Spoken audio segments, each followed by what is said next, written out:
exactly what I said. It's 100% Mini's fault if they lose. But that's a big if, because looking at the map, there are some places that they like to go that are traditional weaknesses for Bro, Team I am Heretics so as excited well. for So this the map match. is going to be very, I very really love interesting. Paper Let's X talk about Pammon real quick. Talk me through, you know, his and age pool. Who is Team he? Heretics What do you both. think of him?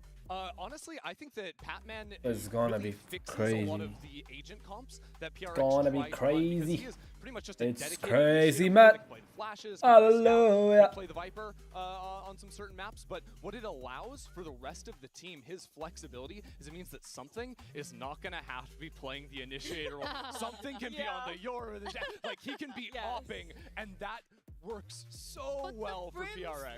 Though. Yeah, look, he can play his Brimstone on Fracture. I'll give that to him. Every other map, I want to see the Yoru. It's funny you say that, 'cause he does bring that, like, finally some level of a consistency in terms of role. Give me a and still throughout second. all that, Forsaken is still playing like 8 different agents every split. It is mind-boggling. He still finds a way to flex to everything. I am so happy you mentioned him, because it's been a while since we've seen Forsaken as well. He's back somehow, like I you wish said, I with could an just even watch bigger Sliggy, bro. I think age Sliggy pool, is even fucking more insane. flexibility. And speaking of Forsaken, he managed to check in with Jen Lee a little bit earlier.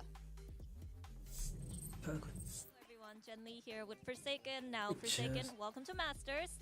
Team Heretics though, they're very, very excited to face you guys. They want their revenge, and we're expecting a lot of firepower from both teams as well. So what is the formula against Team Heretics today? Yeah, I mean, I'm really excited to meet them as well. I think it's gonna be a banger match, and since like they made a grand final a couple of times, we knew that they're really tough opponents. But the last time we met them, we win, so I believe that we can win again this time. And the formula, I think we just have to be confident, and I also believe whoever win this match, I think will go far in this event. So, So it's an important match. yeah, it's important match, really, really important. All right, good luck. Thank you. I mean, long-term Forsaken enjoyers and viewers might be surprised by that answer, because he's traditionally pretty used to downplaying his team at global events. There was one time where he was like, I would rate us 5 out of 10. It was like 3 out of 10 at one point as well. So is this a good thing, Mel, that he seems way more confident coming into this compared to previous times? I honestly, and you know, clock me if I'm being parasocial here, but I mean, I don't know why I said that, but I feel like a part of this is because I feel like he's really growing into a true leadership role on the team. Like, I know we've talked about before, Paper X, who's IGLing here, right? Like, what's going on? And we've always been like, it's this guy, this guy, this guy. But I heard from Mini's stream that he's also been trying to kind of morph and mold him into an IGL, like dedicated for the team. And I think that really shows even in like interviews like that, just how he holds himself, the poise he has, how he lifts up his team instead of underrating. When you're an IGL, you really kind of need that delusional confidence. And I'm not going to go as far to say that he is straight up IGLing for the team, but we can see like kind of moments like that that kind of give us a little bit of insight of what's going on in the team. I also just, I personally like to see the confidence after not getting to see him in the team earlier on in the year, right? Like, especially because Bangkok was a tournament where it felt like everyone was starting to play like a lot more of the double duelist ideas. Like T1 was like, but PRX aren't here to be able to do it. Forsaken this is isn't so here silly, to be able to do it.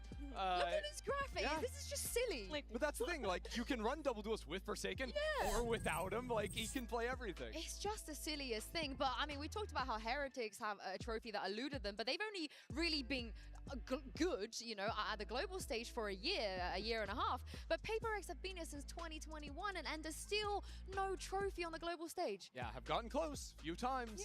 Never fully pulled it together, and now not even coming in as like the favorite of the event, right? So for them to go on a run, it would be a continuation of what they built in stage 1 regionally, right? Where they were the team that was discounted early on, then they start building up, the train starts moving, but there's so much more left to do to go that full distance to finally get that trophy. Is it time? You know, is this their tournament, Mel? Is there something in the air for Paper X? I feel like you're influencing me. I can honestly starting to feel the hype build. Like at first I It's had Mel, like, right? economy tickets on the train, but like maybe if you can get me into first The class, upgrade. you're We'll getting me this upgrade. Like I'm starting to believe myself. I'll check for the upgrades for sure. I didn't ask you. I didn't ask you. So wow. I know what you're gonna say. That's why. Well, no, I was saying I was gonna hang out by the tracks, and you know, a few games down the road, if it looks good, I'm jumping in.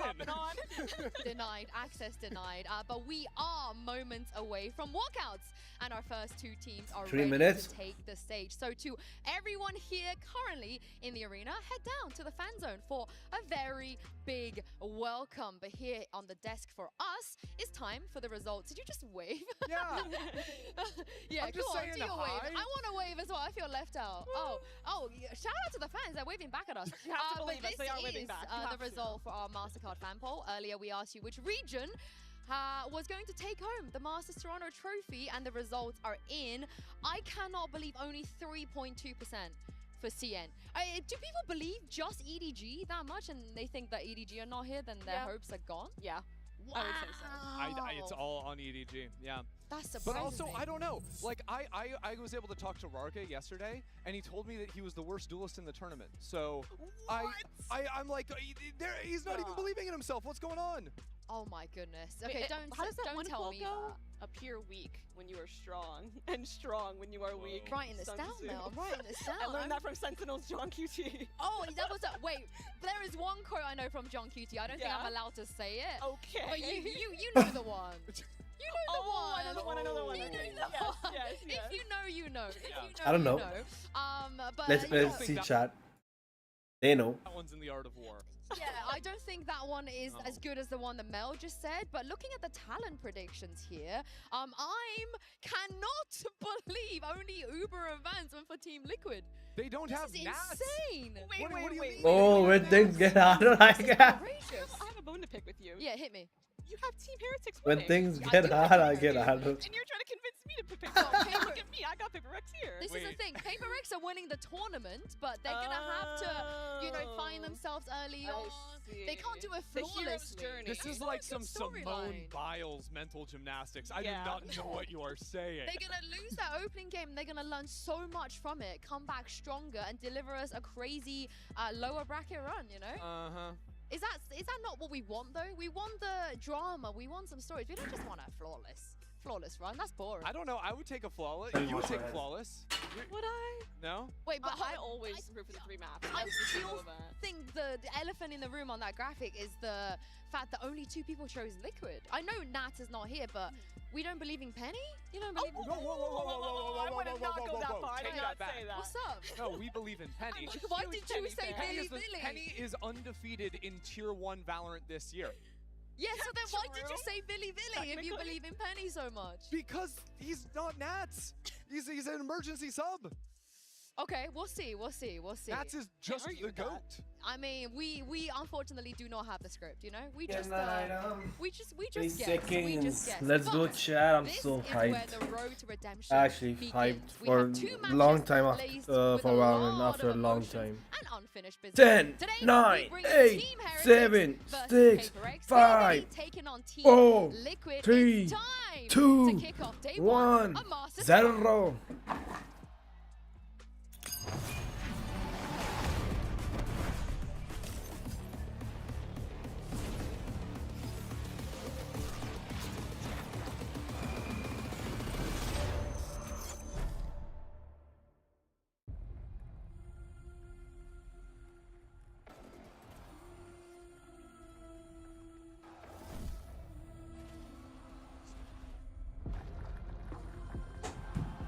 I mean, is this copyrighted? In an instant, the moment collapses. Oh my god, I didn't check. Yes, I did.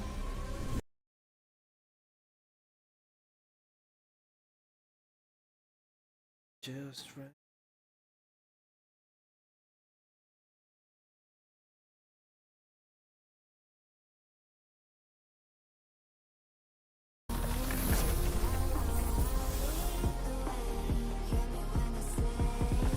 But opportunity rises again. The moment is in your hands. Squeeze the trigger. Ready, set, go. Toronto, baby. You are VR. Sorry. Where Golden Boy? Who the fuck is Golden Boy? What is Paper's lineup?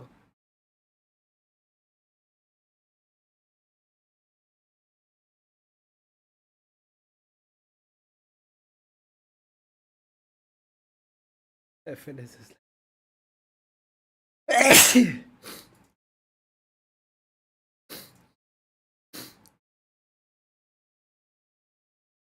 Batman, who? Okay, Jing is there.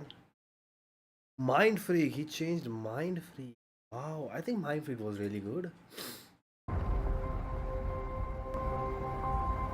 I thought Mind Freak was one of the To best. lock in a game-winning play, you have to lose track of everything.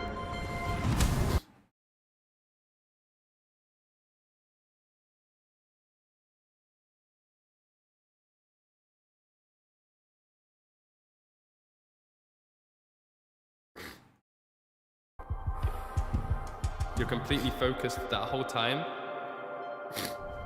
then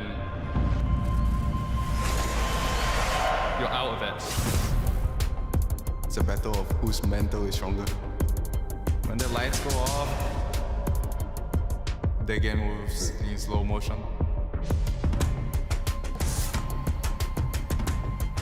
You see the bigger picture always. You're not overthinking, you're not second guessing. After all that work, is this how it happens? You're just doing. His positioning. Does Celsius consider this? He does!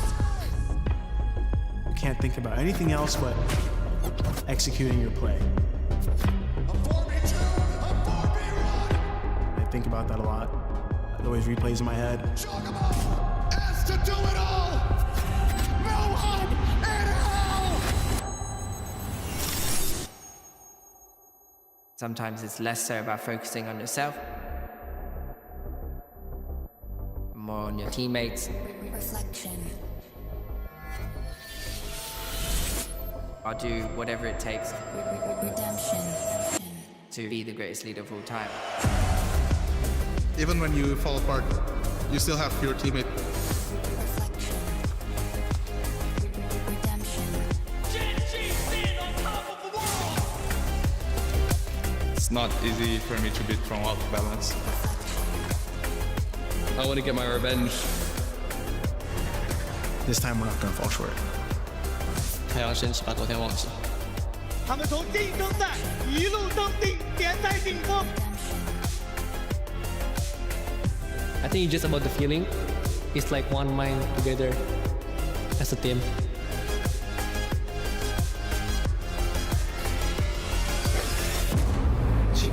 Either G2 is winning or Fnatic is winning. Redemption. Trashy is on form.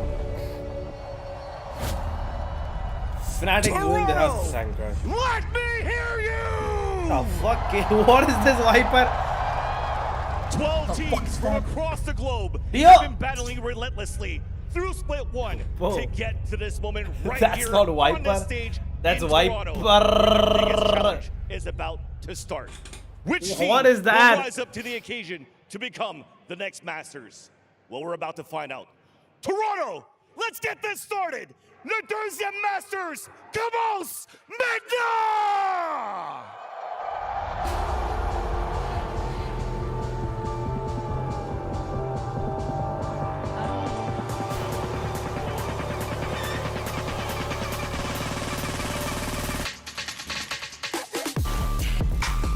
Team Heretics versus PRX.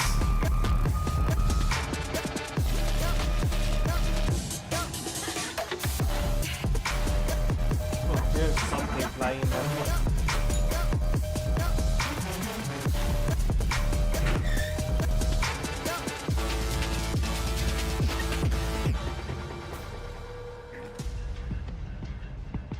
This is a rematch for the ages to kick us off Turn off at camera. Masters Toronto. But a lot has changed since the last time they met. It absolutely has, but the hype has stayed the same too. I'm getting chills when they're walking out onto stage. We got the Sunnies all ready to go. Both teams fully locked in and ready to go for this first map. Shout out to Van Silly as well. Shout out to our man Van Silly. But speaking of the things that have changed, Sunset is in play. But will we see it, Mel? Is that a risk, you think, to pick Sunset? To pick Sunset, you Veto must have been time. a phenomenal team on Sunset to pick it off the gate. Yeah, the well, first tournament. Heretics have decided to go to Lotus instead of Sunset. I think that's a mistake. Interesting. It's hard to know, right, without real tape on this Yeah. Sunset map, whether or not we're going to be rocking a lot. But Paper X what I'm has a really interested in good is Pearl. Pearl Why would- Icebox, because Oh, I mean, you know actually better than this. anyone, I but like, thought Pearl is Team historically the worst trap in the EMEA pool, Okay. and Icebox is historically the best. Here is a stat. Do you two want to guess how many times the 3 EMEA teams in this tournament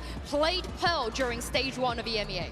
Should So I? Fnatic, Heretics, and Liquid, how many times did they play Pearl combined? I'm going to say 3. I'm going to say 1! They played it What? 1 time, and it was Team Heretics. Oh, So this is not an EMEA map. If anything, like you said, we are terrible on it. So Paper X clearly have done their homework.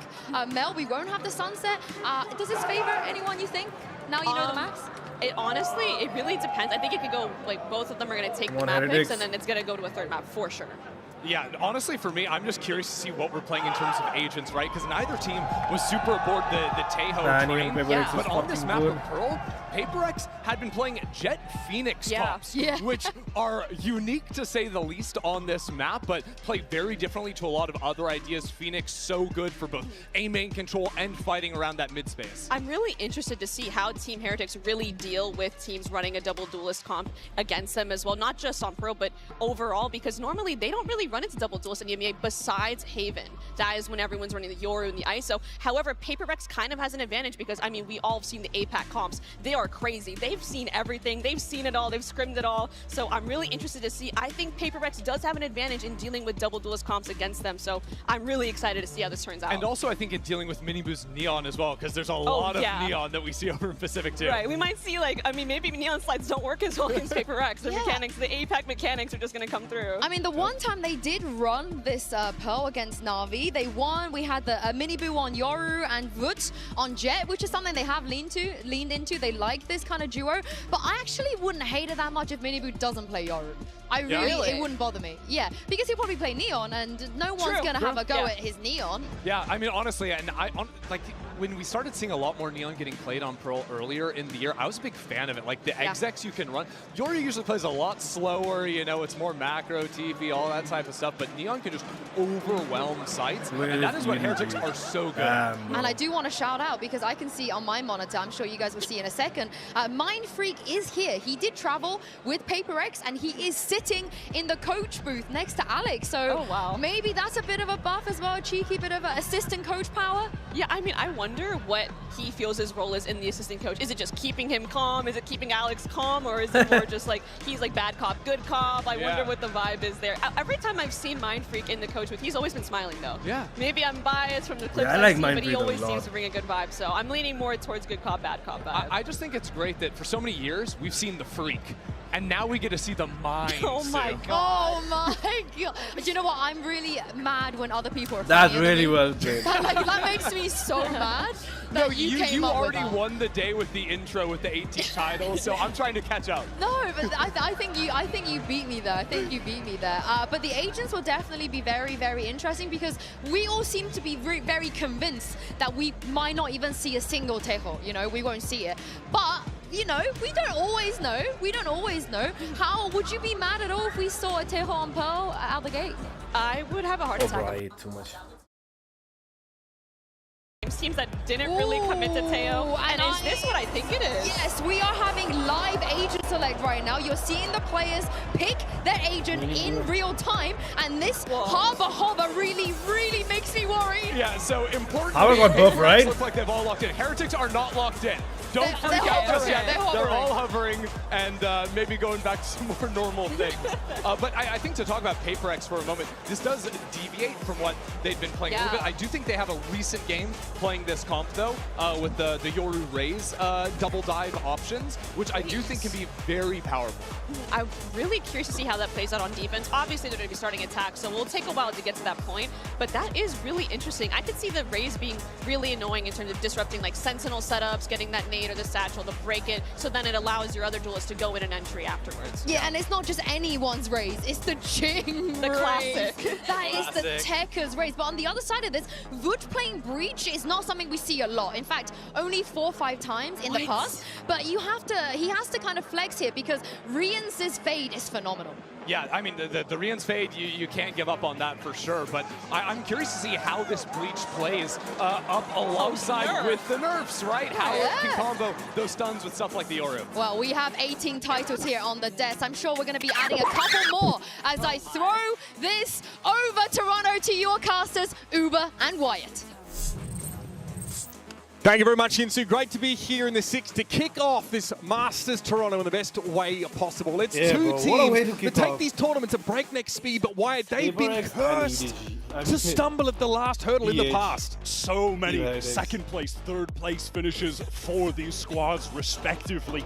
The tournament is going to begin here. They've met before in a group stage. That was a long time ago back at Madrid. And we haven't seen a whole lot of Paper Rex on the global stage since then. It's time for redemption to see if the train is going to keep on rolling. Here we go, folks. Into the pistol. Heretic start on defense. Well, already we've got this play up through connector here.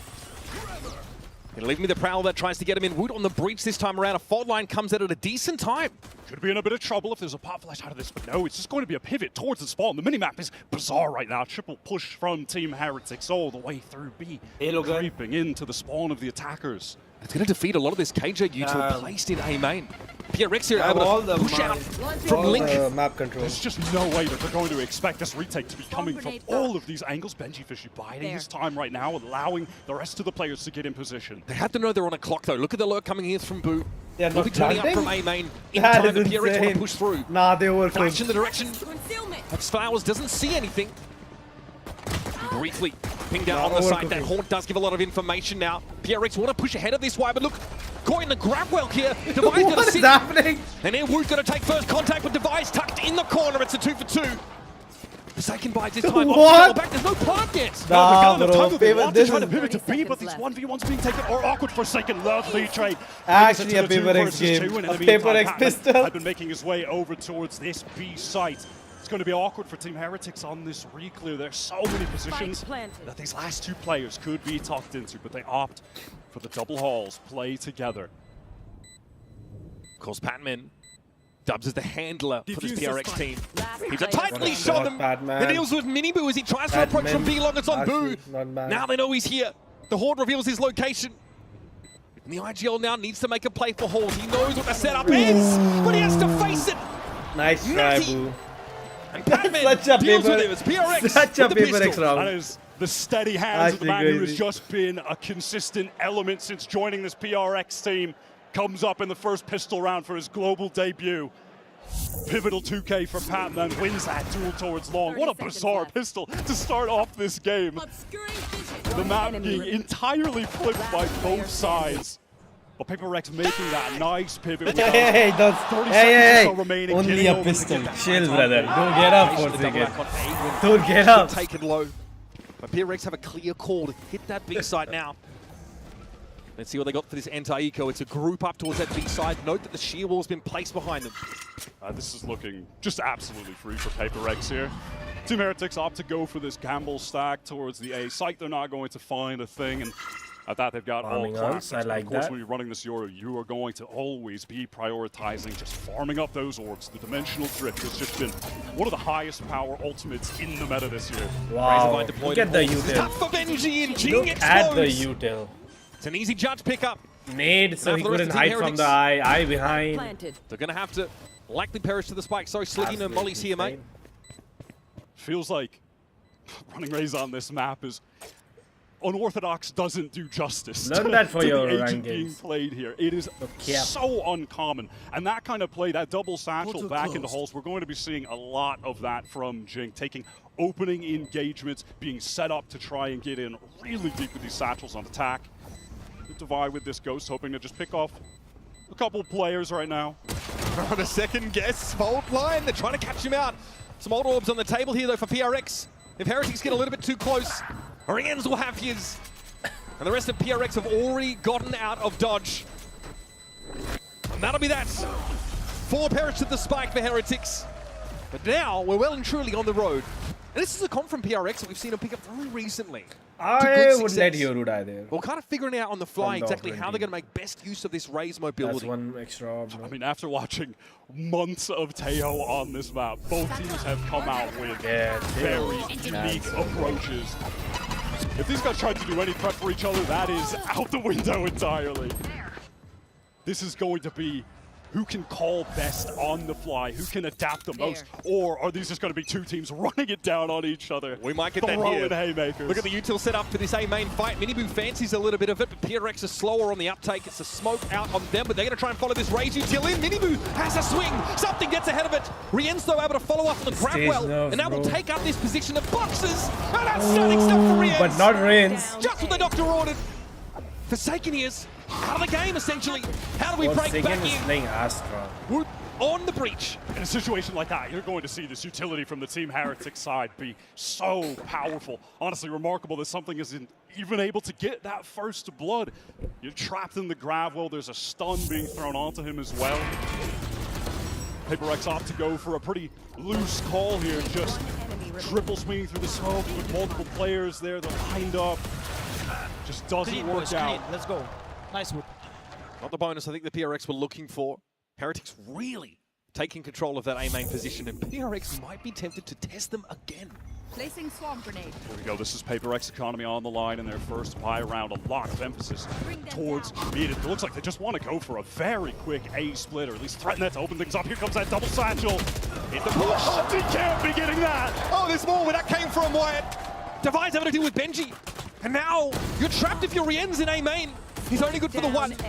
Miniboo needs to try and find a way into the game, but he's at risk of being crunched on here as Forsaken gets the spike down. Clock is ticking for Miniboo, and eventually he'll be stuck out of position. It's on Boo. Stuck here for Flowers, and there's not a whole lot to be done. And that's exactly what you're going to expect from this PaperX team. Just mental double satchels in from Jing that you're never going to be prepared for. You're never scrimming against this. They are a one-of-one team, and Jing is a one-of-one Raze. Again, it's going to come down to these adaptations on the fly. Boo caught by something. PaperX in danger of being on an eco if they lost that round, but taking it in convincing fashion. This is no way you're ready for this. Yeah, no, I mean, having to make that adjustment. Look at him, he dodges the fall line as well. That movement is so smooth. And again, we're seeing Heretics try and slow the game down with these nebulae, right? Smoke up and force PRX to flash through them. That's another situation where that attempt to stall for Heretics is utterly defeated. The first round, this is the first round we're going to have an ultimate on the playing field. Rien's has already put up 6 kills, has gotten to that Nightfall relatively early, so perhaps that could be the critical element of Team Heretics winning this buy round that does just have Boo on a Bucky.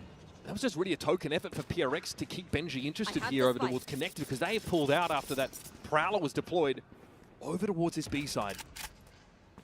And there was a Prowler reclear just then from Rien's towards Art, and now opting to double up control A main with Miniboo. PaperX though, they have just slowly pivoted over towards this B side. Here comes the full execute. So much utility for backhauls, but at the moment that Molly is going to keep Jing at bay. They know who has this Bucky. They can just try to avoid him.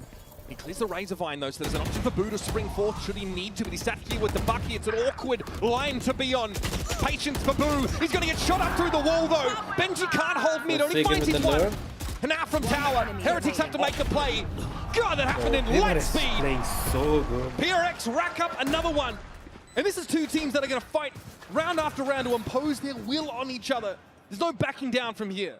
This PaperX team that has gone on the run to get here have maintain that lightning fast, exciting play, but it's just so much more regimented than when their stage 1 started, when they were going 0-3, when they looked down and out. That execute is fantastic, and I love that they are able to slow down the game and get into that little tight double peak jiggle to deal with the Bucky backside. And even in that moment, something takes the fight, but he backs off. They just play safe, disciplined when they need to now. That's fully on display in a round like that, and it puts Team Heretics on an eco. Heavy PRX pings towards back hole here. Looks like they're not going to waste too much time getting up onto this B side. Once again, C's thrown in. Jing disrespects the Razor Vine. Boo is absolutely not ready for that. He's wrapped around with the judge of this moment. That came from, apparently. Jing is unchained, cannot be stopped at this stage. Heretics don't quite have the arsenal to slow them down meaningfully. Grabwell is going to be avoided by Rienti. Look at the... Bro, what are they even doing? They're not even playing Spike at this moment. Not even playing Crossland. They're just going for the kill. I get it, it's an eco round, but holy man. Players in the history of this game, just let him run wild. Build your plays around him. No one's running the race here, but they make it work. He's destructive when he's getting his pace into back halls. How is Blue supposed to establish a foothold in halls against this Fade util, against the Vice, util that gets thrown down there? It's too overwhelming. They can't anchor this site right now. They're going to have to pivot to trying to play towards a retake, and especially out of this timeout, Rians has still been holding on to that Nightfall. They're getting close to other great ultimates. And so that should allow them to just safely pivot off the site, absorb that initial utility that Paper Rex are throwing, which has been a tsunami wave, and then come back in with those ultimates after the fact. So much of what we've seen from Paper Rex in this game is really broken your average conditioning on a map like this. You're not playing against the average Valorant team if you're Heretics, and now you really know it. 4 ultimates have been developed on the PRX side, though. But this is a Paper Rex showstopper. GG go next. Steel Garden. And so far, it's been about a tease towards Art or Connector early in the round, and then wholesale PRX have pulled out towards that B side of the map. The one round where things went a little wrong for them was when they fight doggedly for that A main position, and Heretics have great util, right? A lot of that Astra util to slow up, to smoke up, and force PRX to take a risky flash out and get gunned down. Oh, listen, when this Paper X team run into the Team Heretics stack, they have fantastic utility to slow them down, win those engagements. Paper X have just been hitting a free site multiple rounds here. Now this round 7 is going to be pivotal to the outcome of this first half. 4 ultimates available for Paper Rex. Team Heretics, the one, but close to a couple more with their economy on the line. Full investment. Fault line off the rip. Jing here, expecting almost a push into Plaza by Heretics. It doesn't come. And now they're going to start to clear into Connector. Wood has given up this space. Play a more passive line. He doesn't see them cross. Showstopper pop. Jing is headed on the guts. Oh, he's headed over towards Art. Surely he doesn't wrap on this player. Benji's about to get real busy. What? Dodge the rockets. However, Patman handles him. Once again, playing through these smokes, the boost slows the pace down, and the shots have been good enough to make it something in Forsaken verse 3. Who's next? Wood is slowly flanking. Nebula drops, but the ultimate is ripped by something. Going to get all the information on this side, clearing out Secret, just letting Forsaken know that he's safe to pivot towards this back area. They want to flip the map right now. Stuns coming through. Something feels like he's in so much danger. Gate crashes out to main, and that's just going to separate these two Paper X players. It's going to come down to individuals, 1v1s, the cosmic divide even being used here. This is going to at least give a safe pocket for something to get that plant. He gate crashed away from the fault line. Oh, the timing for Forsaken! Minibu just has to watch too many angles. He's so scared. He knows that's, Forsaken could be going. No way they win this, right? You got 2 initiators up here for Heretics. Decent util for this retake, but the cosmic divide is a bit of an issue. Forsaken's going to anchor here behind this Nebula. Information, though, is kind of out of date about where Heretics could be coming from, but now a bit more of an inkling. Wow, they use all their util there. Something No way they win this. Forsaken does his job. That is a 5-round lead already amassed by PRX. That was the perfect swing timing from already. Something in main.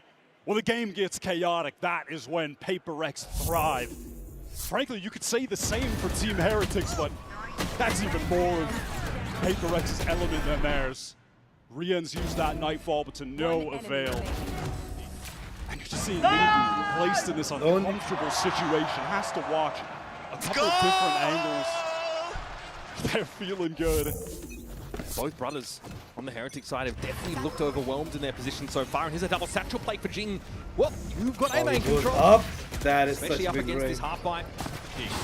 It's a cool way to take A main, that pop flash, double satchel, and they just want to continue this in. Teleport from something. Jing with a nade kill. Something beautiful. There is so much lined pressure. Up, multiple headshots, making light work of this eco. And now Heritage, you've got the double Marshall play available to you. Rienti's going to have a crack, see what he can find. Jing has no time for it though, and Minibu will get wrapped on. Oh, no, don't do it! Oh, no, humanity, something! No way, we got a knife too. That is insane. Do that in the insane. first half of the opening game. That is actually insane. Oh, buddy. That is cold. The opener. Oh, come on, man. That is a devious move from something. Inflicting 5,000 mental damage to Heretics early. A 6-round lead wasn't already enough. Here's this heavy util play that forced Boo out of that position. Oh, buddy. Right between the shoulder blades. And it's all smiles for PRX right now, Wyatt. Rifles back in the hands of Heretics, though. A focus over towards his art and a main split, potentially. They want to act fast. Here comes that Nightfall. Clears out sight. A main. Not going to ping onto anybody. Alarm bot triggered on art. Oh, Team Heretics is going to try to fight this. You could have many try to pop flash out when PaperX get onto the site. Steel Garden going to be ripped, going to connect onto everyone. Yeah, okay, we're going to have that one in play. Devi is going to make it very hard for Heretics to defend this properly. They're going to have to give it up potentially, but they're anchored in. Miniboo sees a bit off that dimensional drift, but PRX have actually syncopated the tempo here, and there's a drift over to B from the defenders. This feels like a new PaperX round right now. Again, just slowing it down. They tap the plant. They want to bait this utility out. It's about to get messy, folks. Strap in. There's the ping. The Horde sees 2 Jing with the spray. Boo is down in dugout. Oh, wait. Behind the flash and Wood is caught with utility's hands. It is on point. Closes the account. PRX show us another side to the coin. It's a pump fake. Slow roll on A that teases Heretics out. This is simply not the PaperX of old. You are watching a new team. Yep. Everything they do there, controlling the tempo, is just utterly fantastic. It is perfect play. They slow things down, allow some of those players from Team Heretics to leave after that Steel Garden was used. They tap the plant just to bait out that initiator utility. Then they get back in, post up, refight. It is picture perfect Valorant from this team. All right, big breath here. Hearing from Heretics in press conferences and the like, they've said they're very aware of the sort of second place curse on them right now, but it's kind of not something they want to consider because of the road that still lies ahead of them here through our group stage. But they've said that they're not inexperienced kids anymore.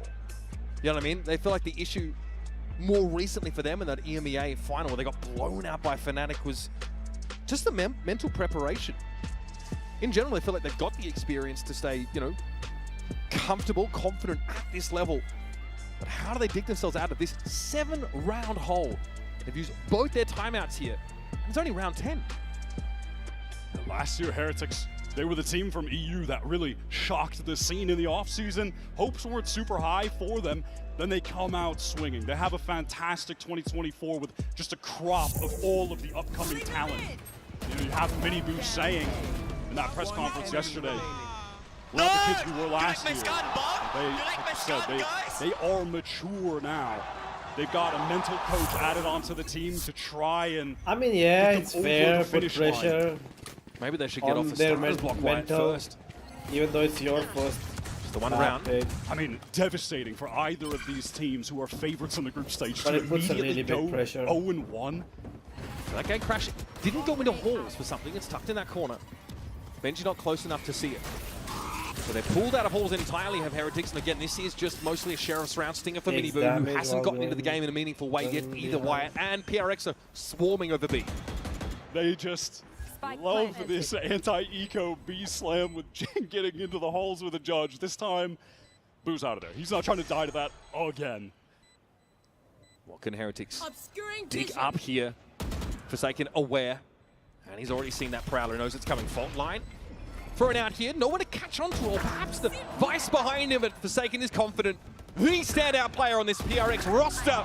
And boy howdy, he's sharp as a tack, folks. He had an unreal run with PaperX when they went on that, 5-game win streak. When the train began rolling in the playoffs to qualify, Forsaken was their most lethal player on any role that he had to be thrown on. Just the glue of this team. You mean all of them, anything. right? I mean, yeah, all of the roles. 5 different regions in the lower final, going plus 34. Get you someone who can do it all. This is going to be a huge amount of pressure Heretics are feeling, at least those rifles Yeah, are I back. can't believe Lockdown to work Mini with actually Cosmic helped them. Divide at the ready for Boo. PaperX playing a 2-2-1 right now. Mini is the goat, bro. Late in this half, slowing things down. They have been at their iconic lightning-fast pace, devastating executes into these sites. Here they're just waiting out to see if Team Heretics want to go for something more proactive with this breach that they've got. Miniboo is postured in A main right now. Here comes that dimensional drift, so he's going to get spotted. Miniboo is under a lot of pressure at the moment. He's hoping to fight ahead of it. There might be a safe pocket for something here to just emerge in. Or call a cancel. Yep, he's There's no way. He's ready for him. They That might be a still little got more a dangerous trade. That is even for fucking PRX. crazy, bro. Miniboo And they tries to hold still off back get on ahead. Just a 2 little bit. ahead. Guy is running roughshod over the defenders. And Benji's going to get caught on a timing, most likely. No. The Saikin just rips him a new one. And Boo again. How are they Hands out wide says, winning? what do you want me to do? 3 players are spotted by the dimensional drift from something. He still gets out of it in secret. Jeez. 3 players, yeah, let's just hit the site with our 4 now. They really said, nah, I'd win. they do not slow the game down there. That's just crazy decision making. But all 5 of them are so on. It's crazy. The guts, They the got the confidence for first something pick to as get this out there little is crazy. lost. And they follow up. Team Heretics, After that, they didn't lose a single player, right? 1v1s. Jing getting that crucial opening kill for the team to get into that site. The synergy is insane. Sleeping, says Nilzinho. The last time these two teams played, it was PRX that mathematically eliminated Heretics from Madrid last year. They said the emotions got the better of them. But now they're sleeping. Maybe they could use some of those. Jing pops himself up. It's the showstopper that's avoided for the most part. Just he already cloned their Renee main, so eyes turn towards Lincoln Art. Does get some valuable information, even though it's unfortunate that that rocket was not able to get any value for the PaperX side. They had their eyes on mid, no pressure coming from Heretics there, so they're going to go back to this B pivot. So many rounds Benji, for them. get the They've first had the pick. ability to hit the site with just one player anchoring. Opportunity for Benji, but knows he certainly can't go for more. Just has to back off. He tries to anchor. He knows he's going to get overwhelmed by Yucho, but in fact, PaperX, they're just going to use 2 ultimates. That very safe Cosmic Divide to allow the free plant. And they can fall back off this. We can go back to, though it's uncharacteristic, We can go the back to post-plant back. spam set up for PRX, but Go they're more back likely to to play back. ahead of it. Now, this is a Lockdown, wrinkle in go the plan. M for M. The lockdown will allow Heretics to potentially filter in here, but something... well, they got rid of their lockdown, never mind. Something's happy to wait and bide his time here. Patman going to double up with them as well. How Something did they wants to break get the some lockdown? early spam. All this youth team not opening the side up enough. Minigu's going to go for it. He's able to find 2. And that's the best Heretics have looked this game, and it's got Wait, how did they break? to enough. The fundamentals are just fantastic. Patman getting back into holes to double. Will allow Heretics Oh, potentially to Nate wait and and bide the his time breach here. thing. Patman going to double up with them as well. Something wants to get some early spam. All this youth team not opening the side up enough. Minigu's going to put it down for PRX, but off this we Wait, can did he go back put to, that? though it's uncharacteristic, There it the is. post-plant spam set up for PRX, but they're more likely to play ahead of it. Now, this is a wrinkle in the plan. Oh, it was just the a nade. lockdown will allow That Heretics. is crazy. And that's the What a fucking half.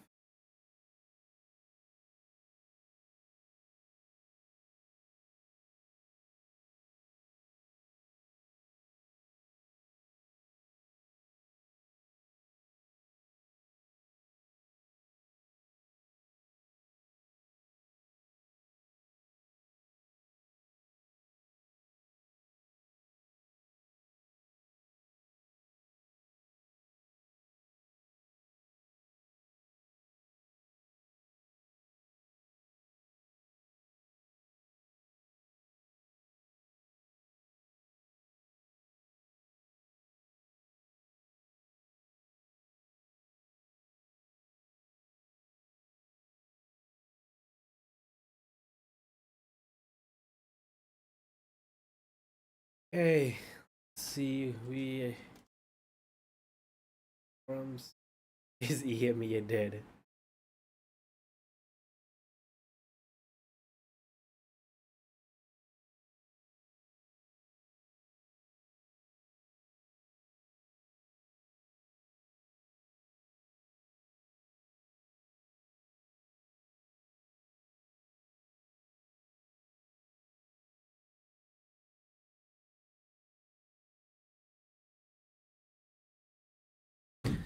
Chill the fuck out, Paper X. Yeah, that is true.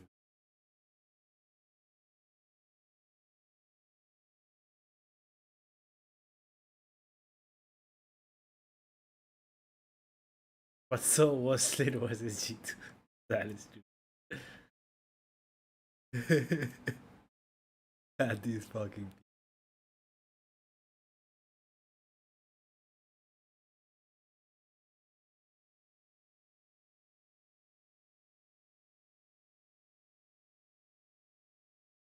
Let's go, my god. What is the plus 13 by the way, Forsaken?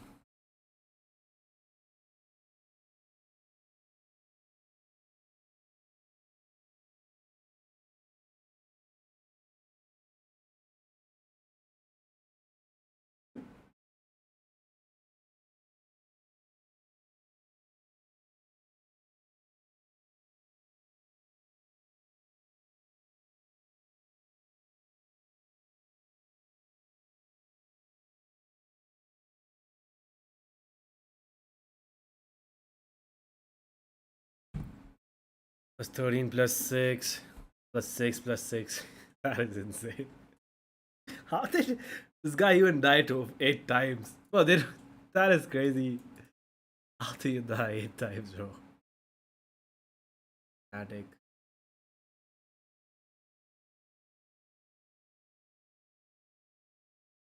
Ah, they are young, bro. Just let them. I'm just happy they are on stage. This young age, enjoying, not enjoying. Looks good. What? We already started? However, reaching around the corner. It's a very low health Woot that's able to dispatch him. Now we've got a God's Honest 2 versus 2, and here's Forsaken, gets the spike loose. It's up to Benji. Prowler, play from behind it. Patman sees his quarry. Not quite ready to finish the job. 35 seconds left in the round. Patman holds his ground. A diabolical start to the second half for Team Heretics. It might already be over. We see it again. Runs into the alarm clock. Tournament, and it is showing. This is some dominant, exceptional, and unique gameplay. The words of Coach Nilzinho, Heretics have been sleeping for that first half. Hopefully, 11-1 rings to the tune of the alarm clock that gets them back in this game. Minibu's already gotten his way onto this A site now, tapped up a little bit, and PRX have not quite shown themselves yet. Something lurks amongst the shadows. That's a bloody good timing. That leads to one. Devay, what a shot! Boo just runs into it. Wu can deal with him at least. Player advantage for PRX though. That is a late swing, but a crucial kill from Wu. Benji, can he catch a timing? He would have to be the one for Jing, however, reaching around the corner. It's a very low health Woot that's able to dispatch him. Now we've got a God's Honest 2 versus 2, and here's Forsaken, gets the spike loose. It's up to Benji. Prowler, play from behind it. Patman sees his quarry. Not quite ready to finish the job. 35 seconds left in the round. Patman. Oh wait, they lost? I thought they won. Double swing. Forsaken follows it on Minibu. Easy. What a joy. The fundamentals are just so clean right now. What a joy this is to see Paper X in prime form. Round number White 14. hot. That could be the last of the game, but there is a stack on the B side. Patman, though, takes that one for the team. Forsaken finds his, and then PRX realizes there's action elsewhere. We've got Jing's going to start filtering up through Connector. He may see the second wave here from Heretics Cross. He's going to try to swing out. He will. Gets the first tap down and double GL. Forsaken. But Divine and Heretics have suffered. This would be one of the nastiest losses that Heretics have suffered in quite some time. Boo here's going to hear it.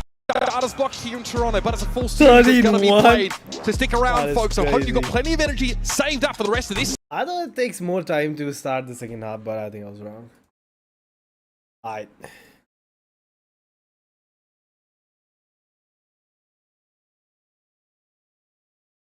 Damn.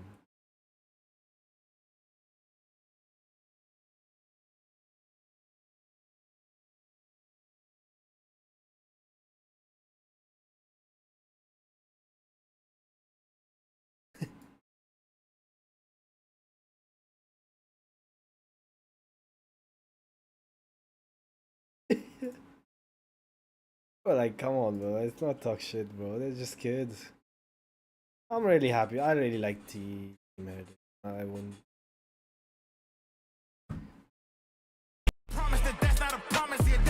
Alright, copyright. Ooh, what can we do? How much time do they take in halves? You know what I was watching? Chat. Me and my girlfriend might go Okinawa. Let's see how much.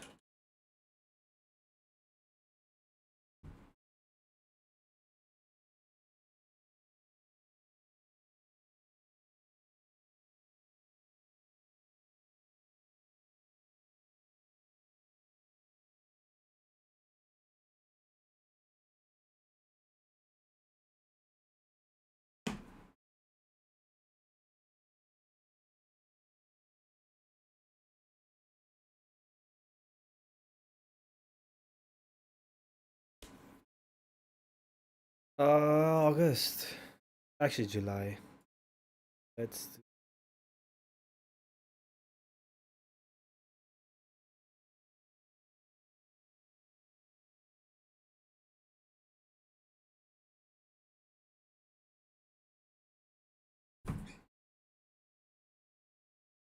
Else. I'll do one. Can't put the maths in me. Ah, shit, only 2 minutes? But I think it's more time. Ooh. Welcome drink.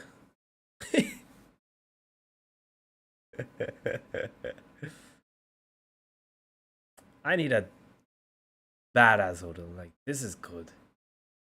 Something beach. This is nice.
Okay, this is a good one. Can't lie. This looks good. But it's cheap. I don't know. Look at this though.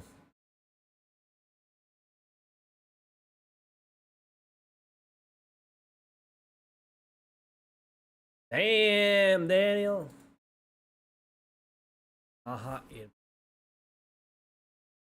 Why is my AC not working?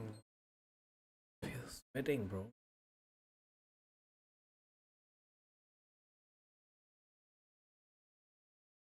Oh, the view. But why are there not like a classy type of hotels? That's my type. Classy. Kids menu, that's my menu.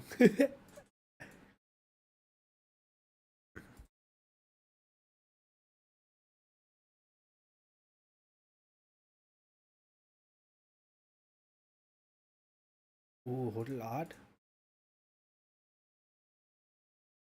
Oh wow. Unique and nice.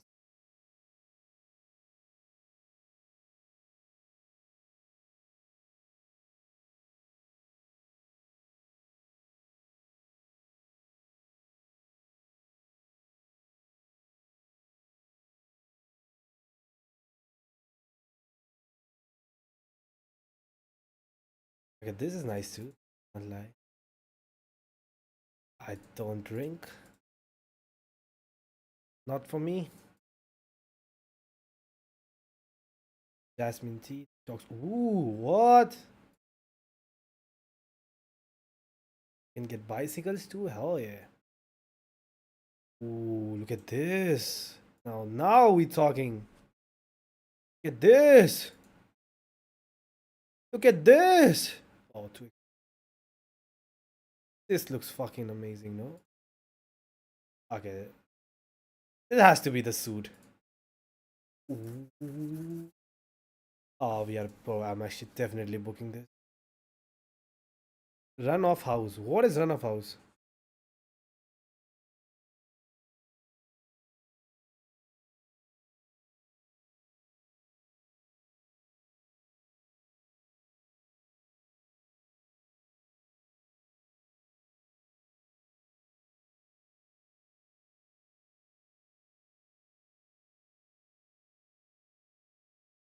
Oh, there's only 2 beds?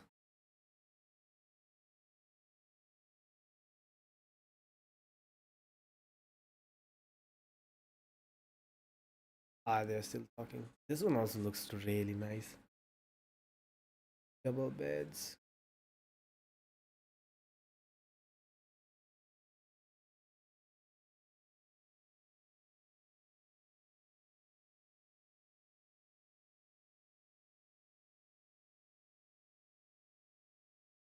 This is very nice. 16K for a night. Ooh. But I won't mind with this experience. Look at this. Just look at this, bro.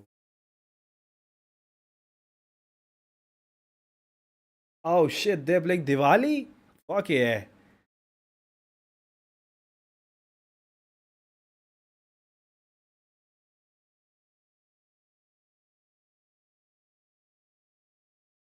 Oh, fucking mosquitoes.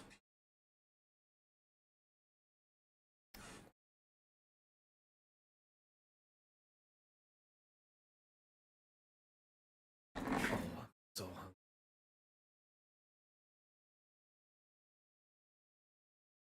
Ah, bro. I think this is it. Bro, only... What? Why is it not for just us 2? Have I done 2? Yeah, I have only done 2. How does it still give?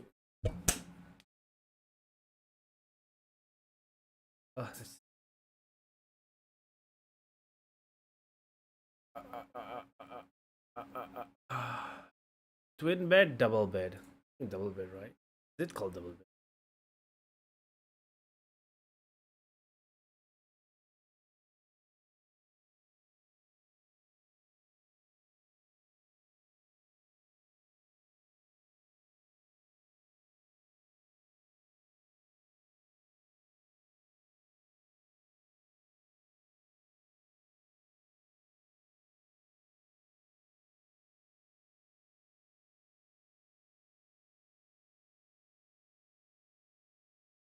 Doesn't look bad.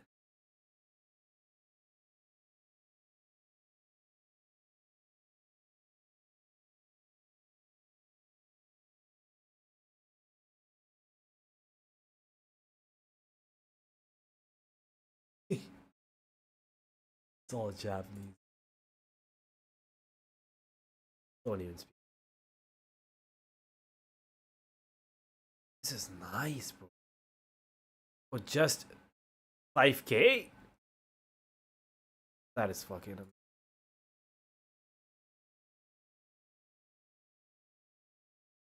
King room, high floor. It's the same though.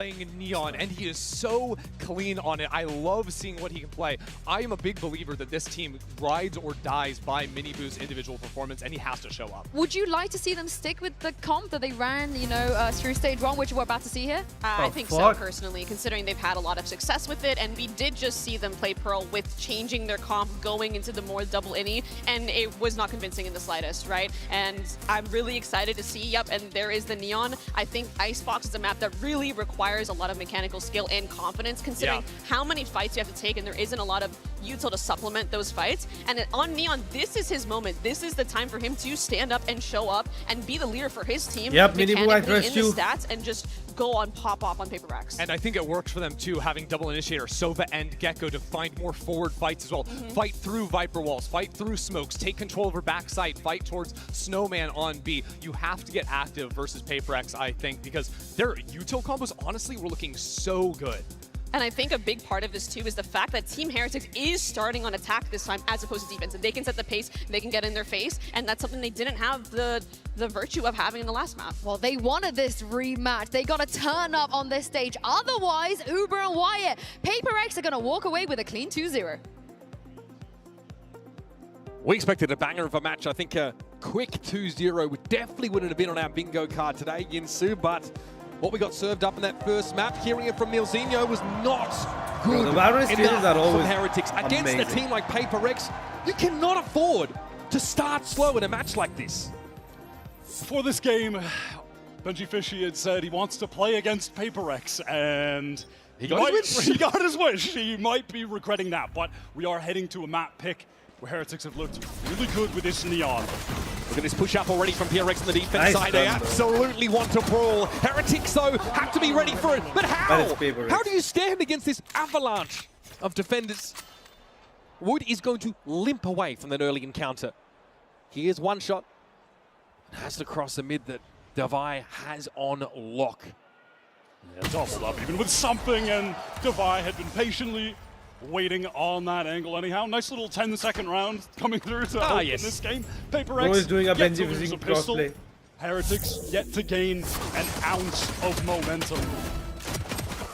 And encounters like this early in the round are just going to stretch your cohesion in these firefights to the very limit.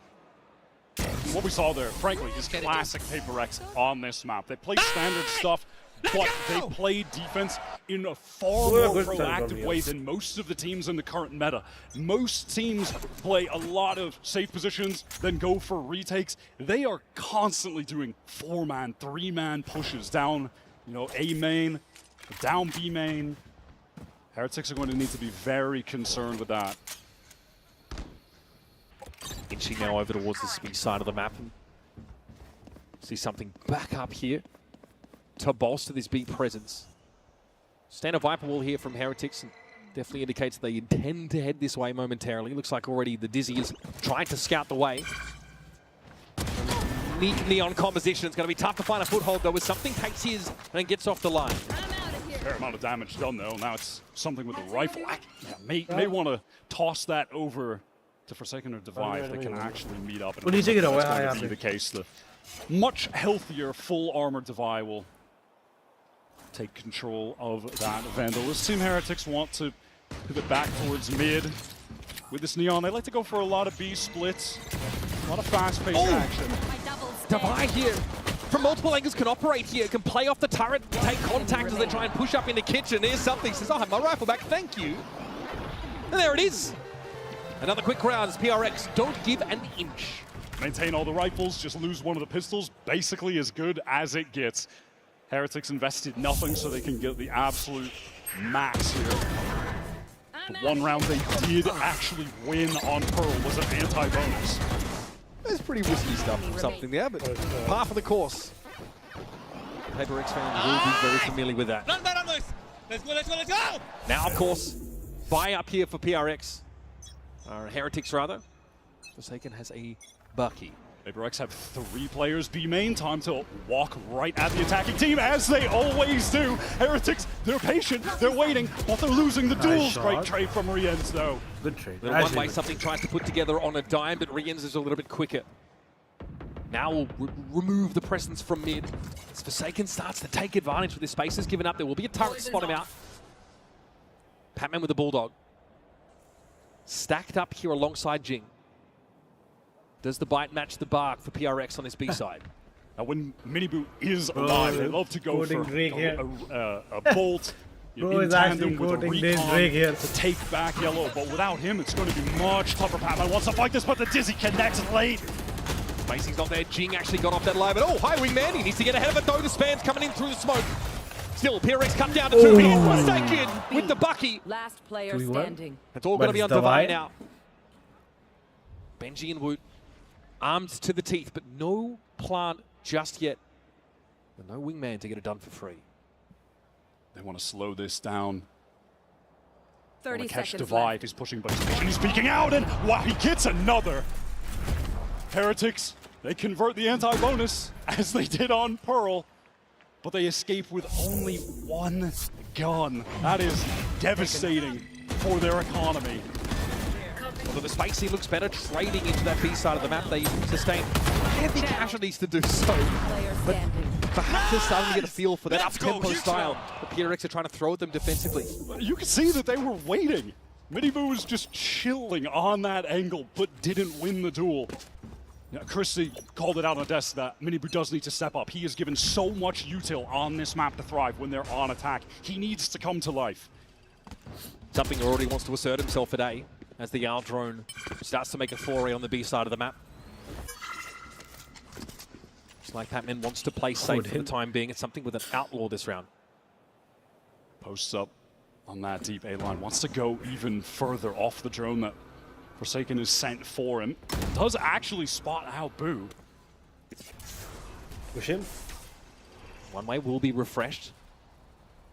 Patman the edge, but it's going to be a dizzy on out. Patman already on the spray. He got his. Wait. Heretics slowed up somewhat on their way over towards this B side of the map, but now that 5 Did anyone break that for him? Behind. Nanoswarm's triggered. Oh, they pushed it a bit early. That was a great way to fight that from Team Heretics. Multiple players jumping out to face together off of that. I mean, I think they thought that someone would thrown to break it by a defender. Something now posted up at mid. You can see Paper Rex on the rotates, getting towards this B side. Will Benji catch the timing? He's got a player though coming from his left. He might not be ready for the 2 push. And there it is. Bro, once again, the PRX synergy, give bro. as good as they get. Rifle upgrade for Divine now as well. Woot solo. These shock darts have done tremendous damage. It's going to force out the Thrash. Can it actually get a connection? And even if it does, can anyone get a kill off of it? No. Decent ping though on the side of PRX, but here is Forsaken with the Odin. Jing wants to try and push up. Wood is very, very low, but there's still a spike to defend now. Heretics just going to try and hang on here. Hold on against this relentless onslaught, but Divine wraps on yellow. Nope. And Wood just has nowhere to go. Paper X on this map are just so oppressive. They're taking so much forward space, and they're so happy to make fast, bold defensive pivots off of that information to stack proper sites. This was a great moment for Team Heretics that we highlighted, but from there you just have Forsaken coming back in with the very rare Icebox Odin. One enemy remaining. Heretics at least tried to manipulate the pace, or at least dictate it to some degree, but Paper X are always asking for more, always trying to assume some of that real estate, that mid-push that catches Benji out. Eventually, Forsaken steps up on yellow. Heretics are going to be on the clock every single attack side round. And here we go, 3 players ready to fight from Paper X towards A, and they find another first blood. And it's Miniboo down at the start of the round again. Wyatt, something, he's on the line, able to get back, and he knows there's more where that came from, the shorty. God, he's thirsty for it. Spike down. It is up to Boo, as it often is. Again, this will be PRX with another stunning start to the game. Flawless. This, by the way, is a team, PRX, that has an 83% attack side win rate on Icebox. So that is crazy. We get to that part of the map, and they're ahead. Now, even at this juncture in the game, they've beaten Team Heretics to getting multiple ultimates. The one that Heretics did have, that Thrash, had already been used by Woot to try and convert that pivotal gun round. Was unfortunately lost for them. One enemy remaining. The economy for Paper X is getting out of control, and Heretics, they have opted to go for another early timeout here. You certainly can't blame them. Neil needs to get these guys' heads back in the game. I mean, back in for the first time. You know, some players, they talk about how things slow down when they get into the server, right? Feels like you're walking through molasses, time slows. I feel like against Paper X, it's the opposite. These guys set those phases to warp feed and make it very, very hard to stand on even footing at this pace of play. And Heretics have been that kind of team that have wanted to dictate said pace, right? They play me on this map, for God's sake. They want to make these fast rotates, take that mid-control, be the ones that forces you to be reactive, but they have never, in this series so far, been in that position. When they've gotten dominant wins in their run in EU, it has come from being relentless with that pace. by disrupting the defenders with the Neon. But you can see that they've gone into this. Last time it was 5-1 and this is 4-1. As they intend, because they know that Paper Rex are just going to be sending it at them on defense. So they're not getting off to those fast, aggressive starts that they want to. They're not able to claim that space early. Forced to use a lot of utility to try to re-clear late, and most of these rounds, they're just losing the opening tools. Neil said on map 1, but they did not bring their A game. In fact, they were nowhere near it. Only 2 rounds to their name at this point across this series. Okay, now no turret to play off of in Kitchen. Nice little lineup. And already those one-ways being set up. Will allow Patman occasionally to swing on them. And he hears DC come out, so he knows there's the pitter-patter, a little Heretics footsteps on his B side of the map. Devi's been drawn over in that direction to assist. NG, the curry spot, okay. Not too shabby, my friend. Holds it down admirably. That is definitely going to throw a wrench in the works for PRX, and now that lockdown will allow Devi to at least get some space. And Rienz is waiting for him.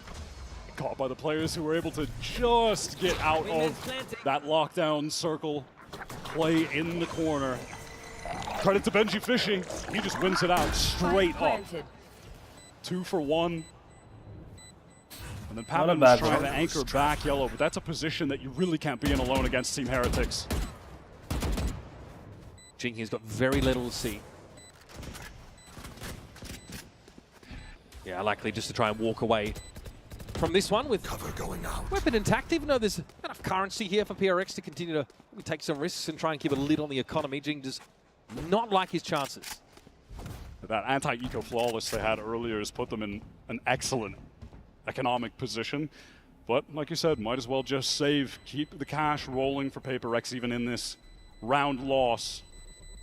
I think Patman is realized on this one that trying to anchor back yellow solo against the way the Team Heretics like to fight towards B is not going to be the right choice. They send too much util back there. It's tough to deal with the Neon. Benji's ready for this inevitable mid-push, and I think Devi does not account for the pocket that's left in the corner of that A side by the lockdown. He sort of doesn't check this at all. My ult is ready. I know. Guys, we're double the rounds from last map. It's a positive. Nice. A quick map. They'll take it. They'll take it. I mean, for a team like Heretics, who are just filled with talented, mechanical shooters, that's the first time any of them have really gotten a highlight-worthy play. Credit to Benji. Hunter's Fury now from Rienz. Speculative. Doesn't yield any information whatsoever. They are aware, of course, that the Odin is in attendance today. And those would be positions that PaperX would typically love to just play into, but it's actually towards B where they've gone full aggro, something posted up close with Patman, and that's allowing the rest of their squad to be pretty steadfast towards this A site. Odin is going to be obnoxious to deal with. But no one was watching pipes at the time. Forsaken actually gets back. This could get dangerous, but now that the lockdown is used, that Hunter's Fury is going to need to be expended to break it, unless they just intend on getting out of here, which is going to be the case. Oh, the Shocky does not hit. Well, that lockdown will be intact. And now Heretics able to make use of that to get entrenched here at this A side. And they're going to want to use this Hunter's Fury with the Paranoia to give back in. This is fast. This is pacey from PaperX. Here comes that Hunter's Fury, but later as it is, but it's going to be Jing going to work with him. He's gotten in and under rafters. Something at a time. And again, it's Benji that answers that late round lurk. Wu deals with Forsaken. Jing gets his cap. He was already able to find these first 2 kills. But to expect him to make it 5, even for him, might be a little bit too much. Wu with the shoulder pick, shot through the knee, still an adventurer, though. Boo and Benji happy just to stay entrenched. A hard-fought round here for Heretics. And finally, give me a second. PRX train is forced to throw the brakes on. Wu beginning to hit some shots. I'm going to need to see that Benji one on the replay from his point of view, please. That looked ridiculous. Something on the updraft. The blade sword just plucked out of the air. All right, Heretics heating up a little bit individually. Ooh. That's crazy. That is a mental shot from Benji, who is starting to hit. Still cranking 9. Good to see. PaperX, they're on defense. They do display something that they are typically very good at, which is very, very quick floods with excellent utility. Now here, more classic Paper Rex. 4-man push up towards this A side, getting all of the space, collecting that orb, and then they post someone up and immediately go stack the other side. This is the name of the game for them on this map. Once again, though, it's just going to be Divide B for now. Patman one away from that Viper's Pit. There's Benji again. He's hitting. Push up. He is hitting. Does Patman try to trade this? He does, but Benji gets out of the way. Oh, this is stunning stuff. Benji Fishy. That's 3. Caught by the paranoia, forced to give him some ground, but now the youngster. Benji Fish is some wind in his sails. He's online now. Right, Wingman is going to be thwarted in his plant attempt, but the took him time, but he's online. The way, surely. Jing spotted now, detained. He's got Divine to watch him. Relay bomb comes in, a mini boom with the slide across. Heretics finally turning up to play. He's stunned just in case he starts throwing hands without his gun, I guess. Why not? All right, Benji's heating up. It looks like he's playing an aim trainer. Just has guys from all different angles swinging onto him. That awareness to catch the second that was coming out of A was so nice. And that is a read on a typical Paper Rex play. Knows that when they're making that full rotate, there's going to be someone that's pushed up in A main.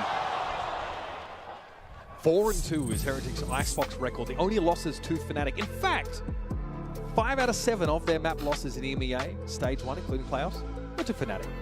When you watch them play against any other I was saying team, that I think a lot of on this run, Team Heretics' performance depends on Benji Fishing just being a beast, out-fragging everyone. Really counter the way that they're playing. Paper Rex, early on they were countering it, but in a totally different way than how Fnatic actually opted to. Very proud to debut our new reinforced tungsten carbide 1088 steel tables just for this occasion. I tried to elbow drop wide into it. It held. So good luck, Alex, breaking this one. I hit a moonsault on Van Silly. He didn't even go through it. Hit a Walls of Jericho. Nothing. And again, first time in this whole series that Paper Rex have been put in a position to have to call this timeout. They've been struggling a little bit to hold on to B. Even though they're refreshing that one way over at the containers, still being overwhelmed. How will Paper Rex adjust out of this? They're going to be on a half buy here to the extent that they can at least get a hero rifle over to Jing, who obviously has been playing very well. Some highlight moments already, especially on that raise back on Pearl. But this is one of the maps where he's not playing raise. It's just not what they like to do. They just love this very standard comp, and they've had a lot of success with it. Benji so far has been feasting, playing that mid. That's where so many of those kills have originated from. PRX just not respecting Heretics there. I think they've now been forced to bend the knee somewhat. With this Viper's Pit down, that's a fairly big commitment here. You do have Patman with that close range stinger to try and find an opener, shut down and execute if it comes in, and you're just expecting from Team Heretics at some point, if they intend on getting into this pit, which certainly looks like they're going to do, you're waiting for Riens to use this Owl drone, clear things out. Take flight. Jing with the hero rifle will watch the mid pivot, but yep, there's going to be action over here towards the pit. Patman cute, but not good enough. Tries to outfox the Owl drone. I respect it. I respect the attempt. Divide gets up on that line pretty quick. Miniboo, who's been quiet in this series and in this map as well, just needs to be a bit of a nuisance. Remains at large here over the site. And Snakebite's going to make it hard to play in from upper rafters. This is good looks. The hero rifle is still in play. Jing might try and wager it for something here. We'll take a pretty prescribed location, one that's going to be watched for at the back of the site. Heretics have seen enough. It's up to Jing here to step Heretics up, online. get himself somebody off this round potentially, but once more, he will be sorely outgunned, outnumbered. And outdone by Benji. Flawless round here for Team Heretics. Finally steering the ship with the wind. They're going to have an opportunity now as well to get a lockdown for Benji, who's just one away. Patman trying to time that. Hey, I'm not mad at it. He's got the stinger, you're on an eco round, go for it. But he is caught out. And you can just see from Miniboo's point of view there, hitting this A site, how many options he has playing the Neon, getting into so many unexpected, unorthodox positions there can be incredibly effective. So something's taken up the op now. And that is the adjustment that was certainly called on that timeout from the prior round. Wants to post up towards mid, doubled up with Jing. A bit of protection for him. Turret just got cleared. Looks like the go signal there for Heretics on the B side. They've just indulged in a surge forward here at B. And their main intention really was to get that orb, get the lockdown. Recon is sent in to clear out back yellow from Rien's. Fast lane, pretending, hey, we are getting that position back yellow. Shocks as well, and now we're going to slowly pivot back. The spike has just been over there with Woot on A the entire time, but this is the danger. Something has been waiting for this cross. On a very tight line. He's going to see one. That's Rien's trying to cross, dealt with. Something wants to repost the line, but very quickly, Heretics all got across to A. And he's going to know that in a couple of seconds. And look at Paper Rex, they're already rotating off this B site. They have Patman, Deep Yellow, and the other two players are making their way to A with some haste. So they try to flood in. They might. No, not with that lockdown, though. Certainly going to be kept at bay. I don't think PRX have the mechanism with which to remove that, so they're going to have to respect and pull off the site. That early rotate now kind of nullified. We're going to get a plant down. Heretics look to dig in here and anchor. And it looks like they want to come right back in. Recon, Paranoia, here come Paper Rex. Heretics Viper's Pit now to play with Woot. Ensconced safely within the poison walls. As Forsaken sees this Izzy come his way, happy to spam through. Eventually PRX are going to have to commit. Woot has been dealt with. The Viper though, spawning the pit still at large. Jing wants to get past this now, spam in Boo's direction. Mini Boo though dealt with. Patman is in here, sees the Viper, and there it is. The wall comes down, as does the curtain on Heretics in this round. Boo with a parting gift, but that's all that Heretics can muster. Overwhelmed by the numbers, no real positions, deep sight. Paper Rex are just able to get right back in for free and overwhelm everyone in that pit. It's somebody getting that opening kill, and then Spam connects on to Woot. Cooked from there. You see how much PRX invest in getting that midline held. They send Jing with something. And then whichever way you slice it, whichever way they rotate, something is going to see someone. Benji Fishy is actually picking up this attack operator, and it makes sense with the way that Paper X play. Exploit their aggression, allow them to make their way into the angle that you're holding to get an opening kill. Keep the game slowed down. Alarm bot out. I was lost focus. Benji here to very passive lane. He's just watching for the tube push down. That's not the plan for PRX this round, apparently. Once again, it's the one way being set up by Jing for the sake of Patman, the solo B player right now. Deploying drone. Orb taken by Forsaken into the deep drone on A. We have read this story before. The Paper X just some of their players more towards that B side. Patman feels the need to retreat, at least temporarily. Recon for back yellow yet again. Here comes that Dizzy. Team Heretics making their way in, claiming this space. At some point they had to disrespect the one way, they had to get moving. The Heretics now have the yellow control. Benji's still waiting for mid. He might not get anything with that up here. Team Heretics, they do need to wait for this wall to come back up. Oh my god, Paper X going to win off the Paranoia with a Recon. Looking for their own timing, marching to the beat of their own drum, but what a stunning mosh pit there to shut him down. Devi's able to find his two. And Benji's not in a hurry to get involved. Heretics have done well to trade up on this B site. This has drawn something in Forsaken across the map. We're going to have an advantage attack side post-plant. This is looking highly awkward towards mid. Forsaken left on an island towards B, just wants to slowly maneuver forward. Busha correction. Get this kill. What a snappy shot! Now, have to deal with Woot tucked in corner by yellow. Doesn't want to give himself up, but Forsaken. Don't even think about the knife, son! Here comes the Thrash. Something Nosy now needs to gain some altitude, but finally Benji is rewarded for his patience in the round. That lurking operator comes in at the very end. The final hour. That was interesting from Paper X that they go for this pre-flight attempt before there's any effort to actually get the spike down. The wingman wasn't planting. There wasn't really a push forward. They just tried to catch raw timing. It does not work out. We're finally seeing yeah, I guess the Alex that we know. The question is, like, what is the cue that PRX are playing off of there? If they're just trying to manufacture a timing of their own, it doesn't work out because Woot has a really nice mosh pit. Now here's some pace from Team Heretics, getting that neon back yellow quickly. They know Patman could be in this poison cloud, so some shocks going in there, but they don't actually connect any damage, but forced to retreat. Definitely a bigger commitment to the B side by PRX in this round. Hunter's Fury, lockdown, both available here in the last round of the half for the defenders.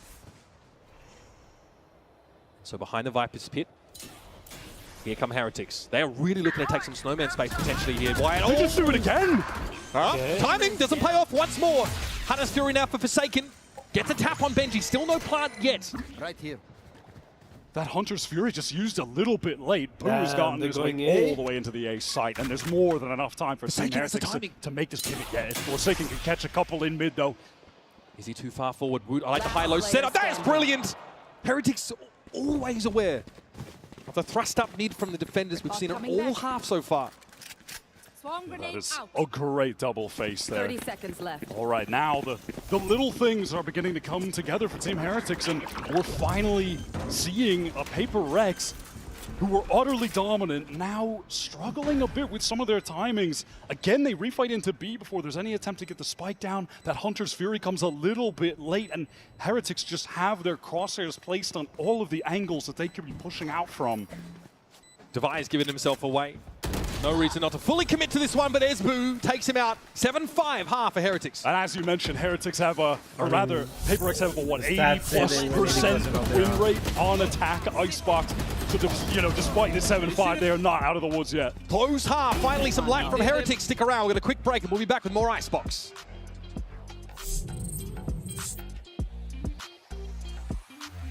That everyone gets a free phone on any plan, pain-free? Count me in.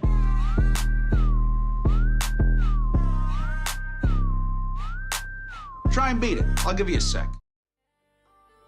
Pete.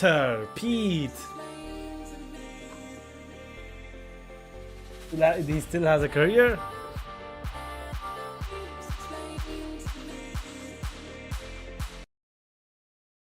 Fucking copyright.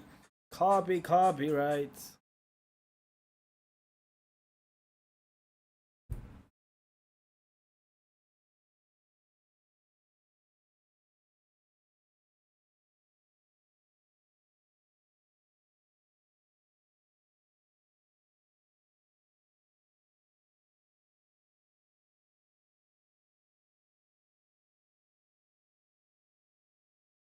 Paper X actually cooking show them what Pacific is made of. Sen City. Sen's playing tomorrow, right? Oh, should we?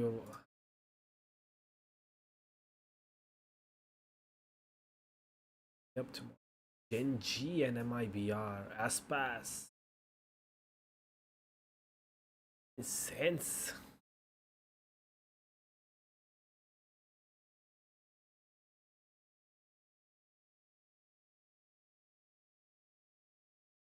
Stats for Heretics. A rockier start, but they really start to string rounds together. Round 6, leading 7 rounds. Put themselves in a very reasonable position here.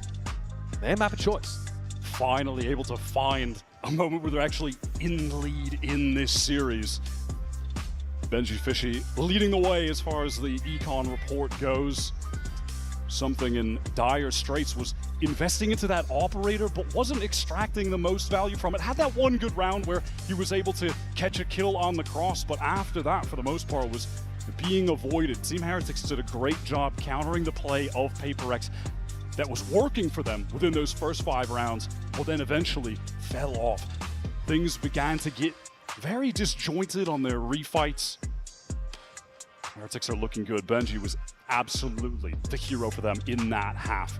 Started getting those highlights, and then that inspires confidence in the rest of your team as well when you see someone starting to hit like that.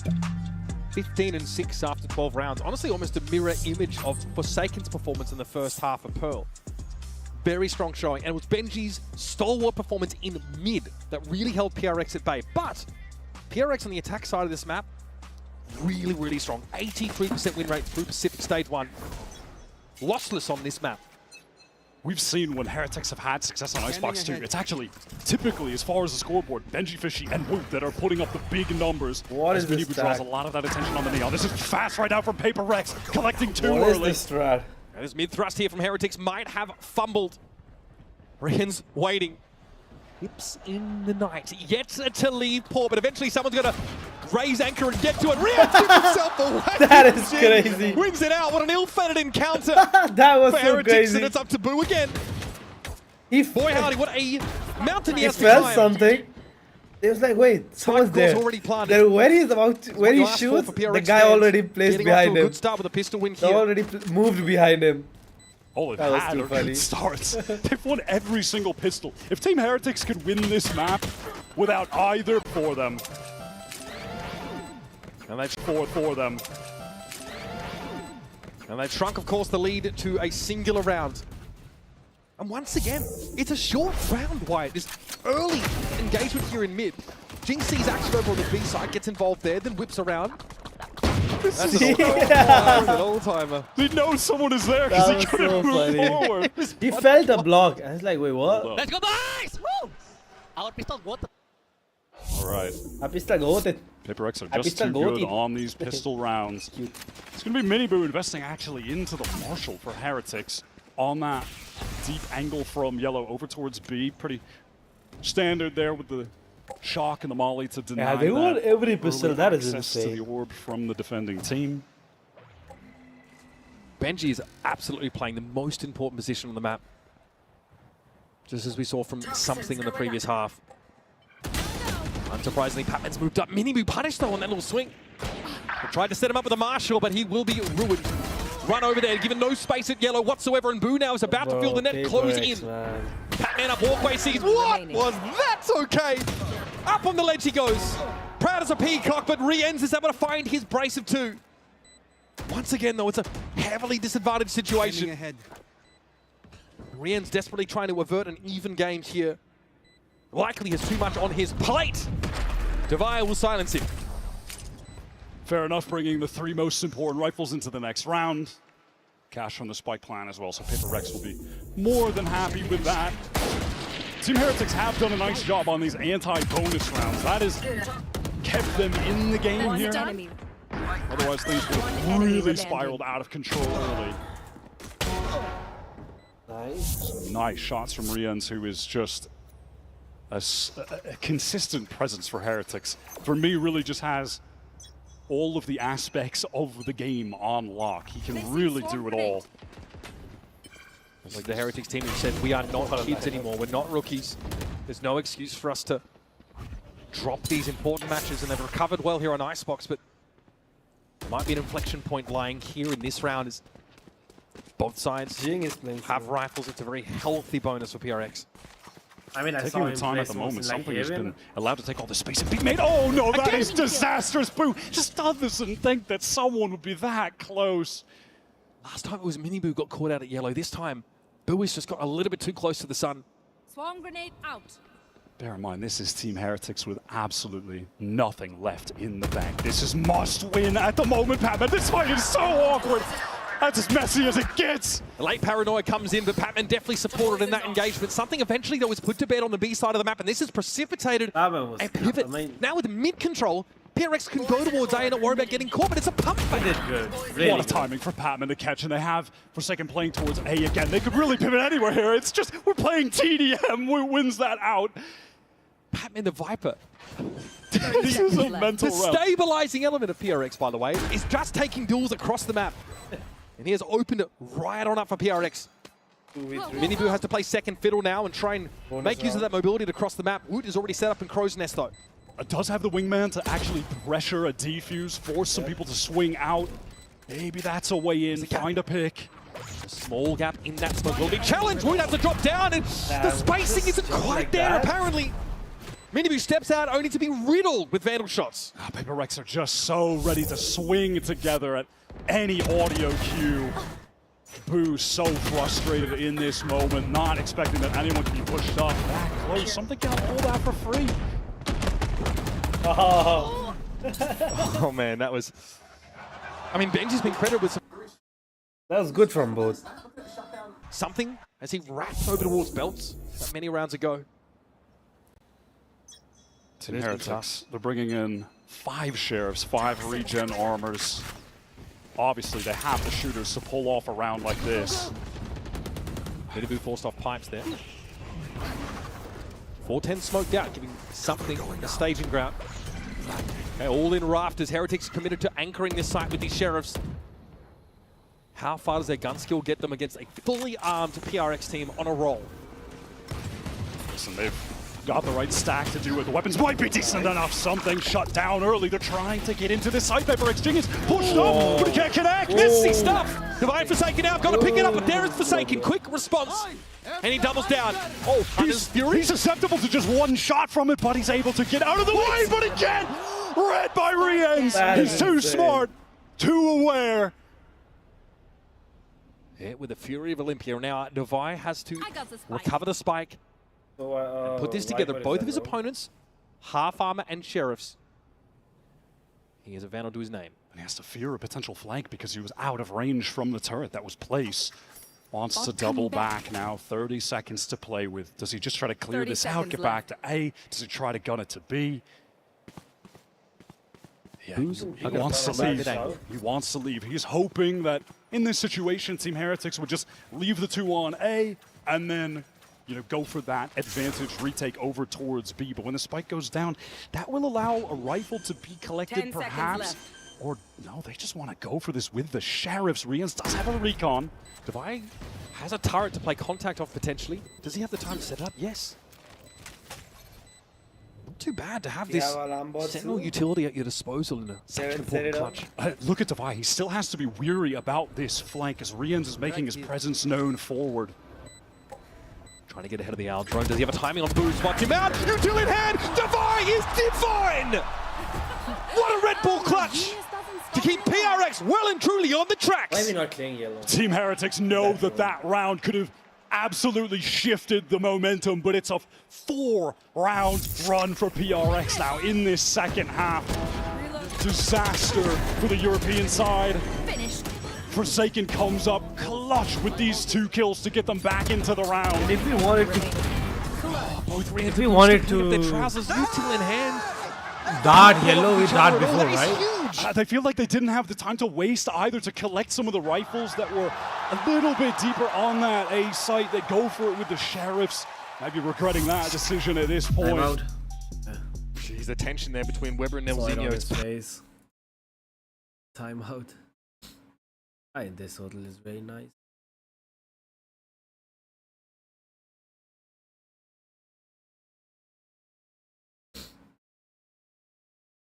Save this.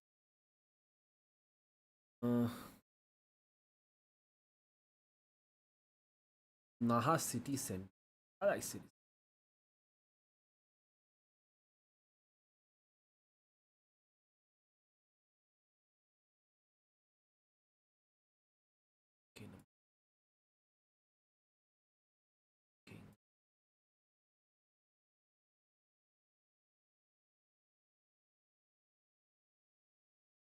So far, flawless attack side. They have 4 rounds in a row put together. HyperX just have the easy 1-2 ult combo right now. Get the space with the lockdown, drop the pit, and they've even got the Hunter's Fury late if the spike is really being pressured by a Team Heretics retake. They've got 2 ults they're relatively close to. Maybe they can get this orb. Maybe Root finds a kill, right? But you're asking a lot. Oh my god, the early Hunter's Fury double connection! Oh, that's devastating! This was the round that Heretics were trying to shore up their half the map. Benji at least is able to lean in, intercede to find a kill. That is an awful way to start with, and he's pinged out again. He's got to give this ground up. All of the A side now belongs to PRX. Look at the timing though. Heretics trying to get in ahead of this, but Minibu is shut down instantly. And Benji, beleaguered as he is, on all sides, guns are trained at the killjoy. They have. That was absolutely diabolical. He damages him, the other one peeks and Something kills gets him. an amazing deep position there as well, all the way back Rafter. That was eventually going to be the nail in the coffin on that round, no matter what. I was talking about Forsaken. He could use that in a post plant or just get an immediate drone tag. A double hit. Jing takes all of the space that was created because of that as well. Oh my god, whatever they had planned in that round. Couldn't even begin to guess. I mean, it was just out the window immediately. That's as the Hunter's Fury comes in. You can see Weber just throw his head back.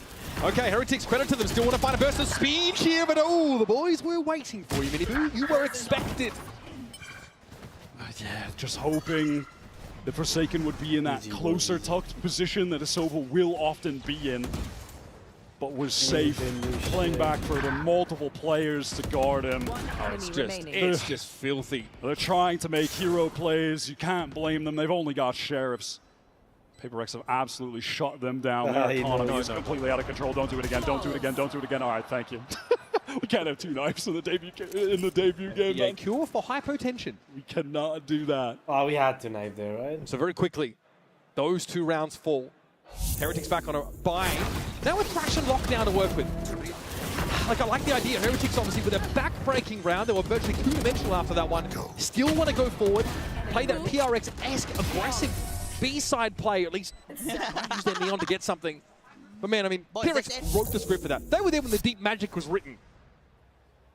6-round run coming into this with an 80+% win rate on attack.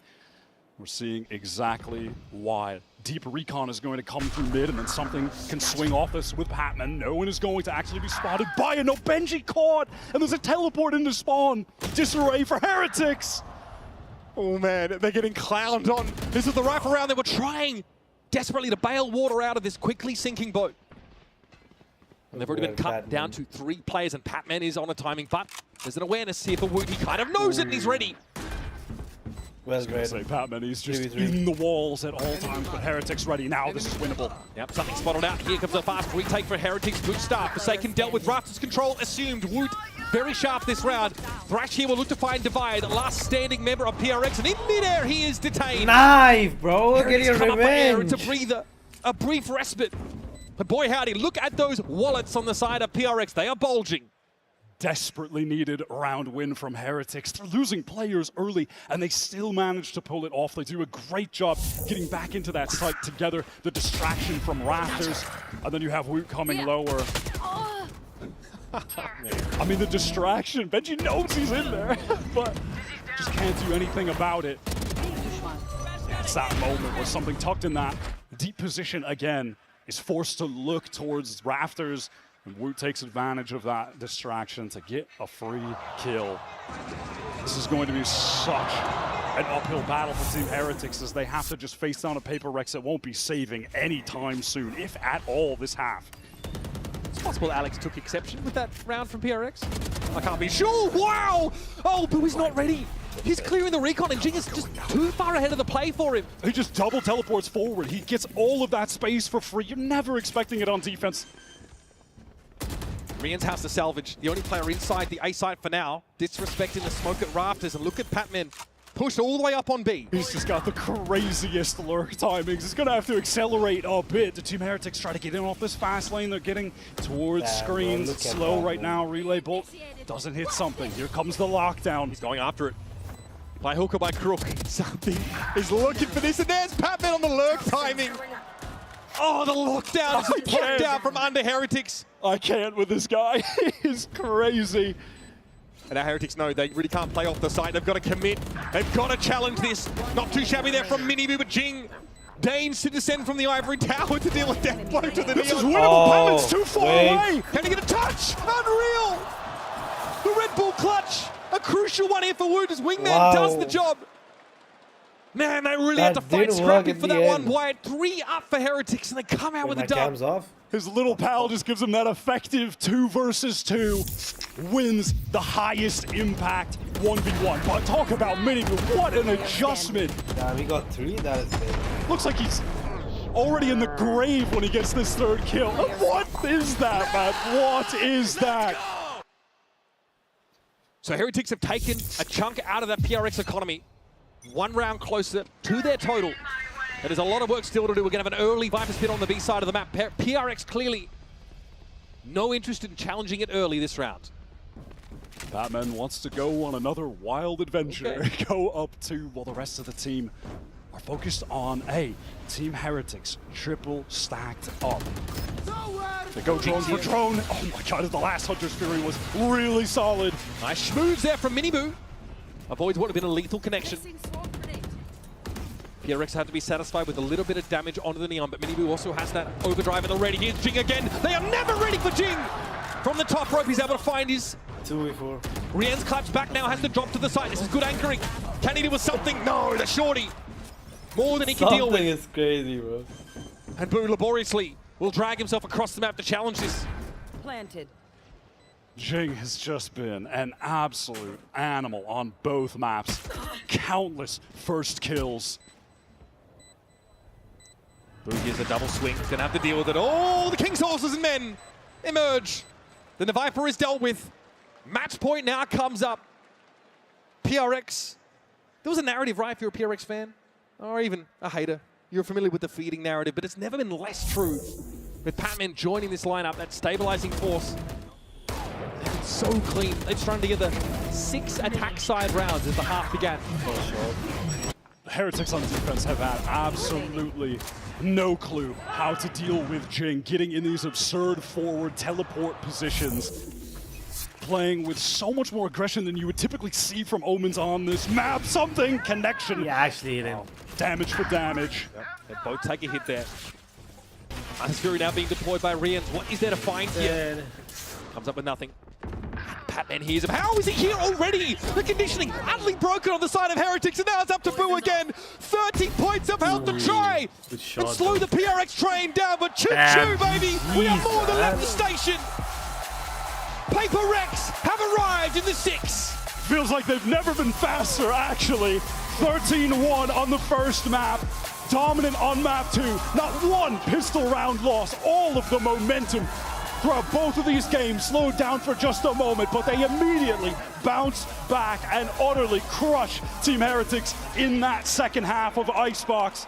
Listen, we thought we were going to get a close banger game. Well, we got some exciting plays for sure from Paper Rex. Highlight reel stuff coming out from Jing. Both maps, Forsaken, incredible on Pearl. Patman with some mental lurks. I don't think anyone expected this to be so dominant. This is Paper Rex at their best. Patman's reputation was the one that would keep it calm, keep his team in line, but instead he is dragging them, kicking and streaming straight down the throat of Heretics. And so history repeats itself once more. Wyatt, a tough loss suffered by Heretics at the hands of this phenomenal outfit. Forsaken shows us exactly what it was that got PRX to this game.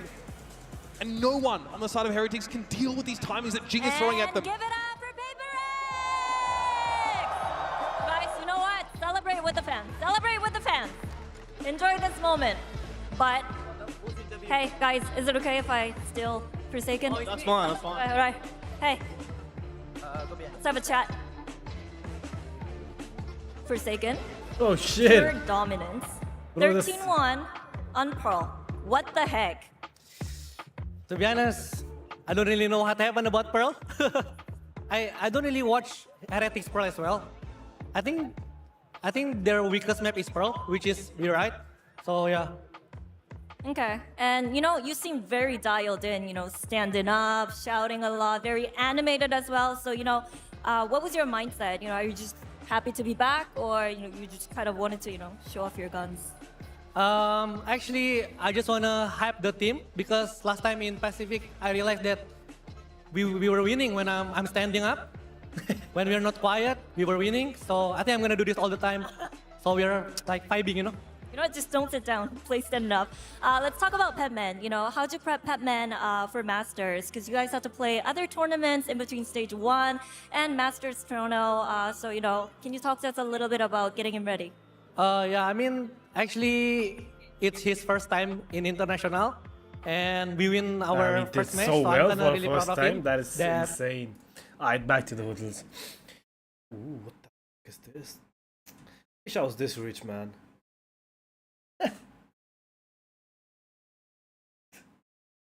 Not my family, me.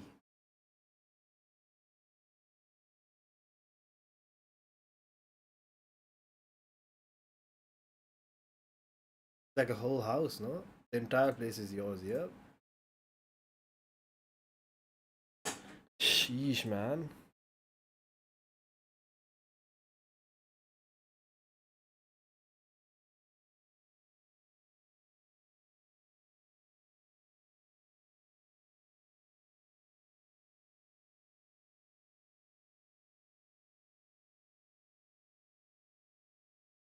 Oh, there's a barbecue too? I am so much.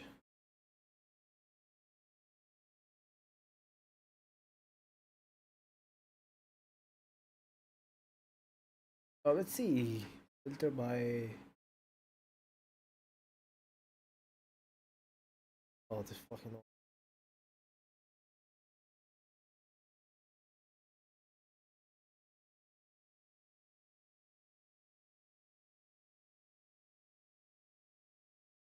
How's it?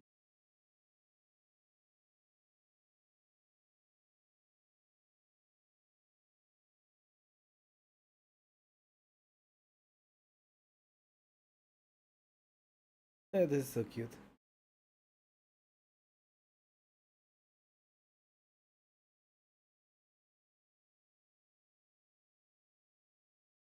Oh, what? Almost a lakh a day? Oh no! Oh my god, this is insane though.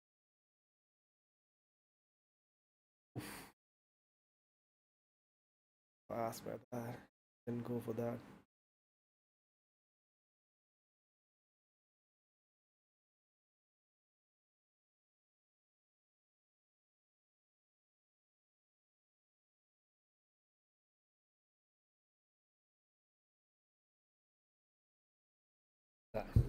I'll be back.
Chef 40, I'm trying to make it now.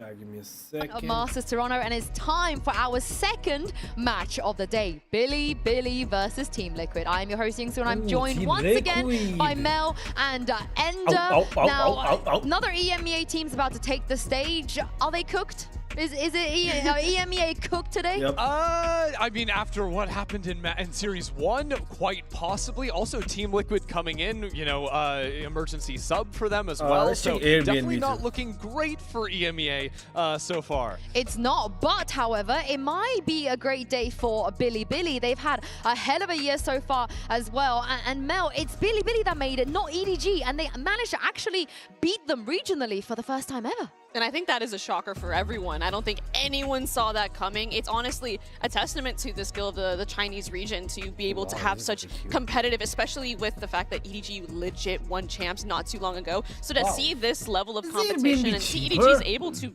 be taken down by Bilibili is a testament to the region. Yeah, and now it's the time for Bilibili to show up on the international stage, because the last time we saw them win a game on international... How do I explain this to my girlfriend? Like, I'm gonna go meet her in her country. I was thinking we meet outside Japan.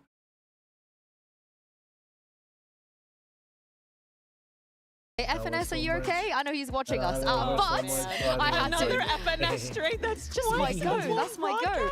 That's my go. But the That's roster crazy. does look a little bit different. Ender, however, this time around they have made changes. Have you liked the changes they made? I think overall, yeah. I think Billy played a much stronger game, all things considered. I wow. like a lot of the mid rounds. What They're if able to you look. look K-Knight on the lurks going into mid. Like they have a lot to go for them coming into this tournament. I think that they are going to put up a real challenge against CL today. I think it'd be a mistake to assume this is the BLG of old, where it's like, oh, they only get by cringe judge gaming on Split or something. Absolutely not. Like, if this is your first time seeing Billy ever since the Energy incident, like, this is a very different team. Like you said, very capable of mid-rounding, and they bring a much more convincing play, at least I think so, to this international stage. Yeah, and I love Neth joining this roster as well. I think you can see what he's brought to this team, and taking a look at their map pool. I mean, in VCTCN, they've been a force to be reckoned with. Can they replicate that, however, on this stage? Look, Yinsu, I'm looking at Icebox and Pearl, because we just had a series against an EMEA team where Icebox and Pearl were in the pool. Oh my god. Look, TL, you got to get rid of that Pearl. It's not going to look good if you let Billy play it versus you. I'm going to mold for 1 second. If please. Team Liquid do not ban the Pearl today, I'm leaving. Yeah? Off the I'm desk. walking off. We gotta get it. I'm going to leave Toronto. I'm from the audience. I'm gonna nearest airport if they do what Heretics the mistakes Heretics made. Because Mel, it is simple coming into a tournament like this. If you're an EMEA team like Team Liquid, the options are there. Why will they take that risk against Billy, who are good well? You would have to be severely underestimating the potential on another map in order for that to happen. It would be, I agree with you, it would be a huge miss. It would. Now, you mentioned the judge a little bit earlier, Ender. Are you on the side with Mel here that they no longer rely on YZ's judge? Yes.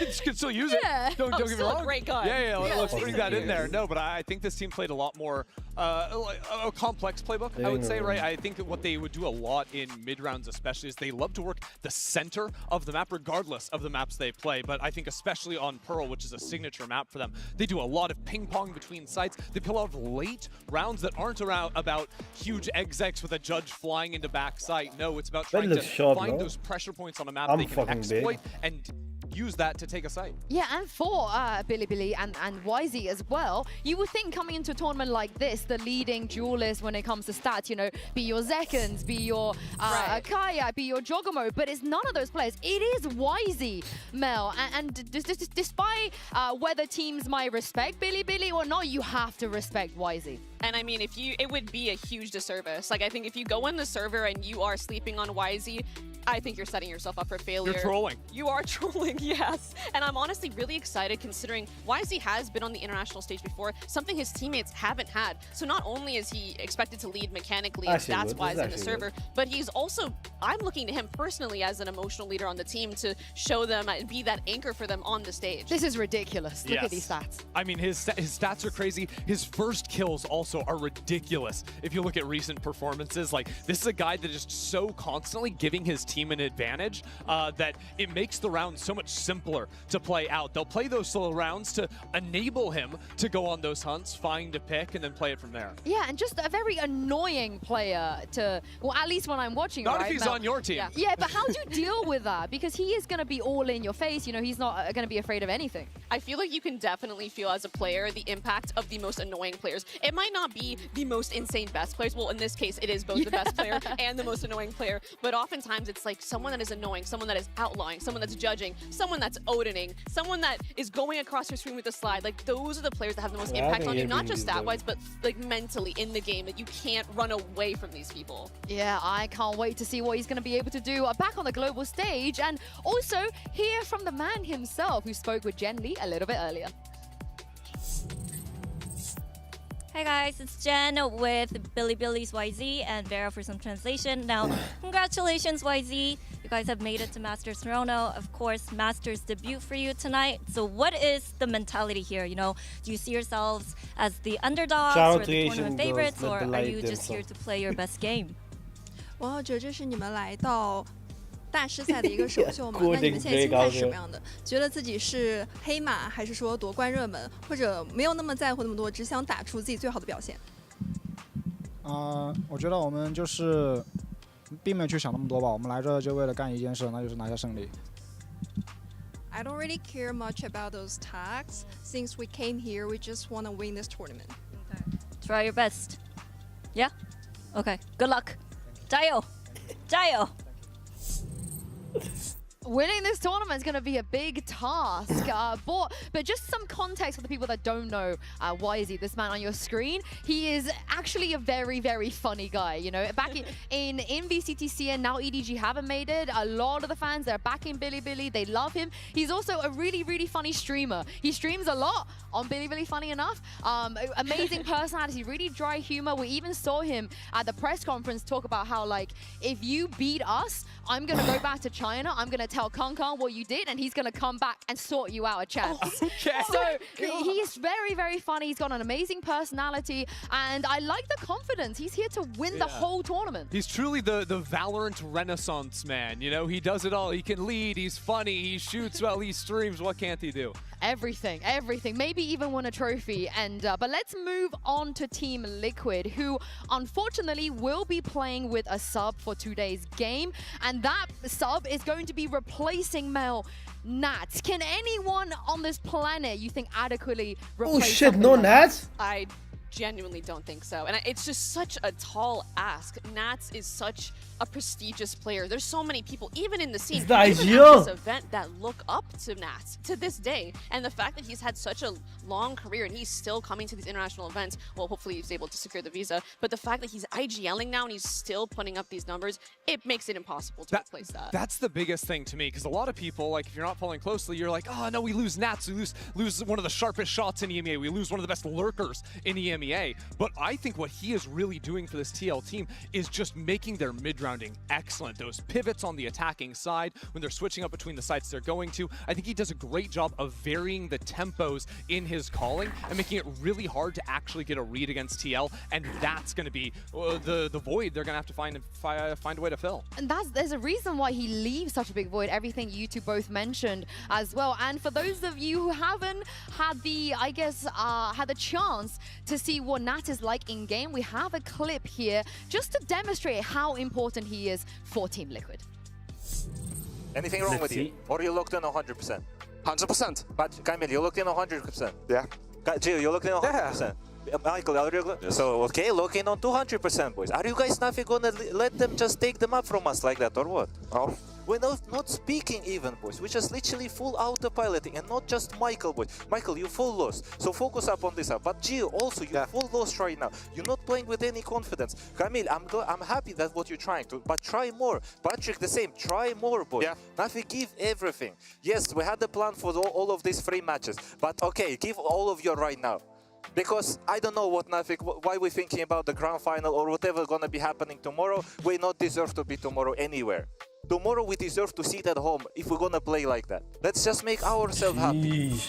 You might think that this is just like a one-off. He says this, but Mel, his speeches are legendary in EMEA. He's always yapping. Did you expect him, you know, to be, I guess, this harsh and direct?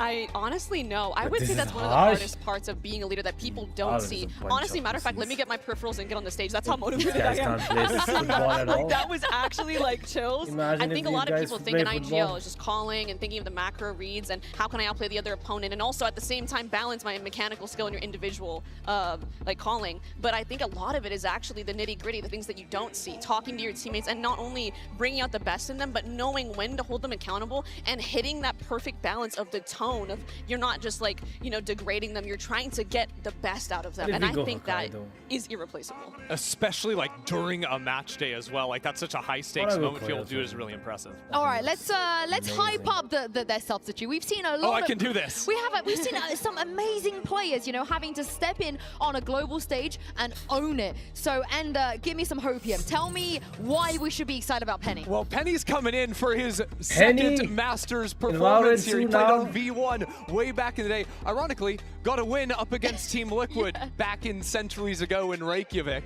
But he's been playing in Tier 2 in North America, right? For YFP has been looking solid there. Coach. Sorry, I had to. True, actually. Evie's made it. It's iconic. But honestly, he is a very solid player. player, and we even had him and the rest of the guys jump in for Furia back during kickoff when Furia couldn't field a roster in Americas. Penny comes in, wins his game, and dips out. He is the super sub, you're saying it. Yeah, and very quickly, while we look at this agent pool, I kind of wanted to bring Serial into this conversation, because when Serial joined Team Liquid, there were questions about what the heck is he going to play, because him and Nats have identical agent pools. Yeah. Serial, he plays Cypher, he plays Viper, he couldn't do any of that. But Mel, maybe now with Penny in the mix, that kind of, you know, the role isn't going to be as outrageous as it looks from the outside. I genuinely wish I could even think about what the roles are going to look like, because I have no clue. I haven't really ever had an opportunity to say that someone is a secondary sentinel on a team. Yeah. Like, that is how much Serial and Nat's agent pools overlap.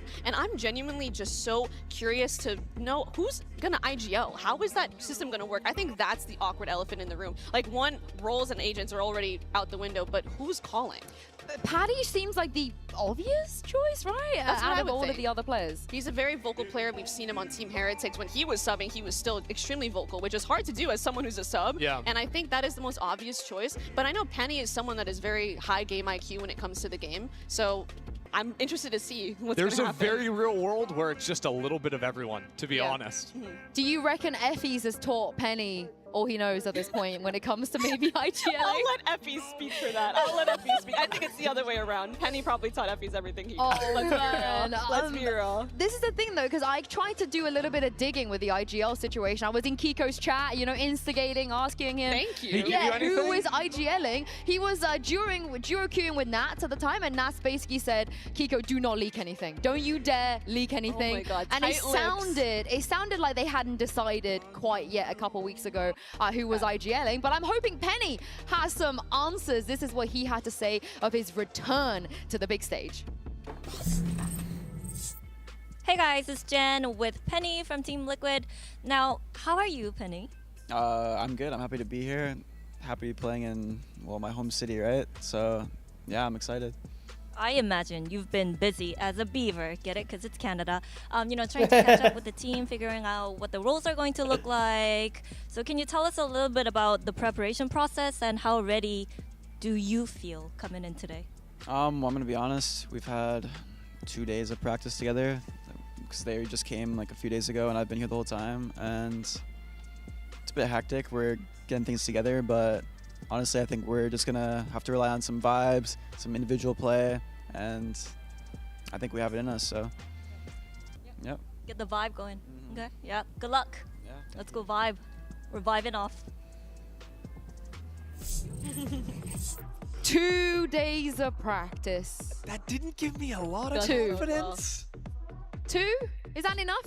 Okay, here. Can I come in with some copium? Yeah. Okay, so here's my thought process, right? We were talking about how people on this team, they play a bunch of different agents. We have a secondary sentinel player. We have Kiko, who also plays controller and duelist. We have 2 duelist players in the team, and one of them fills controller. I'm thinking, and Penny is someone that can also flex, I'm thinking that because they are all able to play all these different agents, they have the flexibility to pug and to potentially at least make this a competitive series. Oh, like a Zipto? Like a Zipto on Lotus? Exactly. Oh, maybe not 5 duelists exactly. Maybe not. No, it was 4 duelists and Cypher. It was 4 duelists and Cypher. Are we doing Sage Roulette, or like what's the call here? Do you agree? You think this is the style they should be approaching today? Just plugging it? I mean, to a certain extent, you almost have to with that little practice. I think it will be like probably a little bit more calm than that, but you're not coming in with like a huge playbook, right? Like Penny is slotting in here. You don't have like a ton that you can dip into in terms of your history, but honestly, that might suit them. You know, I think Team Liquid already as a team like to take a lot of like aggressive fights, even on the defensive side, just sort of group up 3 players, walk forward and see what they can find. So it might not be that far from home if they just choose to play a more aggressive style. For me, it's a little bit about the rookies like as well. You know, we have some players on the side of Billy. They've never been to a global event before. And on this Liquid roster, Serial, it will be his first time. Like a funny it took him a while in person. EMEA to warm up. You know, it was a couple of maps here and there where he was a little bit shaky. You can feel he was maybe nervous. He even talked about it. At playoffs, he was a little bit nervous. And usually, you have Nats there. You have Nats there to be your anchor, to kind of pick you up. So I do wonder, Ender today, maybe Penny could be the one to to keep them grounded. See, I was going to say, it kind of goes two directions, because on the one hand, everyone, all the Why core is there a members of visa the roster issue have while to be the gaming? one I that's don't making get it it. comfortable for Penny, you know, sort of Right. like enabling him, like asking what you want to do. But at the same time, Penny does have a level of experience coming in, playing on a master stage previously. So I do think that with just his longevity in the scene, he's one of the better people you could find to just slot in for a game like this. And I think, too, a big part of it is the fact that I think Penny has been competing in challengers a majority of this time, and I think that shows grit. And this is a moment where you need grit. You got to bite down hard, and you need to push forward. And I think if you're going to pick anyone, it's a guy that's been grinding it out in challengers this whole time. After making it to Masters Toronto, he didn't get a big ego about it and quit and throw in the towel after not making it. He's been playing this whole time. Yeah, So I can see a lot of perseverance and a potential for, I mean, maybe something can happen. Maybe I'm super so big. subs. The super subs have had a good record so far. I was just gonna say too that like the challengers like schedule is legit too. Like you play a lot of games. There's like third-party tournaments as well. Like he might have actually played more games than some of the people on stage this year, with just like the amount you're packing in Tier 2. And I'm kind of talking myself into. I know I predicted Billy, but now we're having this conversation. I'm kind of convincing myself purely because you spoke about the comps, the agent choices. Liquid have been just cheesing their way throughout EMEA. With the double sentis they've been playing. We've heard other players, Mel, talk about how this is super annoying to deal with, and you need a lot of counter strat as well. So they could just do this on the global stage. I wonder too if it'll even throw off Billy more if they come to the global stage and they four don't times, exactly that is- stick to the script. And I think that leaning into the pugginess and like the lack of a playbook, I think will actually help Team Liquid in this regard in terms of getting More anti-stratted. cheese? Yes. When I was looking at this matchup initially, before knowing about Nats and questions around, You didn't know about Nats before this game? No, way back when I was looking at the matchup stylistic. Come on. Yeah. Sorry, Nats. Where I were wasn't you in familiar with their game. 2021? Yeah. I don't know. I was like, League I of don't know. Legends, sorry, carry on. Just Yeah, a, be just on a the bad game. place. I wasn't familiar No, with honestly, your game. I think like stylistically, Team Liquid should be favored in this matchup. Like I think the double Sentinels ideas, especially against a team like Billy that play such slow rounds consistently on their attacking side, like Billy would often domestically run into time trouble as well, ping-ponging between sites. So if TL stay to that familiar style, or I think it familiar? benefits them, but I'm Familiar, not right? sure it actually suits the players with Penny coming in. Maybe this is a hot take, but I feel like it would be own little nook with the sub and not try to can we go start, after bro? what they Stop have the with their yapping IGL when he's already. there, because he's just not there. And his impact, besides IGLing, but his lurking and his game IQ also isn't there. So we cannot rely on our old game plans and our old system, in my opinion. There's only one thing that makes me even more espresso depresso than Nats not being here, which is we're not getting Cats today. And Cats has been such a mainstay of Is that why you're EMEA. wearing the ears? No, but No? I will say yes. Just but I mean, we get Kiko, we get one half of Cats.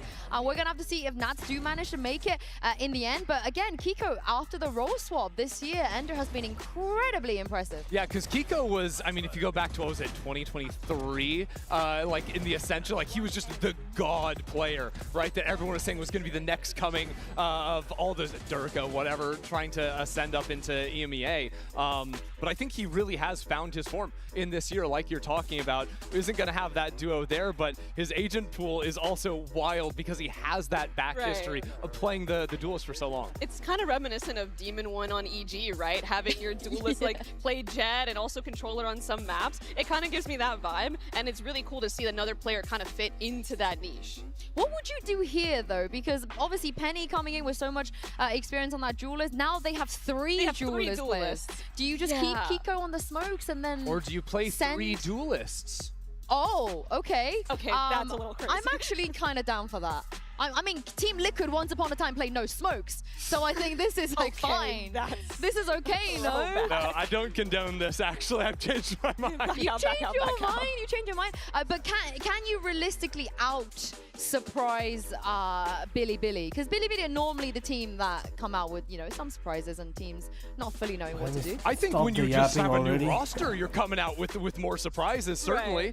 But most of us are on the Billy side. I think Uber and Van's the only people that believed in Liquid. I would love to get a vibe check here in the arena because only Uber and Vans believe in Liquid. Toronto, if you can hear me, give me a cheer if you believe in Team Liquid. Ooh. Okay. All right. Okay. Billy's about to pop off, though. Give me a cheer if you are a Billy believer. Any Billy fans? Oh, that's more for Billy. Even the fans in the arena are believing in Billy, and so are the three of us. But like I said, there were. Hold on, wait, whoa! I hear people from across the Atlantic chanting Team Liquid's name. It's coming through the walls. They believe, Sue. They believe in Team Liquid. I'm glad somebody believes in Team Liquid. So there's those people, and that's Uber. That's Uber and Vans you're hearing. That's Uber and Vans. My mistake. But enough yapping from us over here. It's time to send this back down to the stage and bring out Billy Gaming and Team Liquid.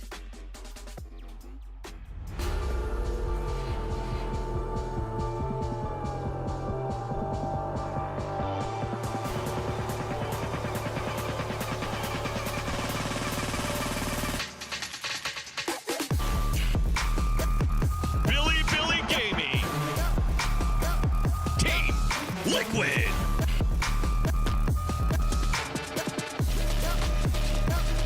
I like how old school Japan is. I really fucking love it.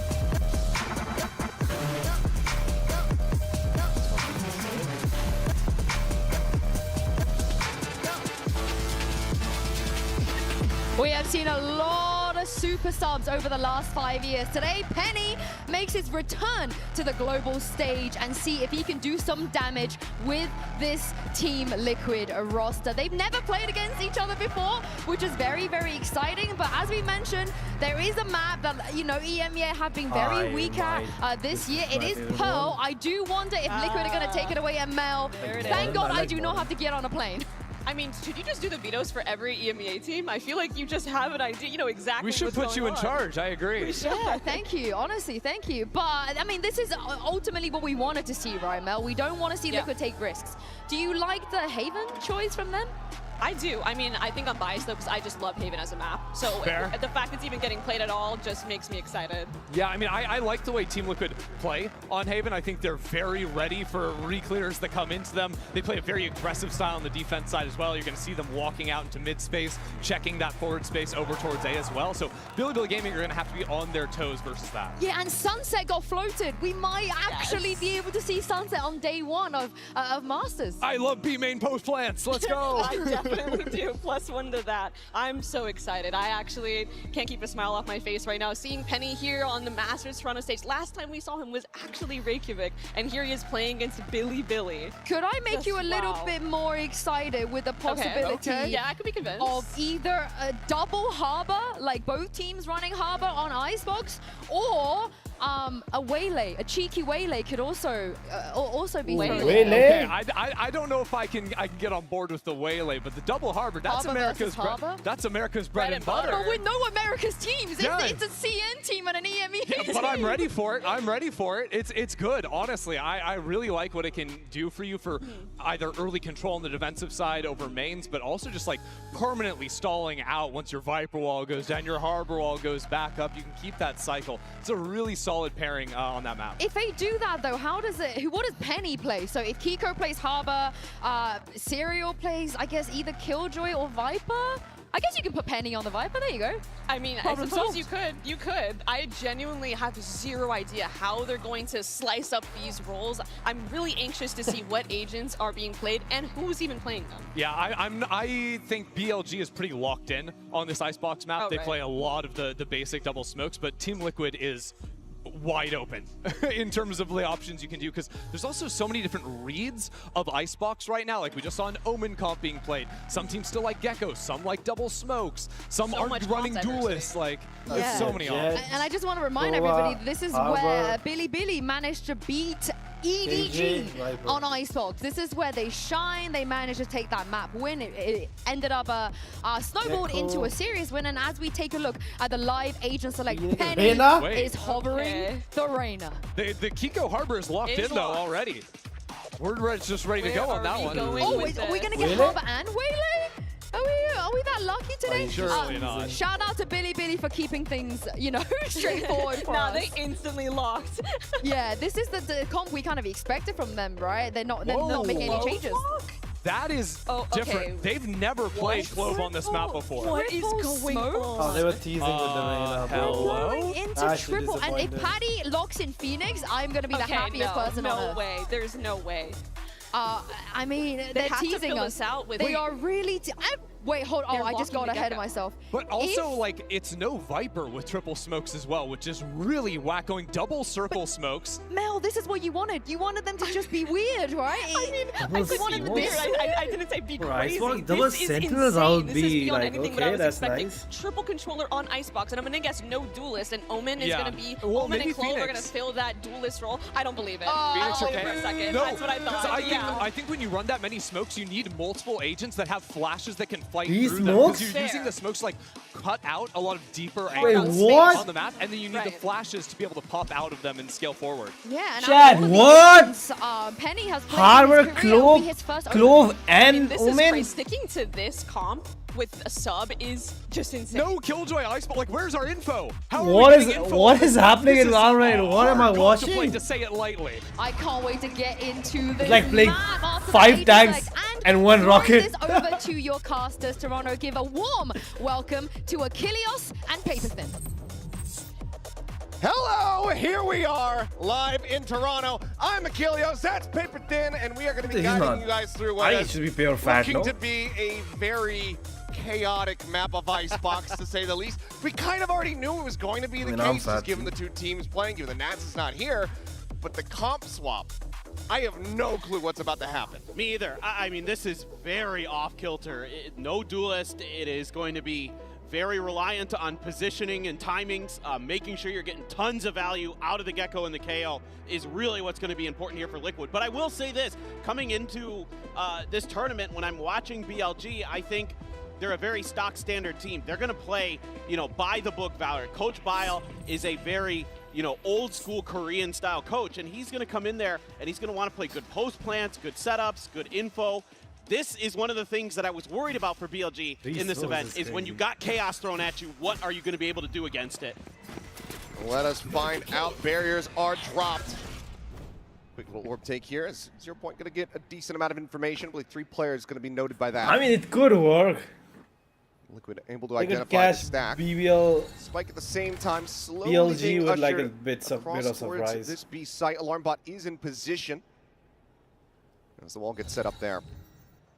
You can create a lot of confusion with this comp as well. You're never really going to be sure which direction they're going. They can throw smokes everywhere on the map. They've got a bunch of different util to use with the initiators to sell fakes. This could be really tricky, but so far, BLG just holding the line behind their high tide, just waiting this out. YZ right at the ready. Attempted a little bit of an audio bait there from Camo as the swing gets ready to come through. Patatek already cleared out. Now Camo going to be taken down. That spike immediately is going to be pivoted back towards B. No. Cuts across through mid. Like the approach here under tube. Levius in position though, striking. Penny going to be down on the floor. Serial dead. Kiko able to fight back for one, but needs a hell of a lot more. And those are some snappy shots! As, oh, baby! The 4K damn near gets the ace clutch, but won't be able to squeak it out in the end. It's going to be Billy taking the pistol. Some nice shots, He man. has been just electric in EMEA this year and almost pulls off the miracle. BLG gets a good read early there. Ready to spring the trap right off the back of their own high tide. That one caught Team Liquid just enough off guard, but The crowd saved him. response there almost got it done, and that's almost like feels like a win in that round, like for Team Liquid. You really don't quite get it. Coaching staff there, Lohan, thought maybe.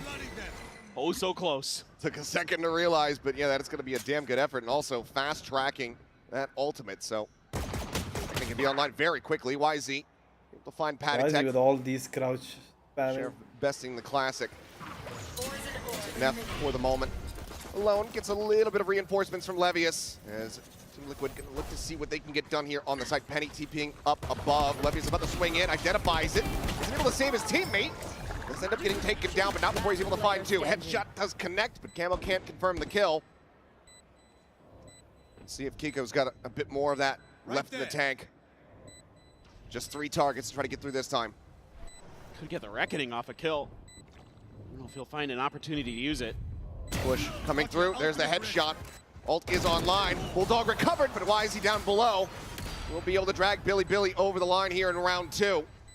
Closing out the anti-eco, but not without cost. No, it isn't looking the cleanest there for Billy in some of these late game scenarios.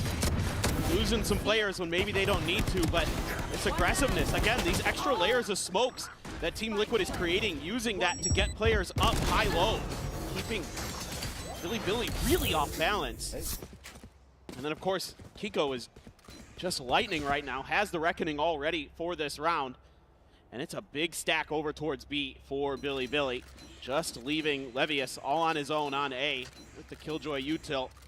I wouldn't be too surprised if this is a read to kind of just dodge the Reckoning, play for retake, see what you can get done beyond that. Plenty of noise being made here by Team Liquid, stomping their way forward. I suggest you move. Maneuvers starting to come out here from Bilibili as they look to try to get into position here. Push forward past Garage. Sight, however, wide open. Levius leaving it for the taking. Waits out the Reckoning. Spike now going to be planted. They're going to be coming from a lot of different angles. Bilibili, very patient, very diligent team. Russia going to be noted there around the back. Paranoia going to be sent off the back of that Dizzy, and that's going to be Levius now taken down. Serial able to find Neff, and Team Liquid looking good to secure themselves a win here in the anti-bonus. They see 2 or 3 players behind of Bilibili now arriving over onto the side. Full connection on the flash. YZ has to tuck back. Kemo on the peak, able to find K9, finding Russia. And now it's just YZ to see if he can put a dent in this Liquid squad at all, and he cannot. Flawless fashion, Team Liquid get themselves on the board. This is beautiful from Team Liquid, and Penny, the hometown hero, versus great Paranoia to clear out Levius on the stairs. Really nice stuff from Team Liquid, but you can see the game plan here. It's to scale off of these smokes quickly and keep Bilibili off balance. This is something I think that they're noticing a trend with Bilibili in China, is that teams like XLG that come at them quick, they don't often react properly to it. And if you can catch them when they're trying to get their setups, trying to get their perfect plays into position, they often crumble. Going to the first buy round now. Liquid are going to be able to go ahead and tie up this affair. We don't YZ break that. Once again, full flash connecting has After to drop watching down it for like 2 yellow. years, we don't break that. Slowing down a bit as the thrash is going to be invested. YZ at risk now, completely and utterly detained. Patatek able to just run him down. Gets right in on top of him, spots out the legs of Neff. Gets himself a second kill. Russia able to peel back one. Penny does get taken down, but Patatek on a mission finds himself a third. Jing. It was just Russia. Quick little taps, finds the headshot, but Camo swings around the back. And that is Team Liquid now tying it at 2-2. Yeah, there's just no follow-up plans here for Bilibili. This thrash comes through, and Neff is stuck trying to figure out a way that he can get into a position to be safe. And instead, he just gets stuck in a spot where his legs are right out in the open, and he just gets cut down. This is looking really nice for Team Liquid. They've got some good plans coming in to this attacker side on Icebox. These smokes in particular, making it really tricky for Bilibili to find the angles that they want to hold these positions, to kind of play against the utility that they're expecting to come. And outside of the pistol and the follow-up, it hasn't looked that great, and even those 2 rounds were dangerous. Orb does get taken. Russia going to be one away from that next Reckoning. 2 Stingers and Sheriffs abound here for Bilibili as they look to pull off a Thrifty. Once again, though, stack from Team Liquid working their way in towards this B site. They get it clear on the alarm bot. TP back yellow. And it is just Levius here. Not much to be done. Wraps around the back of site. Has an opportunity here for the shot, but nope. Camo will be able to find it. Gets the overheal. Right as rain. Too many smokes, man. So now you have to deal with all of these smokes in a retake scenario. It's an absolute nightmare for Bilibili. Camo, one away from his ult too. That's another piece of the puzzle to consider here for Bilibili. No peeking. Cycling the smoke. Rashad just here alongside him, would be able to find the kill in all likelihood given the stinger, and there you go, finds it off screen. I knew he would. Penetrates them back onto Risha. Outlaw used, finds value, and now it looks like widely K-Knight and Neff more than happy to just go down to the spike if possible, but Patatek will go ahead and find himself another elimination. Team Liquid now going to find themselves in the lead, and the rounds coming away pretty cleanly for them as well. No, absolutely. They're really, I will be really more powerful on in defense, pace to make this call. half very difficult for Bilibili, in a map that Bilibili has been very good on. They beat EDG, they beat Wolves on this map in their run-up to qualifying for Masters, whereas Team Liquid has struggled on this map. The only team they've actually beaten is Fnatic in EMEA in Stage 1.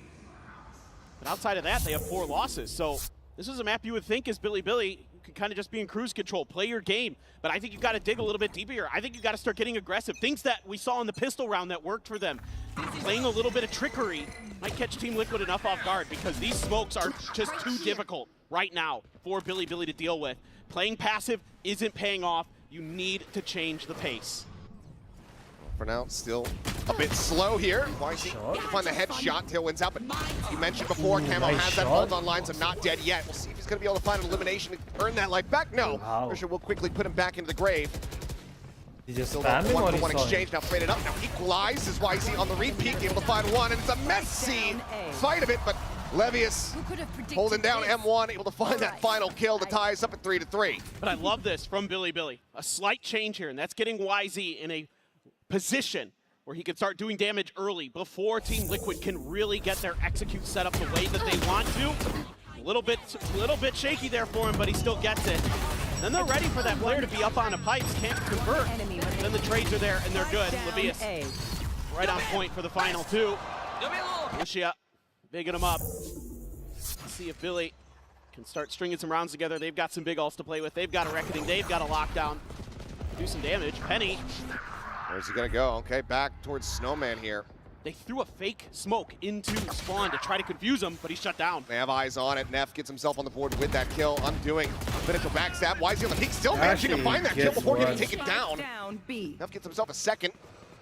So now it's gonna be the player advantage here for the side of Bilibili. Lurk up here from Patatek, but Levius reading this suspicious.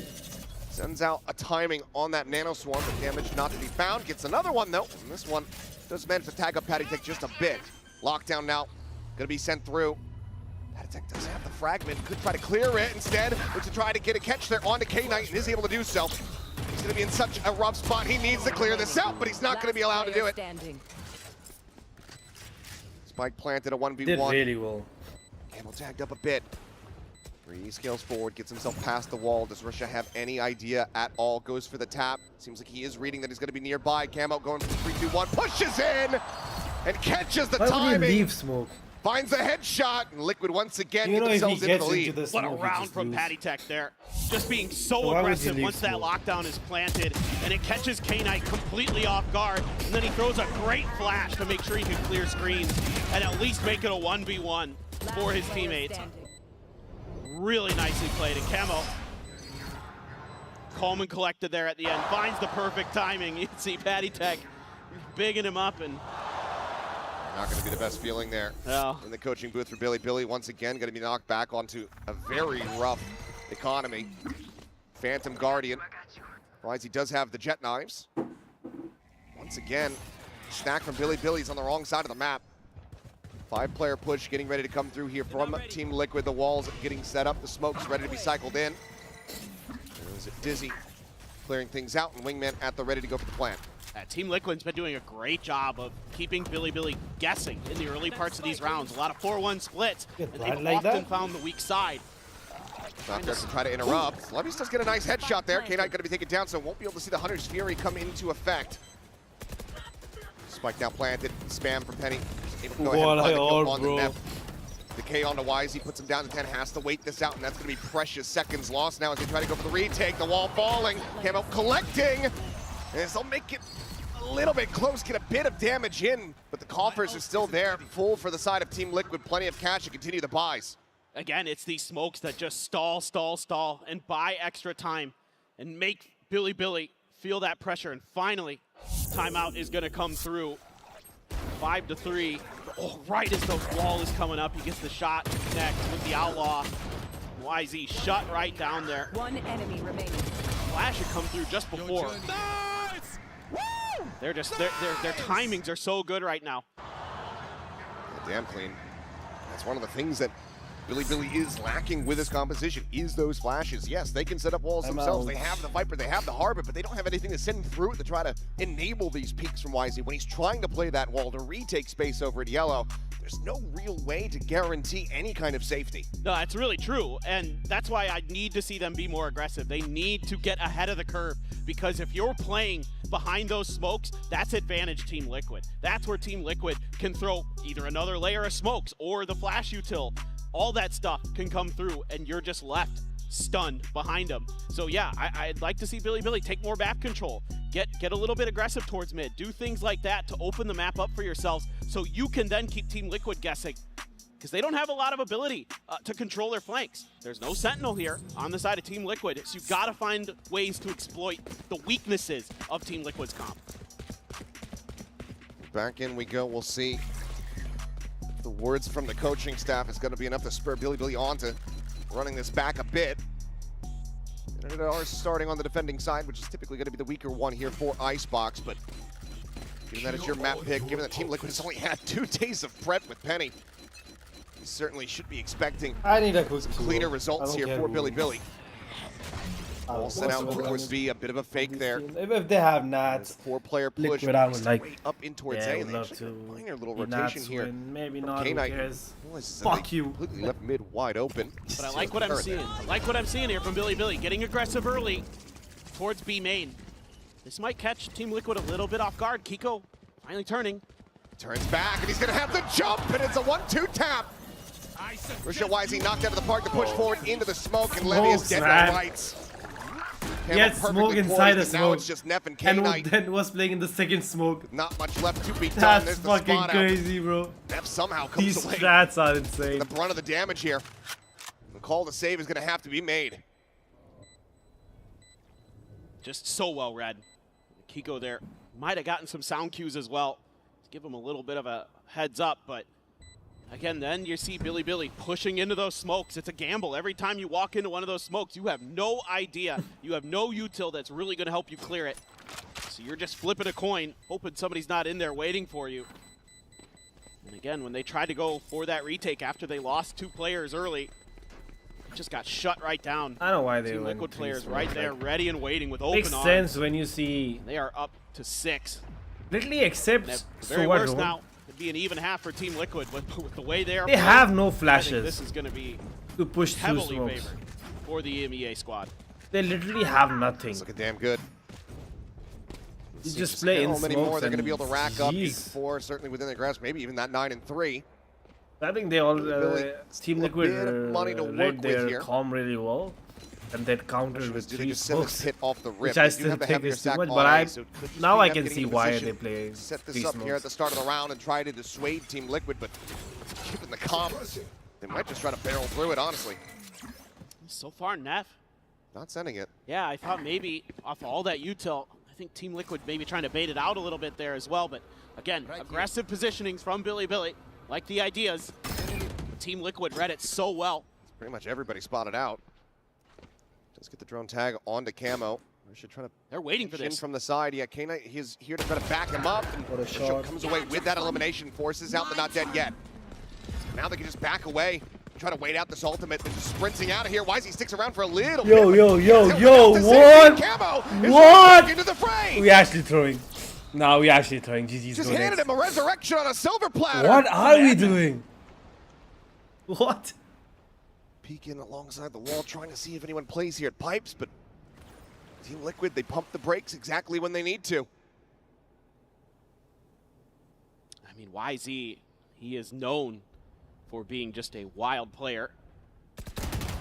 There's the up and over the top, but have the secondary peek in from Camo. Gives them the advantage back into their hands, and Russia's just getting overwhelmed. Line up there, but Levy's only able to collect on one. Shitting on YZ right now. If I'm in their team. Down to a sliver, the jump up over the top, Neff able to find the first. Doable. Serial does fall. 20 health here on the Omen. Kiko. Unscathed so far. And Cloak can smoke here. after that. Nah, bro. Now separating a bit. He's up and over the top. He's just got no idea. Kiko will collect it, and that's going to be Liquid guaranteed the lead here at the half. Yeah, this is a tough one for Billy. YZ is a tremendously skilled player. His mechanics are very, very good, but he gets spotted right as he's trying to come down. Of course, he'd been spotted before that as well, up on the Raptors, but 30 seconds left. that's a mistake. That's one you can't afford at this stage in the game. That's going to give minimum 7 to Team Liquid on this half. As good as YZ can be, sometimes He does have rough ones. The last time we saw Billy on the international stage was against Crew Champs. He did not have the greatest series. He lost 0-2 and he was 27 and 37 in the kill to death column. So we need to see him pick it up. 2 more rounds to play here in the half. As there's the pit, now finally going to be infested. Yeah, Levy's nice able to shot. find one. Penny going to be taken down, but he does eat quite a bit of damage. Down to 2 HP here is the Killjoy. Pat attack, just spraying through, catches a stray, and Russia gets taken down. Push forward through all the walls, all the smokes, but YZ is here this time. He's coming up with the goods. Camo Serial both going to be eliminated. Levius gets team killed by K-Knight. As we are diving into the depths of chaos. We won. Patatek will not be able to make it happen. YZ picks up the Vandal, finds the headshot, and gets Billy another round win, breaking the win streak of Team Liquid. That is one way to pick it up. Nice round for YZ there. Ready for the push out of these smokes. We haven't seen Team Liquid get too aggressive since the early part of this first half. They just walk through there, not ready for YZ to be tucked in there. Guardian. They don't have any util to try to clear those smokes, and YZ makes them pay for getting aggressive. And that was a YZ is using all skins I'm using. Thinks he's got the lockdown. Got a chance. Patty Tech has his ult. And there it goes. No command coming through. Levy is going to be making his way across the map. Be in position as YZ is just absolutely screwed. Fragment at his feet, previously tagged up, but Patatek now going to be on the floor. Resable, but Camo and Penny both end up falling. Serial able to fight back for one. Sees his teammate there on the floor. Would love to try to go for the res, but just cannot make it happen. It's far too risky. At the same time, lurking forward here in towards the kitchen. The turret does reveal. He used the that should lead Billy to realize that there's going to be this rotate across. Globe. We'll certainly have it confirmed here in a moment as the spike gets ready to be planted. They're going to go pushing out through a main, though. Trying to get a wrap around across into green. Got a ton of util here for this retake. You've still got Levius's ult, but He's going to be hearing all of this. Yeah, for the backstab. Yep. Footsteps certainly going to be noted for Thrash now to just try to slow down the approach here. Trying to get a catch, but will not be able to find one. But Kiko getting closer. Circling them here as the lockdown is invested. He's going to play it patiently now. Striking finds one. Lockdown going to be cleared out. Gets away. Maybe a bit more trigger discipline. To safety. Spike now, Diffuse getting started. A bounce there, not able to find it. Drop down, Serial taken out. Kiko trying to make this happen. Has to go for the repeat, and Russia nearly gets it done. 7-5. He has so much time on Killjoy, Billy. Just went on. Oh, that was huge for Billy. Russia able to hold the line. 14 and 11 on the half. Keeps Billy in it. Dangerously close. Liquid out at the lead, but only just. We'll see who's going to be able to take this opening map. We'll come back after halftime. So calm.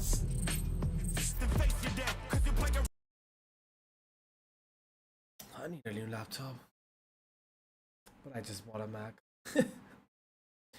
Okay, this might just be my favorite Airbnb.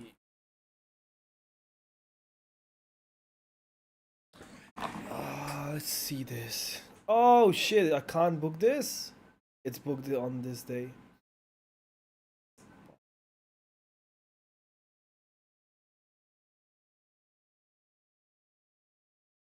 Gocho.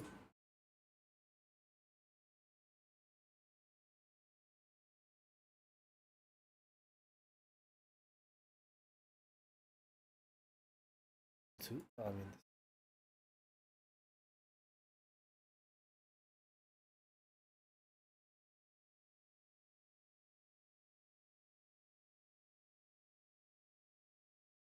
this is pretty cute. Ah.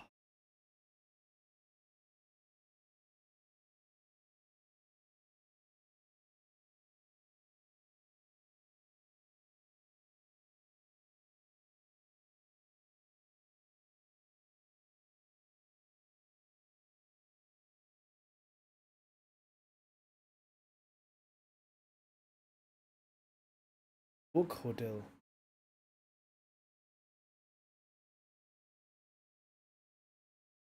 Bad at all for the price.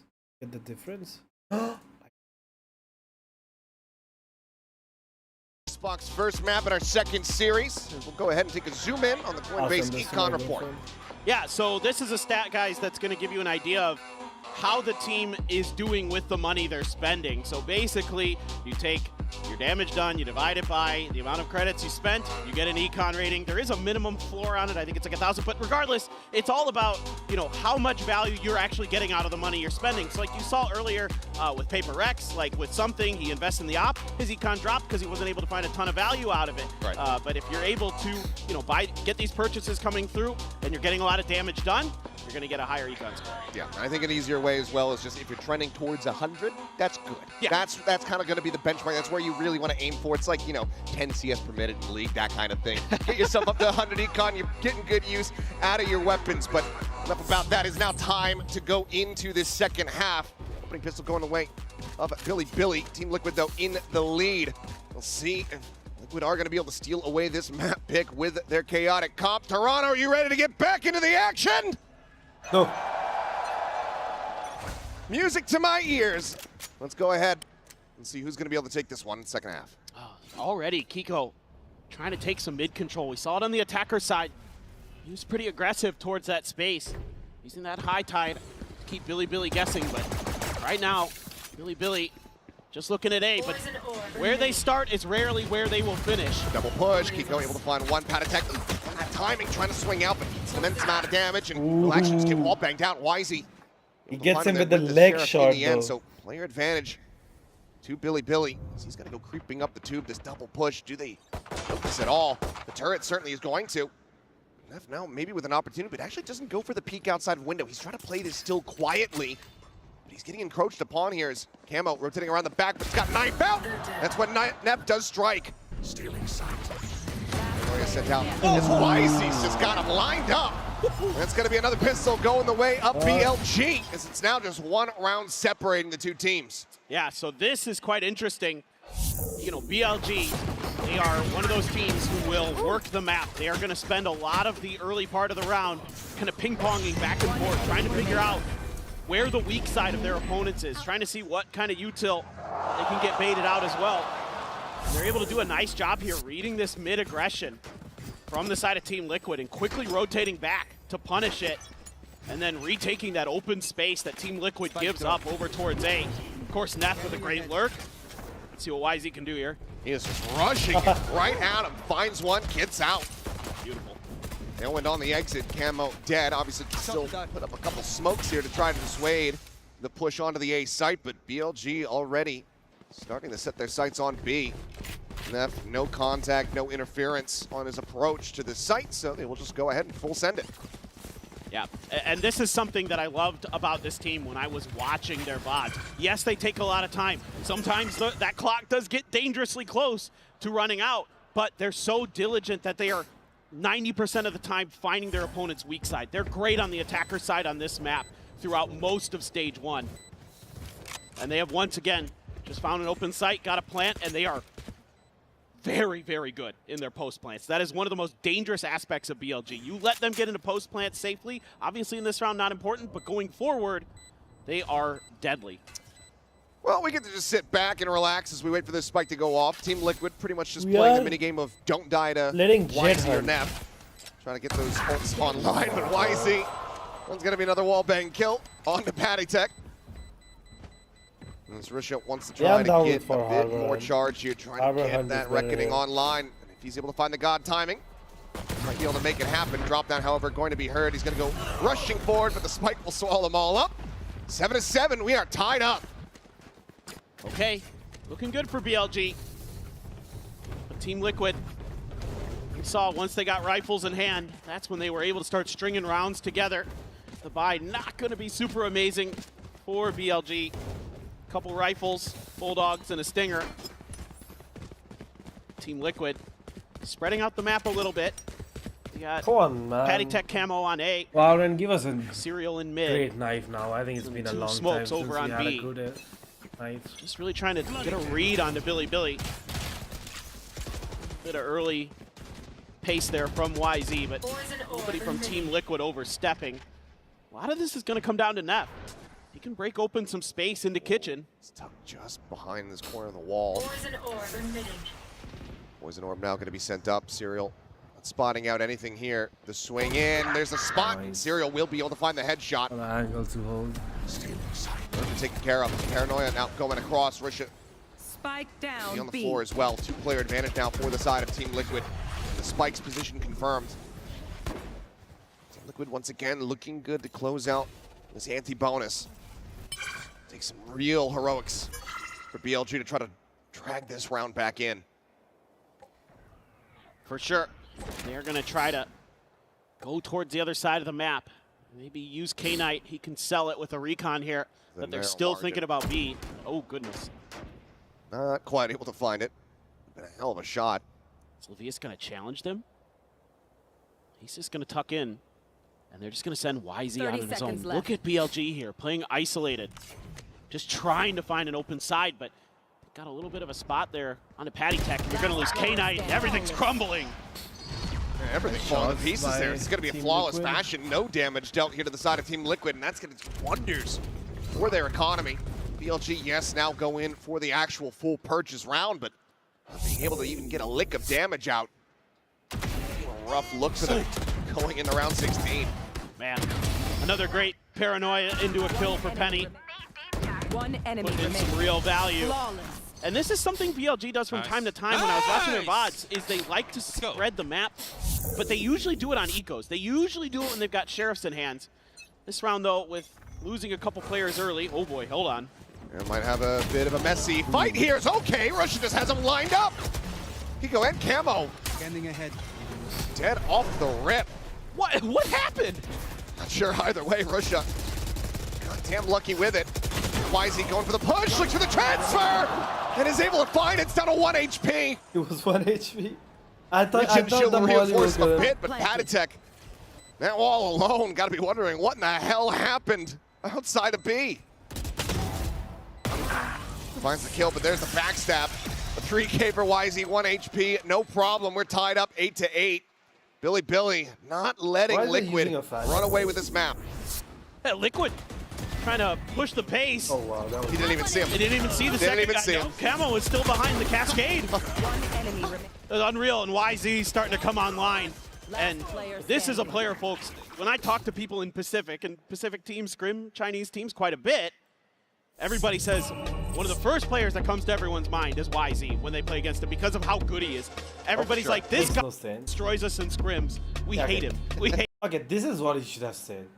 Whenever I talk about the Pacific guys, who's the most scary in scrims, everyone thinks of YZ. What is this?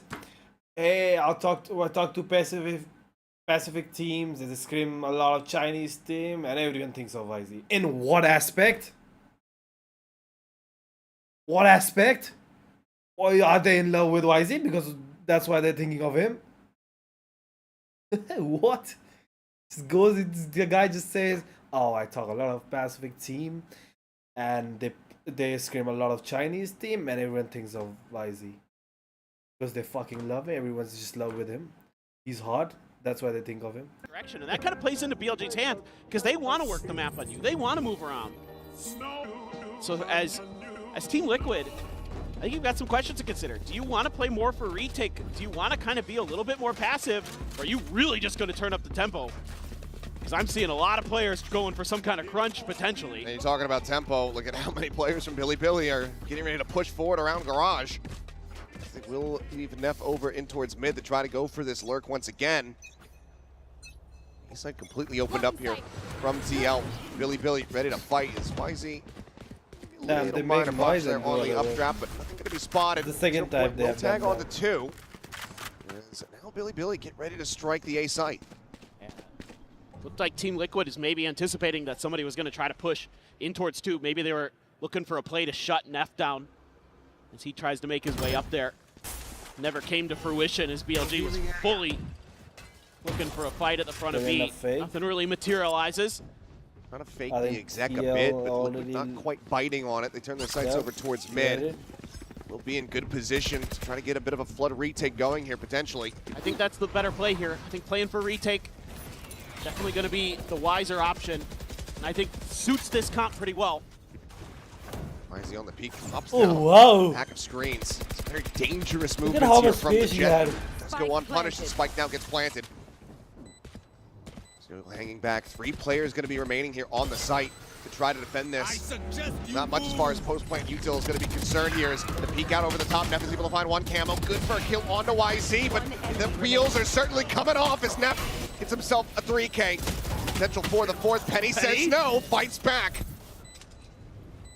Finds 2, but needs to get 4. K-Knight noise going to be made there on the rope as he gets the tap. He's swinging around the back of sight, though. Knows that this Omen is going to be low on HP. Has the shock darts at the ready. Penny, a bit of damage in, swings out, but Levia stands tall. Billy now back in the lead, 9-8. This is starting to look a little bit dire for Team Liquid. How did they all Seems like die? even now playing for retake, of course that reckoning makes things more difficult, but Neff's position never able to be cleared. He finds really nice timings on those peaks, and he's really clean with the shots to make sure he's cleaning it out. They're starting to get fired up. The wind back underneath Billy's sails. It's just Sheriffs now for Team Liquid. YZ, similar play behind this cascade, round after round. This time he's going to try to tuck into the corner. The change up, there's the drop down, the push coming through. YZ getting a little bit frazzled, but eventually he's able to stabilize the aim to find one, but Patty Tech does put him down. Trades it out. Question is, can the weapon be recovered? Looks like the answer is going to be no. Stranded a bit too far forward. There's Camo still cycling these smokes in.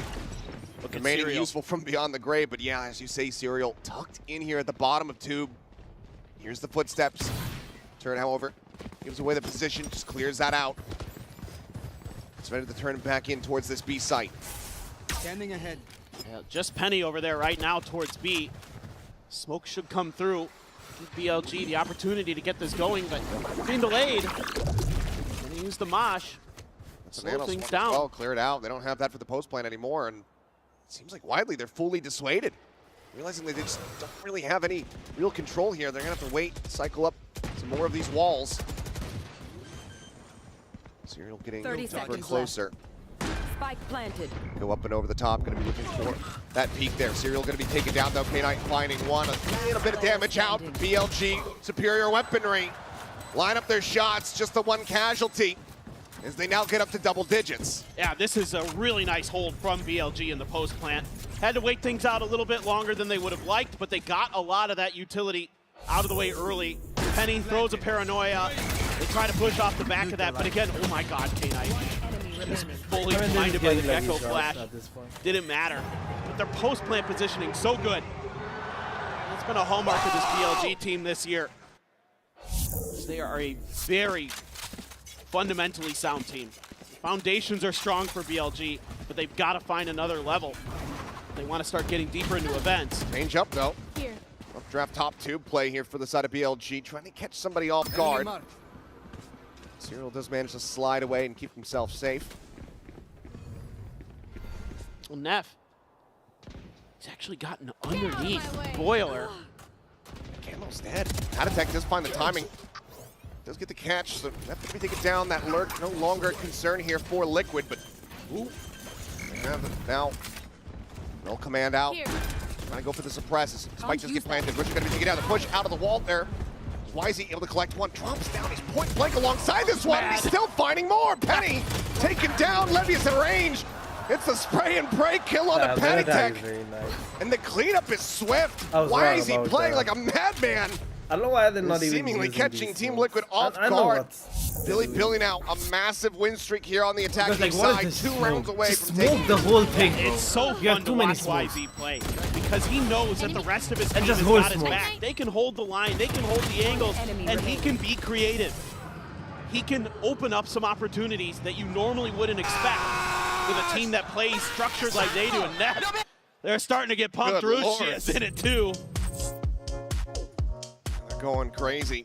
They found their groove.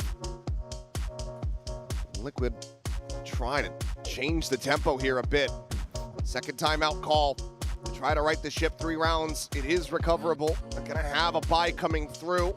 Still a bit rough around the edges though. Well, now you're starting to see some of the problems that the analyst desk was talking about before we got into this map. with the inability to get info sometimes. You have the Gecko to give you a little bit, but you don't have anything else beyond that.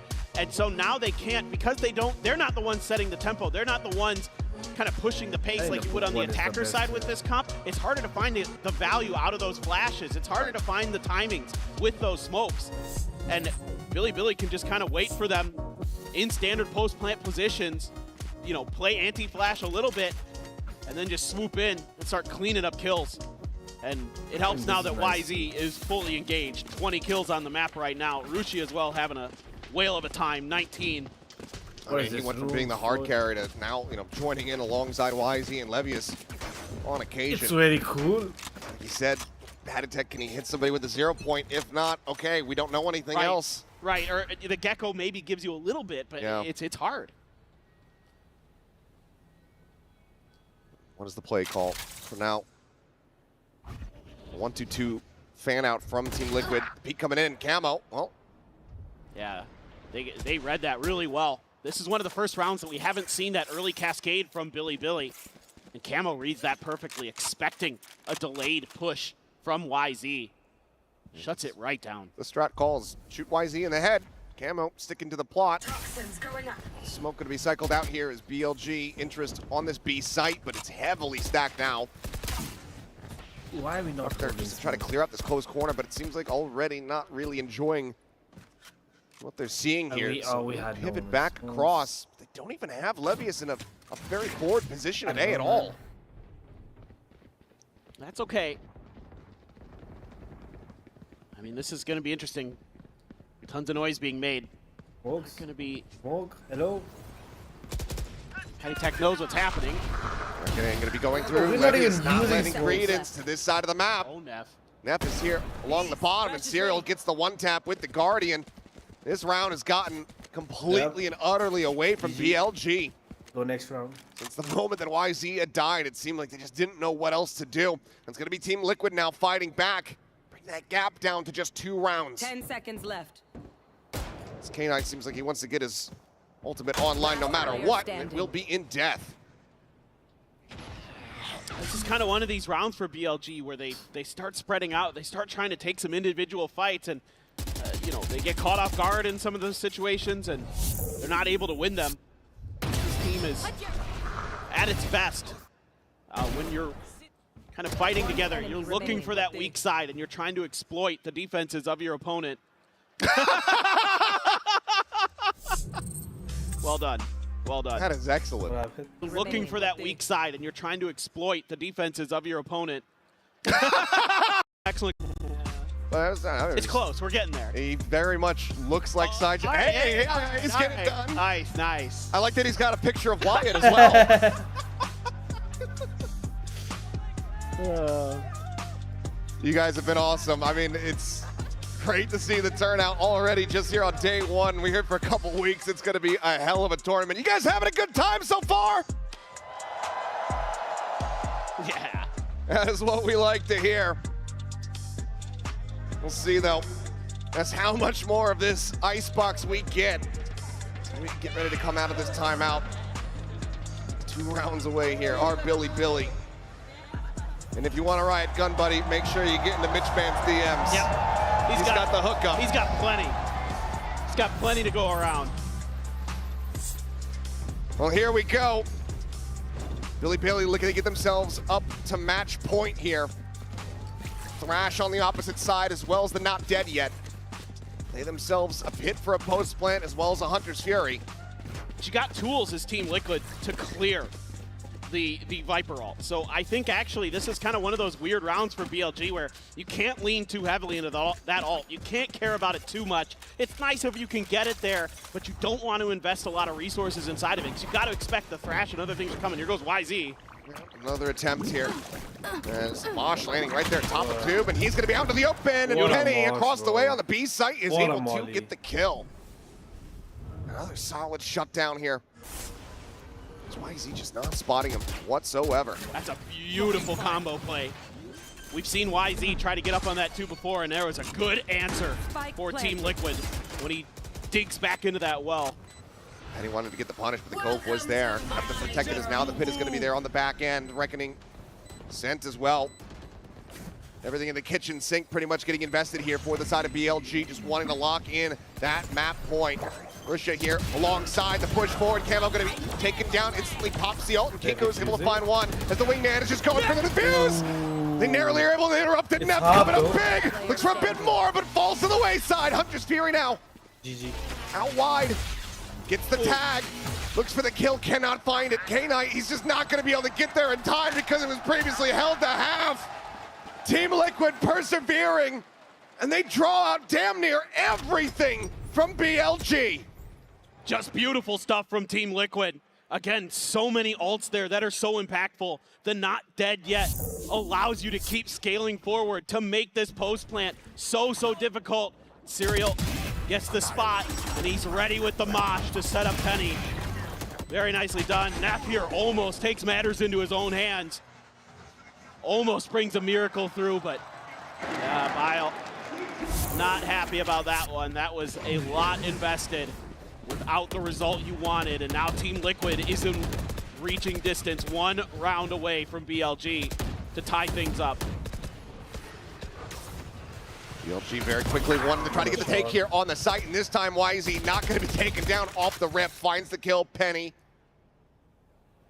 does fall down as Levius on the lurk, similarly intercepting Patatek, causing chaos, as well as disinformation here for Team Liquid.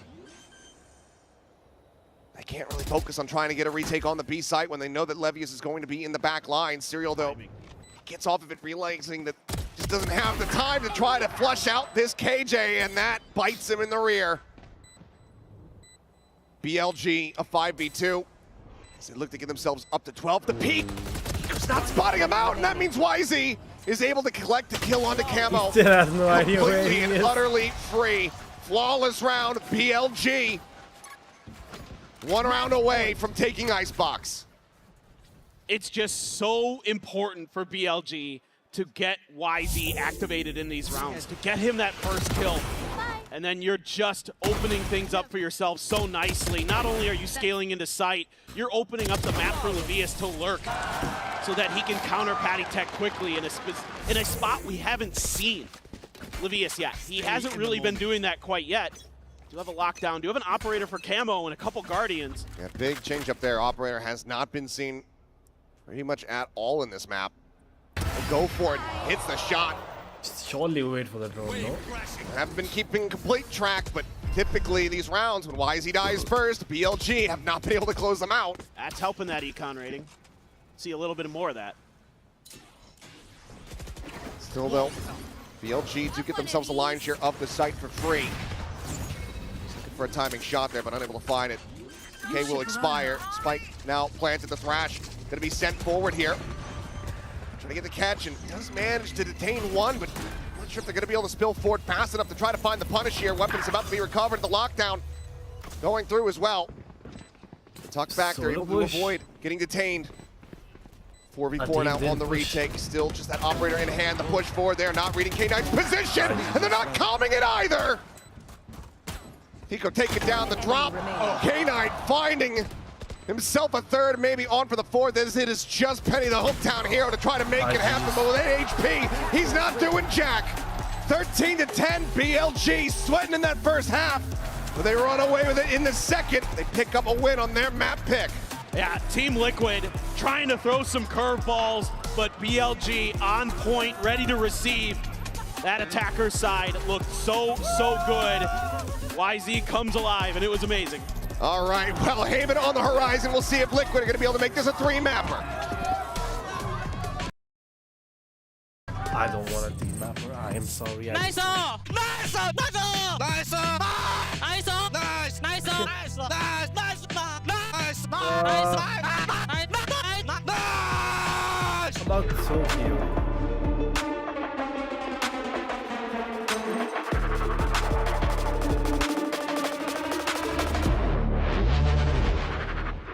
This is insane. Why is it so many like this type of rotation? Dormitory.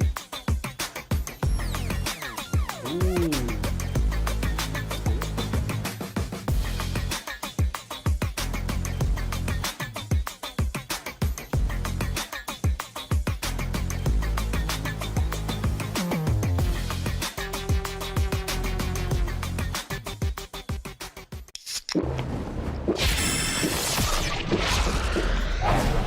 Red Bull gives you wings. Just this.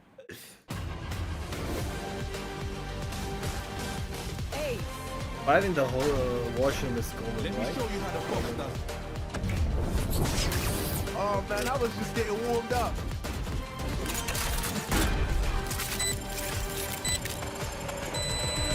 Spike defused.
Happened what? What the fuck?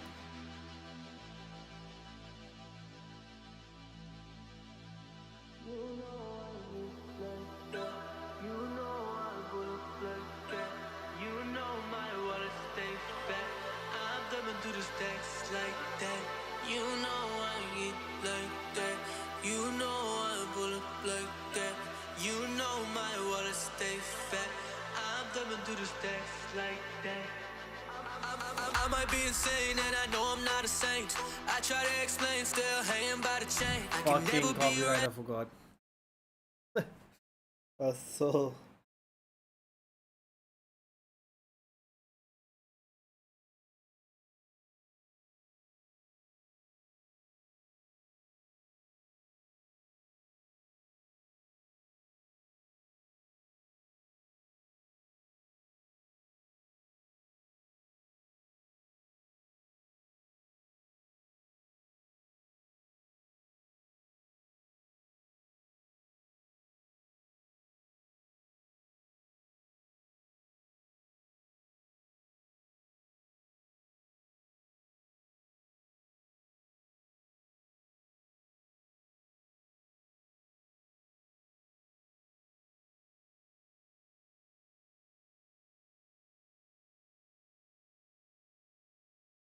Are we back?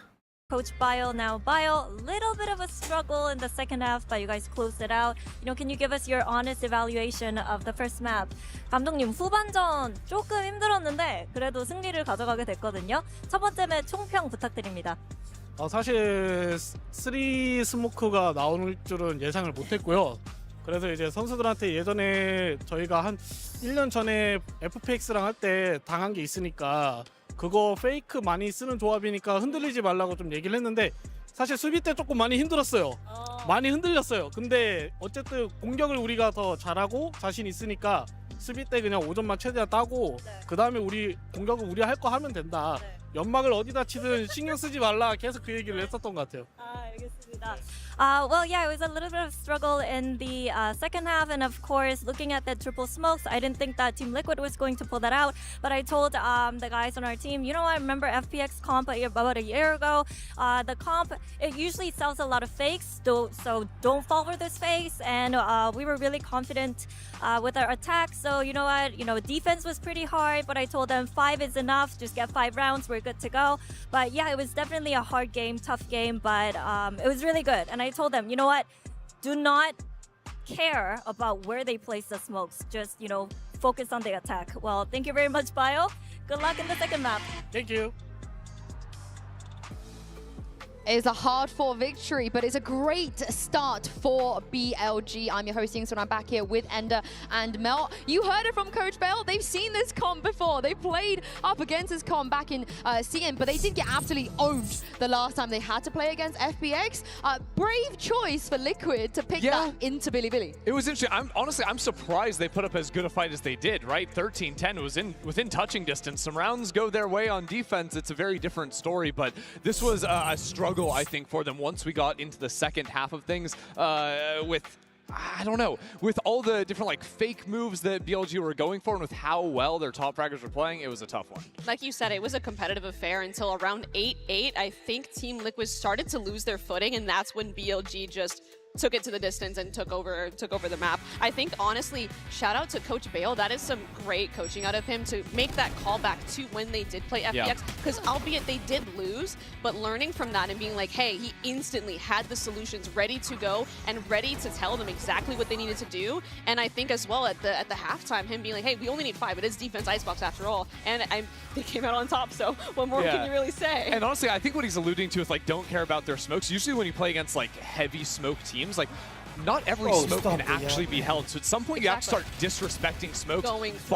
through them, fight through it, find your timing. With Util though, they did it with Util, which is nice. With Util sometimes, but there are other rounds in like post plants A site where they're getting like super deep onto site, pushing forward. That was pretty cool, even with Harbor Util coming in against them. So I thought they played really adaptively around those I smokes. really loved how Wheezy specifically was always pushing the boundaries of the space they had and pushing through those smokes we're talking about. I swear, every time he was on his POV in a post plan, he was in space that he was in no man's land, and he was always getting value, getting his 1 and leaving, getting 2 and leaving, pushing through the waves, pushing through the smokes. Yeah, triple smokes and no Viper. The only team in the world in Tier 1 right now that do not run the Viper on Icebox. And the reason I kind of wanted to take some looks at highlights of Russia is that there are so many smoke players on the server end, but he was by far the best one. He was so disciplined on his Harbor. Yeah, I mean, he was dominating in this game. I think mirror KD with YZ, who was also popping off, which is super impressive to see out of a Harbor player, right? Usually these guys sitting back, throwing up smokes, but he was involved in actually a lot of first kills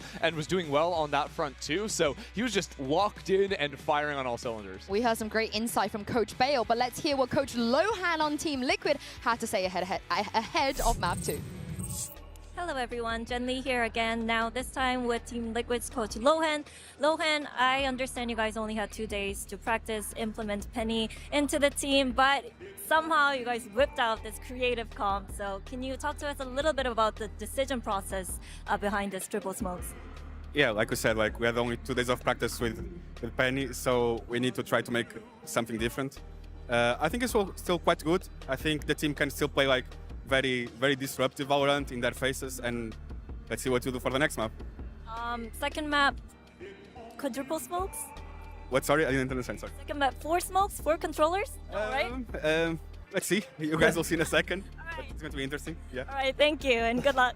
I would have said, man, I would be thinking more I wouldn't put it past Team Liquid because they've we shown couldn't some do shit with creativity 3, on Haven to so I say think the 5 least. works But now. Mel, that's not always a good thing when you keep changing your comps and not finding the results. Yeah, I mean, sometimes too, you might just pick a comp that, your opponent has played against actually before. So, I mean, Team Liquid as a team, I couldn't even guess what comp even more than what they did before on Icebox, because I think the last 3 times they played Haven, each comp was different. Yeah, they've got double duelist, they've got double smokes, they've got double senti. It's a little bit of everything. But honestly, the one thing that I think I saw stick consistently between both their previous performances with the old roster and also now minus Nats was on defense. This team was getting very aggressive. Now, you kind of had to see that on Icebox when you don't have, a Sentinel to actually give you that passive info. But expect this team to be going for a lot of walk-ups into the mid space, into that A space on defense. They like to sort of bring that fight to you instead of waiting around for you to come to them. I would also love to see what Bilibili are going to do because they were hard into the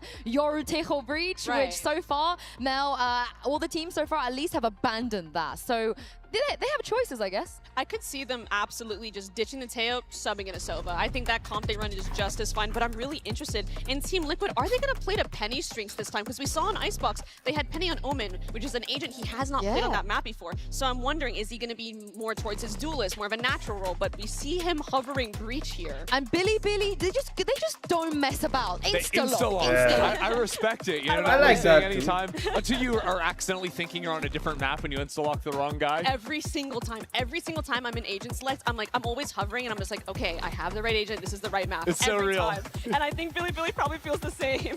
Yeah, and it looks like we got the YZ Neon on Haven. I'm very excited about that. Yeah, again, like this comp so good at just running execs. The Neon overwhelms sites in a way that a Jet or Yoru just simply cannot. It makes it really hard to actually anchor, especially as a solo player. So you're looking to play maybe a little bit more offsite, fast flood in with teammates to disrupt that. And maybe his teammates are the ones playing offsite, and YZ's going to be in their spawn probably, if I had to guess. Especially in the Neon, I'm really excited to see him just overrun these sites. Yeah, I don't want to read into things too much, but for one moment I saw a cheeky little Sova on Patty's screen, and then maybe a breach on the side of Penny as well. I don't think we saw the full lock-in from TL. With the hovering was weird because I really hope they play into the strength of some of the players that haven't had to sub in, because Patty's got to be playing the breach, man. I don't want to see him having to move over to the Sova. Yeah, well, I've got good news for you and your speculations, Sue. I've been told they're remaking the lobby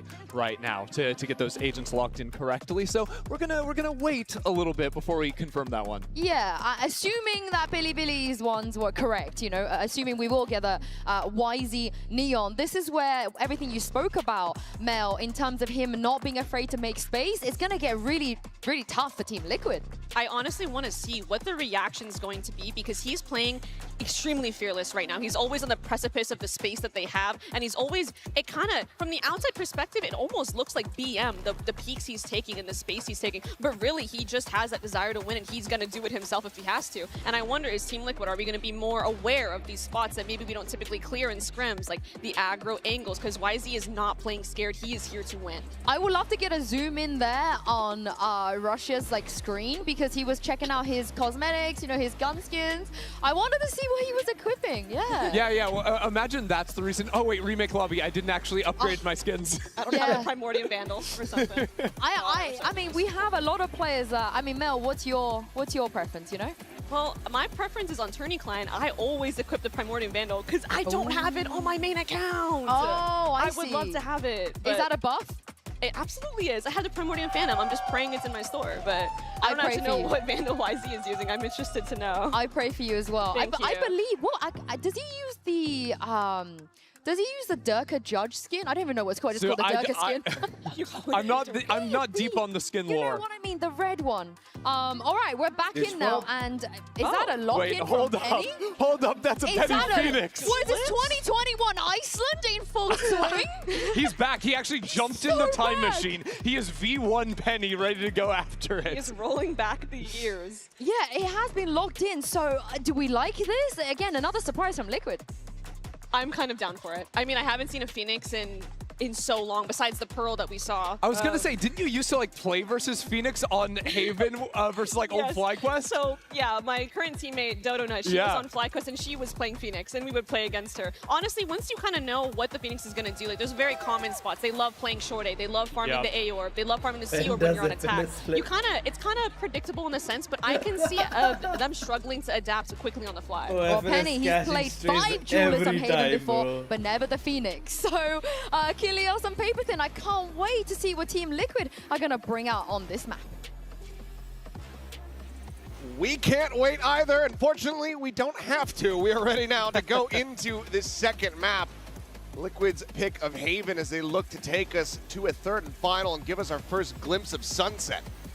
This is madness. I mean, the Phoenix, we'll see if it can come through. Got 2 Neons. Should be pretty explosive. The pace, pretty high on that last map. So let's see if it keeps up here on Haven. Certainly should. 2 Neons in the mix with a Phoenix to boot. Let's go ahead and see what happens. Toronto, are you ready? Let's see just how chaotic this can get. This is going to be quite interesting. YZ plays the Neon on Lotus a lot. Taking first contact. It's a little bit of damage, but is at least able to clear the space.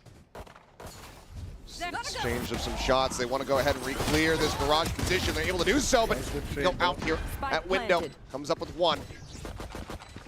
Well, not really able to find too much there off the flash as Russia's going to be noted. Sends out a paranoia, but there's just too many bodies here in window. As Penny is cooking them!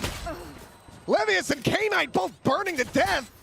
Neff is able to find Camo, but he's going to get caught off guard. Damn, There's going to be a pistol take here as Liquid get themselves on the board nice and early on Haven. This is uncharacteristic to me for BLG, for them to get that aggressive post-plant. This is usually a team that's so happy to just plant their feet and wait things out. Make their opponent make the move, but they try to catch Team Liquid a bit off guard here in Garage. The early flash push is good. Then the hot hands right into the cyber cage, catches K-Knight and Levius as they're trying to get out. And then it's just Neff on his own. Not much he can do there. Team Liquid players coming from a couple different angles. Patty Tech, he's been the hype guy for Team Liquid, and they're able to get a pistol, something they couldn't do on Icebox. With the defuse handed over. It's going to be Penny halfway towards having to run it back online. Minor amount of damage going to be pushed forward there onto Neff. Quick clear on the cam. Is confirming, yes, he is in fact still in the sewer. One bomb at the ready. Push getting ready to come in, and Serial looking to try to cut them down. Does manage to find himself a second elimination as the outlaw shot. The second one will connect. Kiko gets rid of YZ. Now just Neff and Levius. Sheriff in a classic to try to see if they can get a bit more damage through.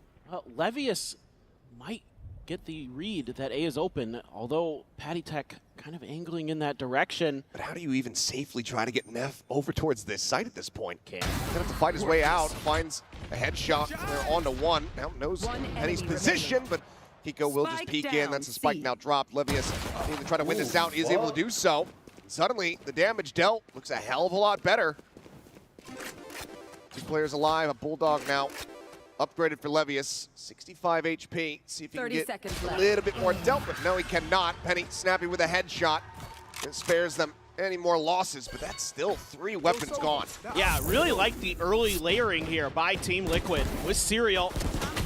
Trying to play off some of that KJ utility. Gets overwhelmed, but then you've got the Outlaw in Kiko's hands. Enemy remaining. To lock down that extra angle.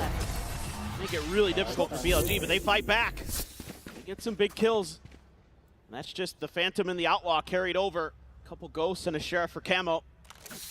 And otherwise, it's Phantoms and, yeah, all Phantoms. Rushia thinking about it. Okay, goes for the Vandal, but style choice there. YZ with the Vandal as well. A little bit odd. Holy shit. Okay. Wow. Hooked again, same 2 players.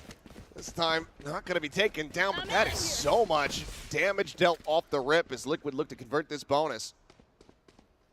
Trap play. Comboing the util there for Liquid.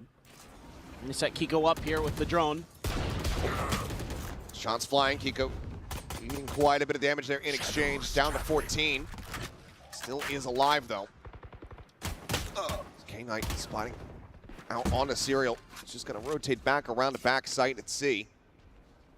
Yeah, but you can see BLG there not liking that info's been given over. Kind of leaned in the C site direction for a little bit. K-Knight still making some noise. Trying to keep the extra players on that side of the map. Curveball connecting on the 2. Penny gets one, looks to just go ahead and get out. And Camo swinging in from the top of the ramp is able to find that elimination, just trading it out, trying to keep protected as Penny holds his ground for another. 2 players now left alive with Levius down to 36. 30 seconds. This is very doable for Team Liquid as the shock darts absolutely tear K-Knight asunder. 55 HP here on the Sova. Patatek can get the quick peek here with this Outlaw. Any amount of damage come away with the kill. Plays it patiently, sets up the recon. Quick clear, the spot out. K-Knight able to find one. Levius gets himself a 3rd, and there's the 4th. Just as the dot as BLG scraped by with a round win. But it is not comfortable at all. Well, it's tremendous stuff by Levius again. Able to find just enough open space to get into that A site and bail Billy out. This looked like it might be a bonus conversion. He swings through, takes Camo down. I think something you've got to start considering here really quickly for BLG is figuring out where that Phoenix is. That almost completely shut down their round. Penny had a really good read was able to use those curveballs so effectively there. He's 5-1 too. Quick little push. It's Camo getting tucked here at Cubby. Triple stack on this C site. BLG still sticking around as the drone's going to come in up over the top. Camo able to go ahead and quickly reposition as Patatek just fishing for any kind of damage that he can find, but let's go whizzing past, but unconnecting. Rushia's got a judge here. See what BLG wants to do with this, but for now, rotation, and it's shut down. Camo trying to push out the doors. Hell of a shot there from Neff. Not sure if Kiko had been scouted, but now he certainly will be. The neural depth getting the ping reveal. They spot out 3 players towards this C side. It's once again just a bit of a delay here from K-Knight, just trying to keep interest on this side of the map. Yeah, go away, Billy. Ready to push forward, but YZ. The great position to get the jump there. Headshot does connect, and Penny he's up on the floor. Paranoia, dodge, Serial, trying to hold down the site. He's unable to do so. YZ eventually does get flushed out. K-Knight now starting to make his way around here. Does that break the wall? Very long, deep lurk. Wire cleared, a couple shots narrowly. Not connecting. There's K-Knight now seeing the jump, but not able to come away with the kill. Is that enough to spur Liquid on to try to go for a retake? Still do have some time on their side, but I know that they're playing against 3, and they're actually going to get the Rolling Thunder out as well. Dodged by Patatek. Can't really scale forward. Still just too many angles to try to clear here. As it looks like in the end, yet the call to save will be made. BLG have to invest in ultimate, but they keep 3 players alive, and they're going to tie it 2-2. Yeah, love the way that they're spreading the map here as BLG. Making some noise around the backside. That baits out Camo, and Neff is very ready for it. Neff is one of these players who really likes to hold some tight angles for his team to find those opening kills. He's a really, really heady player. Knows where to be, when to be. I'm out of here. And he finds a great opener there. But this kill on the backside almost cost BLG dearly. It got the ult out. That definitely hurts. That Rolling Thunder, very big piece of the puzzle on this attacker side. Now you've got a weaker buy. Couple rifles there. Penny does have the run it back. Just a Sheriff in hand. Maybe just invest it off the rip here out the door. We'll see. Now just an exchange in the darts. Cleared out. Patatek very much disconnected back onto the site. Lob on the shock dart here. Let's try to see if they can clear out any util in case that alarm bot might be situated out front of B. You can see though, full KJ setup there to try to hold down the C site. Look at Camo. He's like, YZ was here earlier. Maybe it'll work for me. Tucked into the Scubby. Just the Sheriff. As for now, Serial going to be spotted by the drone. Push forward into the garage, but here comes the slip around the back. Camo looking to try to get the backstab, but now he's going to be spotted. Neff, the very moment that they needed him. Clearance gets line of sight. Does manage to get that kill. Kiko with the Vandal gets 2 nasty taps. And suddenly, Team Liquid on for this round win. YZ does manage to break open the A side a bit. Fast lane to try to delay. Weapons, maybe one can be recovered. Serial reroutes and looks like he's going to do just that. So we'll be able to pick it up. It's still just going to be Penny here. Hand it over now. It's the Vandal, and that run it back could certainly come into play. And it's going to. Swing timing, YZ able to find one, but now it is all on Neff. Intercepts the Phoenix, cancels the ult. Just one flash. Slowly drifts back, gets himself tucked in over it long. Time ticking, getting lower and lower. The tap, the push forward, the headshot. He's gonna re-swing, and he catches Penny completely off guard. Red Bull clutches his, as is the lead for BLG. I love the proactivity here by YZ and Neff. You know the ult's there. You know Phoenix has it. You know he's going to be setting up outside of that door. YZ says, well, I'm just going to try to go for it, see what I get out of it. Neff plays this brilliantly right as the hot hands is coming through. Oh my God. Incredible. Almost gets marketed by that molly on the ground. Does manage to go ahead and keep the weapon. As It's rounds like that that are going to enable him to just very quickly build up another Rolling Thunder. He's just about at the halfway mark as there's a ping reveal out onto Patty Tech. Looking to try to stun him out, but it's going to be Kiko actually over towards Sewer who gets caught. Very pacey hit here from the side of Billy. As now there's a Hunter Spear, they're all scattering to the wind. Russia trying to collect but cannot. Camo doing well to find that kill. They've got 2 players tagged up. Penny now trying to get the heals coming in. Serial trading it back as YZ falls. Penny finding Nev. Camo finding K-Knight. And suddenly Levius, last one standing. Eats the relay bolt. Finds Serial, the low HP member, but Penny all low by the way. With 22 health. We'll go ahead and trade it back, and we are tied up at 3-3. Man, after such a beautiful start to this round for BLG, Team Liquid catches fire with the rifles. It's a great early util usage here by BLG. Setting up YZ to find this first kill onto Penny. The Hunter's Fury to set up Rusia, but they just can't connect the shots. There's too many targets here. Rusia, a little shake of the head there.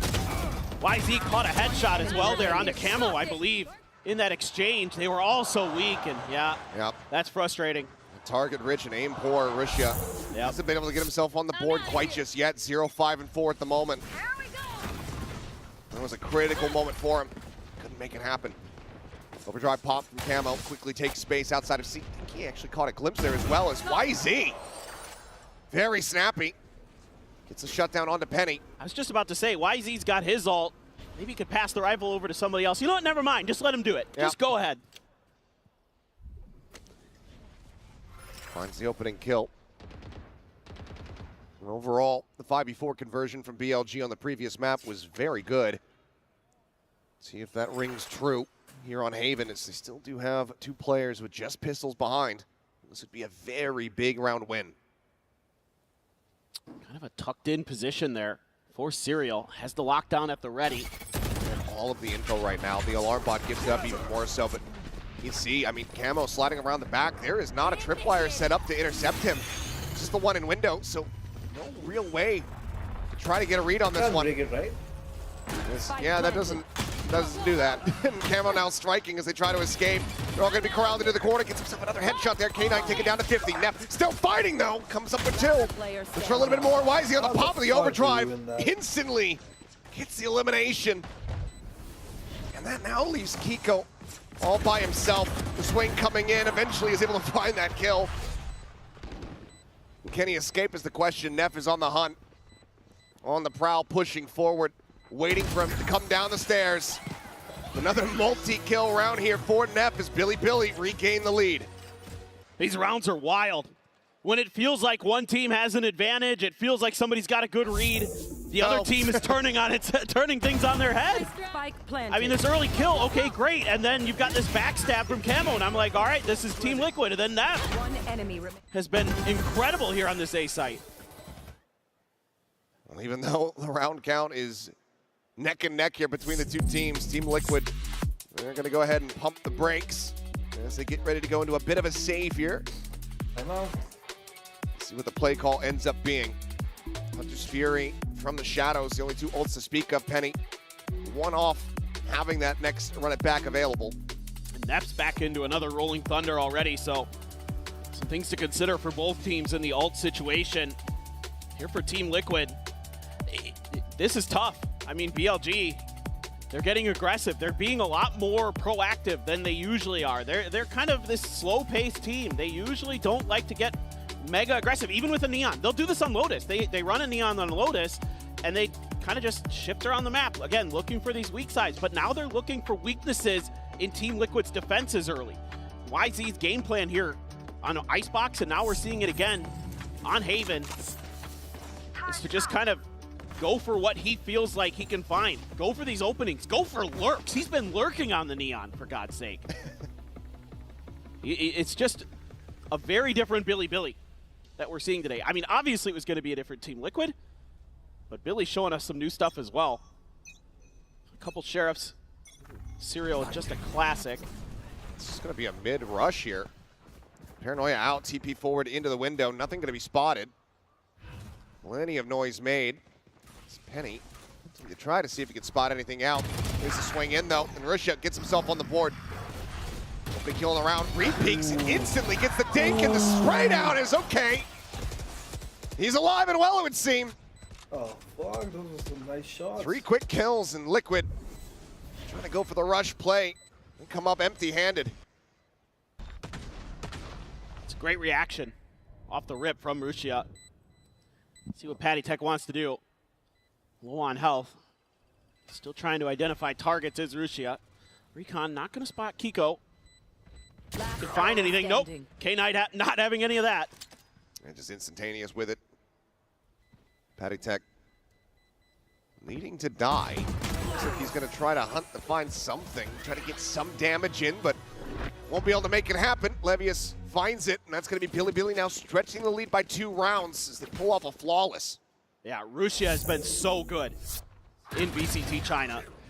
He has really been a standout player on this controller. Slow start on Haven. Great round to pick it up. Great identification here that it was going to be a fast mid hit from the side of Team Liquid. And he's tasked with a tough one to hold the line there while the rest of his team goes towards the C site to get the plant through. And he executes it brilliantly. Ooh. Looking for some chip damage there. Does put Neff down to 78. Penny obviously heal. Got the ult. Yep, get forward into the blaze wall. They've been Doesn't have to patient. run it back. Yeah, they've been patient with the run it backs. Looking for contact or saving it for the retakes. It's very much not prescribing to the Paper X style. No. Where it's just like, oh, we have ult use. Go. Yeah, ult go now. Ult go now. The question is it too reserved? For now, though, Snail's pacing the round, something that we haven't really been seeing too much, and a lot of patience will be rewarded. As Neff, the raid boss himself, ends up getting taken down, and that's that Rolling Thunder now that you do not have to be concerned about for the remainder of this round. It's a nice little identification here by Team Liquid. You know, Neff's been kind of guarding that angle, and it's cost them. Spot from Levius. Just going to have to use the cage to get out. Meanwhile, oh man. Meanwhile, Serial's just pushing forward, and the ult is there. It's almost like Rishid realized that they were going to lose their player and have the spike on the floor. Instantaneous to get the pickup. Makes a TP. Spike now planted. YZ staying tucked here into the corner. Shrugs off the relay bolt. Rishid instantly gets the clear here. Paranoia going to be sent, but they haven't scouted YZ. As Rishid finds another. TP's for the reposition to push forward, looking for timing there as Levius is able to find one. Swing around the corner though, and Penny will be able to get the final kill. Team Liquid, the timeout call, seemingly working a treat. Still costly, economy not in the greatest position, but they get the round win. Just one separating. But they're finding those moments now to punish some of the tendencies that they've been seeing from BLG. The early kill on the Neff here by Kiko. Saw the head there a little bit over the box. And then getting the cross, expecting the change in positions. Nice heads-up play from Russia. That Phoenix so annoying in moments like that. Nice, boys, beautiful. Those close quarters battles, those tight angles where those curveballs are so effective. Makes it so challenging. Team Liquid still keeping it close. 1 round behind.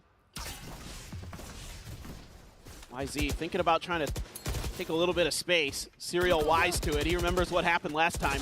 Continues to press this. They'll find that C site relatively open.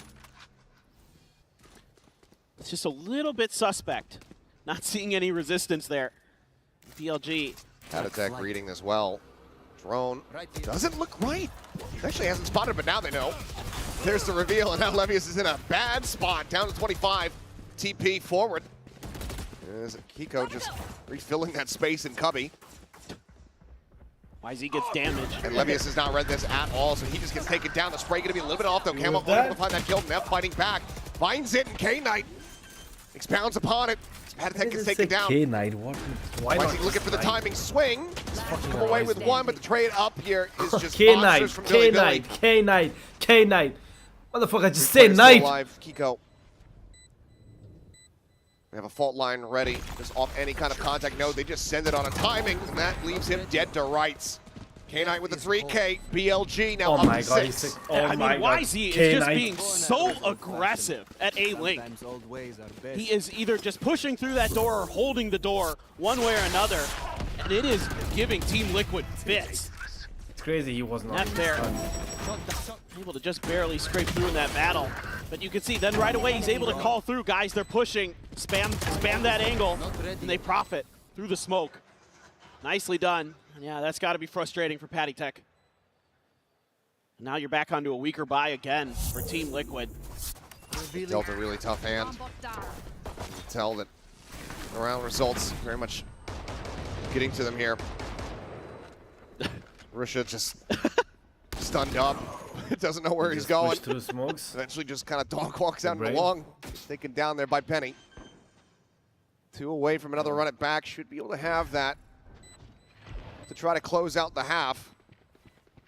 As Livius, though, lingering here in window. Unscouted, hearing all of this noise. The swing now coming through. He's instantaneous with the first.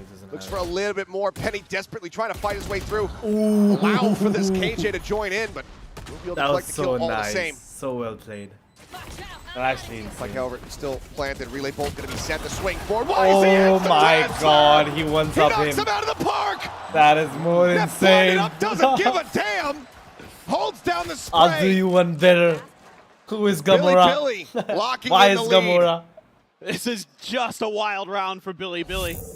Russia has no idea what's going on over here, but he buys a lot of time. He's got 3 players over on that A side because of that push out. That opens up the space for him to get the plant, and YZ finds his moment. He's been waiting. He's been chomping at the bit for that angle. Throws the relay. Dashes in. Gets 2. He is just so talented individually. And now he's got an attack off on the Neon. TP forward once again. Bit of a window mid-crunch here as Penny sending out that curveball, but will just be snapped back. Alt value ultimately not going to be found as Camo similarly is pushing out with no assistance. Ends up falling to the wayside. Kiko is at least able to find a kill. Tag down to 25. He has to use the ult just to get out safely. The dust settles. We find ourselves now on a 4v4. It's just crazy. Team Liquid is just trying to press the advantage, but YZ has the angle held. I was about to say they had the health advantage, but now they need to try to be clear. They need to try to get information. But they still have the health advantage. Each of them just dry swinging. Still going tit for tat here. It'll be a 3v3. Be careful. Oh. Quite a bit of damage dealt. The kill cannot be found. Man, you want to keep K-Knight alive. He has that ult for the post plant. That was crucial that he wins that fight. Serial in position. Could go for the lockdown over at window. 30 seconds left. And we'll just do it on timing. I'm pissed. BLG. They will go ahead and push off the back of this. Side plant towards that A connector. Serial's able to find one. Neff going to be taken down. K-Knight down to a sliver of HP, but YZ still breathing. Still firing back. It all comes down to Kiko, and he cannot make it happen. The 3K from YZ. BLG up 8-4 at the half. YZ is having one hell of a series. 15-9 in that half. Team Liquid needing to rally back. We'll see if they're able to do it after halftime. EMEA is cooked.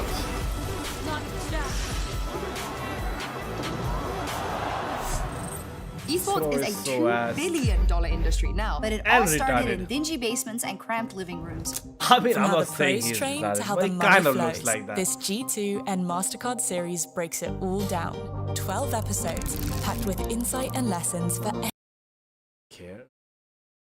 We do not care? This one.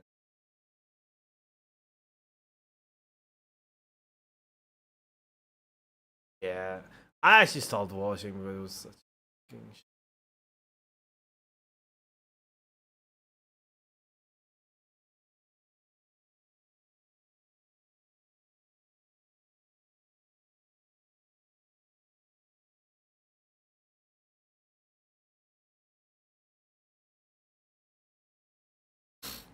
Cooks, Sean, really bad.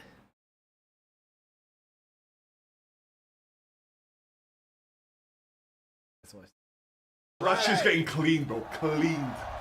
Like that, it's getting dry, bro. That guy won't be able to walk for a few weeks, bro. Chaotic this can get. This is going to be quite interesting. YZ plays. Ooh. Toronto, are you? Bro, that's just getting clean, bro. Clean. Like that, it's getting dry, bro. That guy won't be able to walk for a few weeks, bro.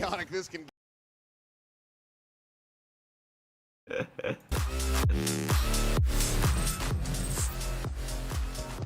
We are back.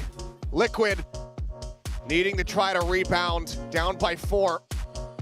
As BLG just running away with the latter bits of that half. You can see here in our Coinbase Econ report, what's wrong with kind of flatlining a bit for Penny. Started out strong on that Phoenix. I mean, you're looking to get a lot of value out of the Phoenix. You're looking to cycle those ult orbs here on this attacker side. So turn it around a little bit. Econ report does get helped a bit when you're just burning people to death as well. It's not like, you know, the hot hands doesn't exactly cost much of anything for you, and when you get those kills and eco rounds, it can help bump up the numbers quite a bit, but we need to see a bit more oomph behind this Phoenix here. Still, overall, a very good score for him. 86.5 is quite good. He's having a solid effort, but BLG just really starting to come alive. Some hero plays from Neff, and YZ is on one today.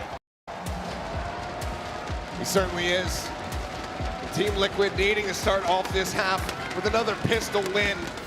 They got the first, only having 3 more round victories off the back of that. Certainly not going to be a good feeling, but now they find themselves on the attack.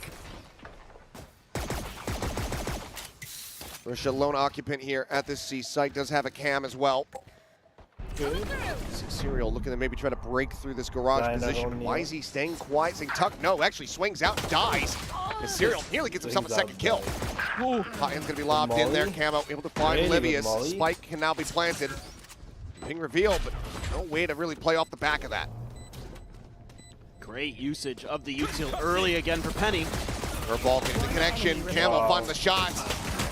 Double, just death ball push here from the duelists. Gets Team Liquid their second pistol win here on Haven. It's again another pistol round that's just a scrap around the garage. And Team Liquid comes through 2 times now. They're able to get the pistol wins here on Haven, but they're going to be able to convert that further. YZ just looking for a timing there, and it's absolutely roasted. Speaking of roasting, Penny doing a great job there. Using that hot hands really nicely to flush Levius into a position where he was an easy kill for Team Liquid. Really good reactive play from them. It's the exact start that they needed. It's again hefty investment. This time do have Serial with just the Ghost. Kind of curious if Billy was thinking about challenging that orb. Looks like it, and Team Liquid not really content to try to fight for that, so over to the other side of the map they go. I mean, again, most teams when they run Phoenix, they just want to get these ults going as quickly as possible. And Team Liquid will find the open side of the map, so seemingly for BLG, looking for ways to die to the spike once this one goes down. Almost certainly. Maybe you send YZ in there with the frenzy, try to gap close and that wouldn't surprise me. Yeah. All right. We'll hand this over to Penny. Says, yeah, I'm over halfway to having that run it back, so let's go ahead and give me the plant. Guys, I couldn't get the C orb. I need the spike plant orb, please. Why is he thinking about trying to go for that push in towards A? Lobby is, of course, being watched by 2 players. They have the alarm bot at the top of sewers as well. Looks to reroute. Billy. They know that if they're going to get any kind of damage here, it's going to have to be just a full 5-man death ball push in towards the site. Like to see Serial go for it. Oh, they're just going to shuffle the guns and send Penny. Yeah. That makes a lot more sense. Get those ult orbs. Wants to go hunting. Goes at the ready to sprint forward, the slide out. Does get that kill. That's going to be ult online. Yep. Going into the next round. That's huge. Looking for a little bit more damage, but seems like it's just not quite going to be found. So 2 spike deaths here for the side of Billy as Liquid start off the half 2-0. Retain all of their weapons this time. This is a really nice anti-eco. Hard to do it much better. And just reading the map really nicely. You know, you don't have your normal IGL here for Team Liquid, so it's kind of a bit more of a committee that's going on behind the scenes. We've heard some rumors that there's a couple players that are being more vocal than normal, maybe Kiko, maybe Patty Tech getting involved. But certainly just trying to find the flow, trying to find the feel of the game. And they're setting up for a B hit, maybe. That run it back. Clear the tripwire. And the site is wide open for the taking here for Team Liquid. Smoke does come through. You can see K-Knight shifting over. Not going to dissuade much when you have an Eon. Camo just sprinting in towards backside. K-Knight does get the shutdown. Penny interrupted. And Camo is absolutely tearing them asunder. Two quick kills going to be found. I think they... Paranoia gets sent out. Oh, a timing there. Maybe Penny not. unable to escape. Still, though, damage dealt as Keiko set up here at backside. Russia now all alone to try to clutch this out. But all likely they just have to try to go for a save. This is going to be a bonus converted here for Team Liquid as they are clawing their way back into this map. 3 rounds consecutively, 1 separating from tying things up. As Russia now just has to try to stay alive. They're going to send Keiko out to try to hunt him down. See if he can get him in time. Slowly working his way up the stairs. Goes in for the swing. Russia will be able to shut it down.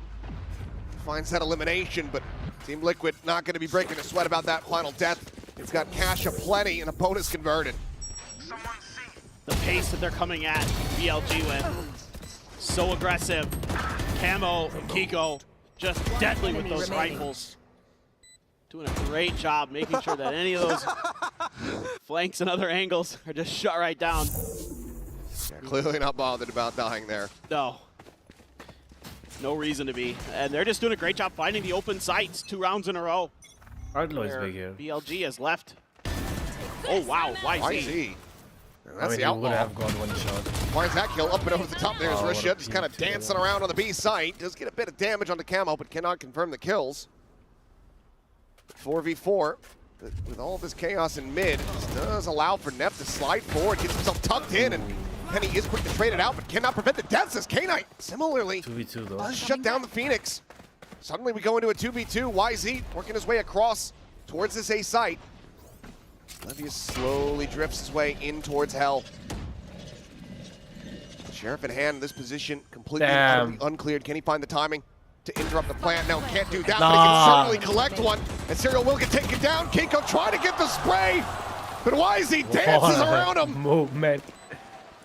The defuse to come through, and Billy, they stop Team Liquid from tying this up. They maintain the lead. Now 9-7. That was a nice combo play there for Levius and YZ. YZ uses that fast lane to set Levius up that he can get around that box. That was so nicely timed, and all these little traps that they've set up with the stingers. K-Knight there flashed up and just held the trigger down. YZ just runs out in the open, almost dies. 1 more bullet and he was gone. Nice! Just barely able to get through. He's pumped up. It was a hell of a pop-off. Close but no cigar for the side of Team Liquid. It was basically a thrifty. That one's gonna sting just a bit. We'll purchase across both teams though.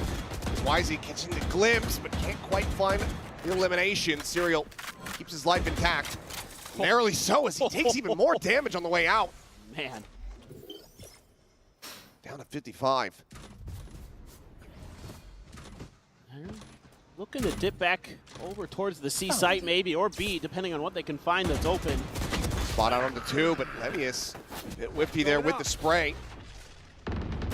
Just setting up the wall as Neff peek in from that A connector, able to find one, but Camo shuts him down. Knife onto the alarm bot, the window being watched. Overdrive now popped as Team Liquid go for a pivot across over towards that C site. Russia, however, tucked in at the cubby. He's gonna look to try to catch them off guard here. Caught a glimpse, but cannot catch the shots. Hunter's Fury, however, out from K-Knight, able to find Serial as the plant goes down. The swing forward, Russia clutches out Camo as it's now all down to Padding Tech, and he cannot make it happen. 3 players left standing. Billy, get to double digits. Man, the coordination on these retakes for Billy is so good right now. And that's great patience from K-Knight. Heard Team Liquid stomping over towards C and was nipping at their heels and found a kill, gets his ult, lets it fly. Huge stuff here. Right on the money with that Hunter's Fury. And that is setting up Rushia and and YZ to get in there and finish the job. Just brilliant, brilliant stuff all around at the end. I'm out. I'll get the ice cream. Final timeout call now going to be used by Team Liquid. Very close, just 3 rounds. Could still turn this on its head. Try to take us in towards sunset. They need to figure out how to counteract Billy's aggression right now. It's tough. I mean, Billy has kind of come into this match saying, you guys want to come at us? You want to come out fighting? We can do it too. No problem. We've got YZ. He is happy to play that game. But it's more than that. You're seeing some great plays. Neff, Levius, K-Knight there in that last round. Russia starting to come alive after a really rough start. The whole team getting involved here. And Team Liquid has had some really good moments. They got the bonus here to start this half. Already opened. A little bit of struggle on the back there. Patty Tech only 2 kills right now on that Sova. Not able to really find that value. It's going to be a bit of a half buy for the side of Team Liquid. Couple rifles, Bulldog, Sheriff, Stinger. They're going to try to get through. Looks like they're leaning towards C, but BLG is 4-man strong on the A side. And they're just going to leave Levius over there on his own to try to anchor that down. So if this is a fast hit, could just be a play for the orb. Just have to wait and see. All set up at lobby. Just trying to maybe prevent real forward pushing. Levius sat here towards back site. Paranoia goes across, TP towards top plat. We'll see that the site is opened up, and that's going to be the plant now. Coming in here for Team Liquid. BLG quickly getting clustered up as a 3-man push in towards a window. Drone going to be cleared out. Needs a little bit of damage here. Just go for the reposition. Spots out the camera, clears that. YZ trying to sprint his way in, ends up onto the wayside as Keiko comes up huge. 3 quick kills, and the timeout call works a treat. Team Liquid right the ship, and they get it done in damn near flawless fashion. I mean, once again, Team Liquid just finds the weak side and presses that advantage, and BLG can't really get their footing for this retake. It's just shut right down. YZ just trying to dash in via human recon drone there. Try to cause some distraction. Kiko's having none of it, and Bile. Neither is Bile. Yeah, Bile not thrilled again. It's going to be an immediate timeout call in response here from Billy. Nope. Probably looking for a little bit more util on that entry there from the retake attempt, things like that. But I mean, Team Liquid, when they get the right read, they have really taken Billy to task. They just haven't been able to recover. Just got to find ways to delay, to force some rotations out of Team Liquid. And they know they're so very close to just locking down this series, getting out with the 2-0. Getting themselves set up with that 1-0 scoreline for the Swiss redraw. Vile not wanting to take any chances. Still does have another. Tomorrow there's only one match. Timeout here in behind. Just in case this continues to get closer, but he wants to further separate. He wants to get this team up towards that match point. We'll see what the adjustments look like. For now, though, YZ, operator in hand, is going to be playing over at A long, and that's where everyone from Liquid is getting ready to push. Yeah, they want to get that lockdown set up for Serial. So, comes down to, can YZ find value? Thinking about maybe going for a timing shot. Patitech eating a bit from the shock dart. There's the peek, and now operator is going to be confirmed, but it's going to be a fast push coming through out of the sewers. YZ on the re-peek, however, here at long, we'll find one. Camo gets a kill onto K-Knight. He's just going to no-scope him. Right into the back is Neff, trying to play anti-flash, but Paranoia connects onto him all the same. Still gets himself aligned against the boxes. Kiko TPs across towards the defender spawn. As the spike gets wrapped around. You should run. Lockdown in play. Curveball coming through, but Russia ahead of it. But a huge timing as he is just strafing him. You can't be doing that to him. Precise gunplay. What a shutdown, Billy. Just absolutely swat away all of the efforts, all of the attempts from Team Liquid. just great stuff from YZ. Knew he had to deal with Camo. Show me this. One enemy remaining. Yeah. All right. You get those sometimes. That first one was great. Are you enjoying yourself, Gio? Because I'm not. I'm having the time of my life, to be honest, bro. At least they're taking it all in stride here. Let's see, though, if they're going to run this back. Team Liquid, it needs to start now, but Penny is out into the open. Ultimate immediately nullified by Russia up on top of the box. Look at the double peep, but YZ!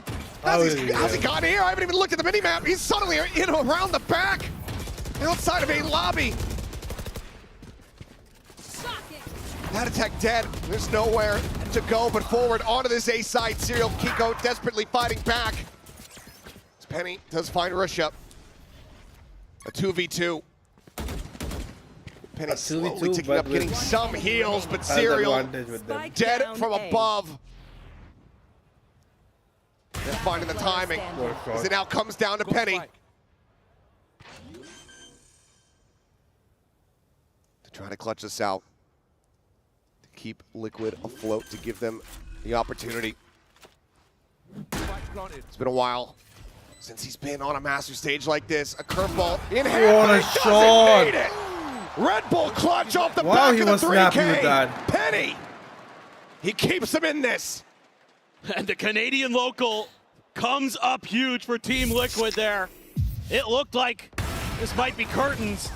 YZ's in your back lines. You're getting chewed apart trying to get onto the site.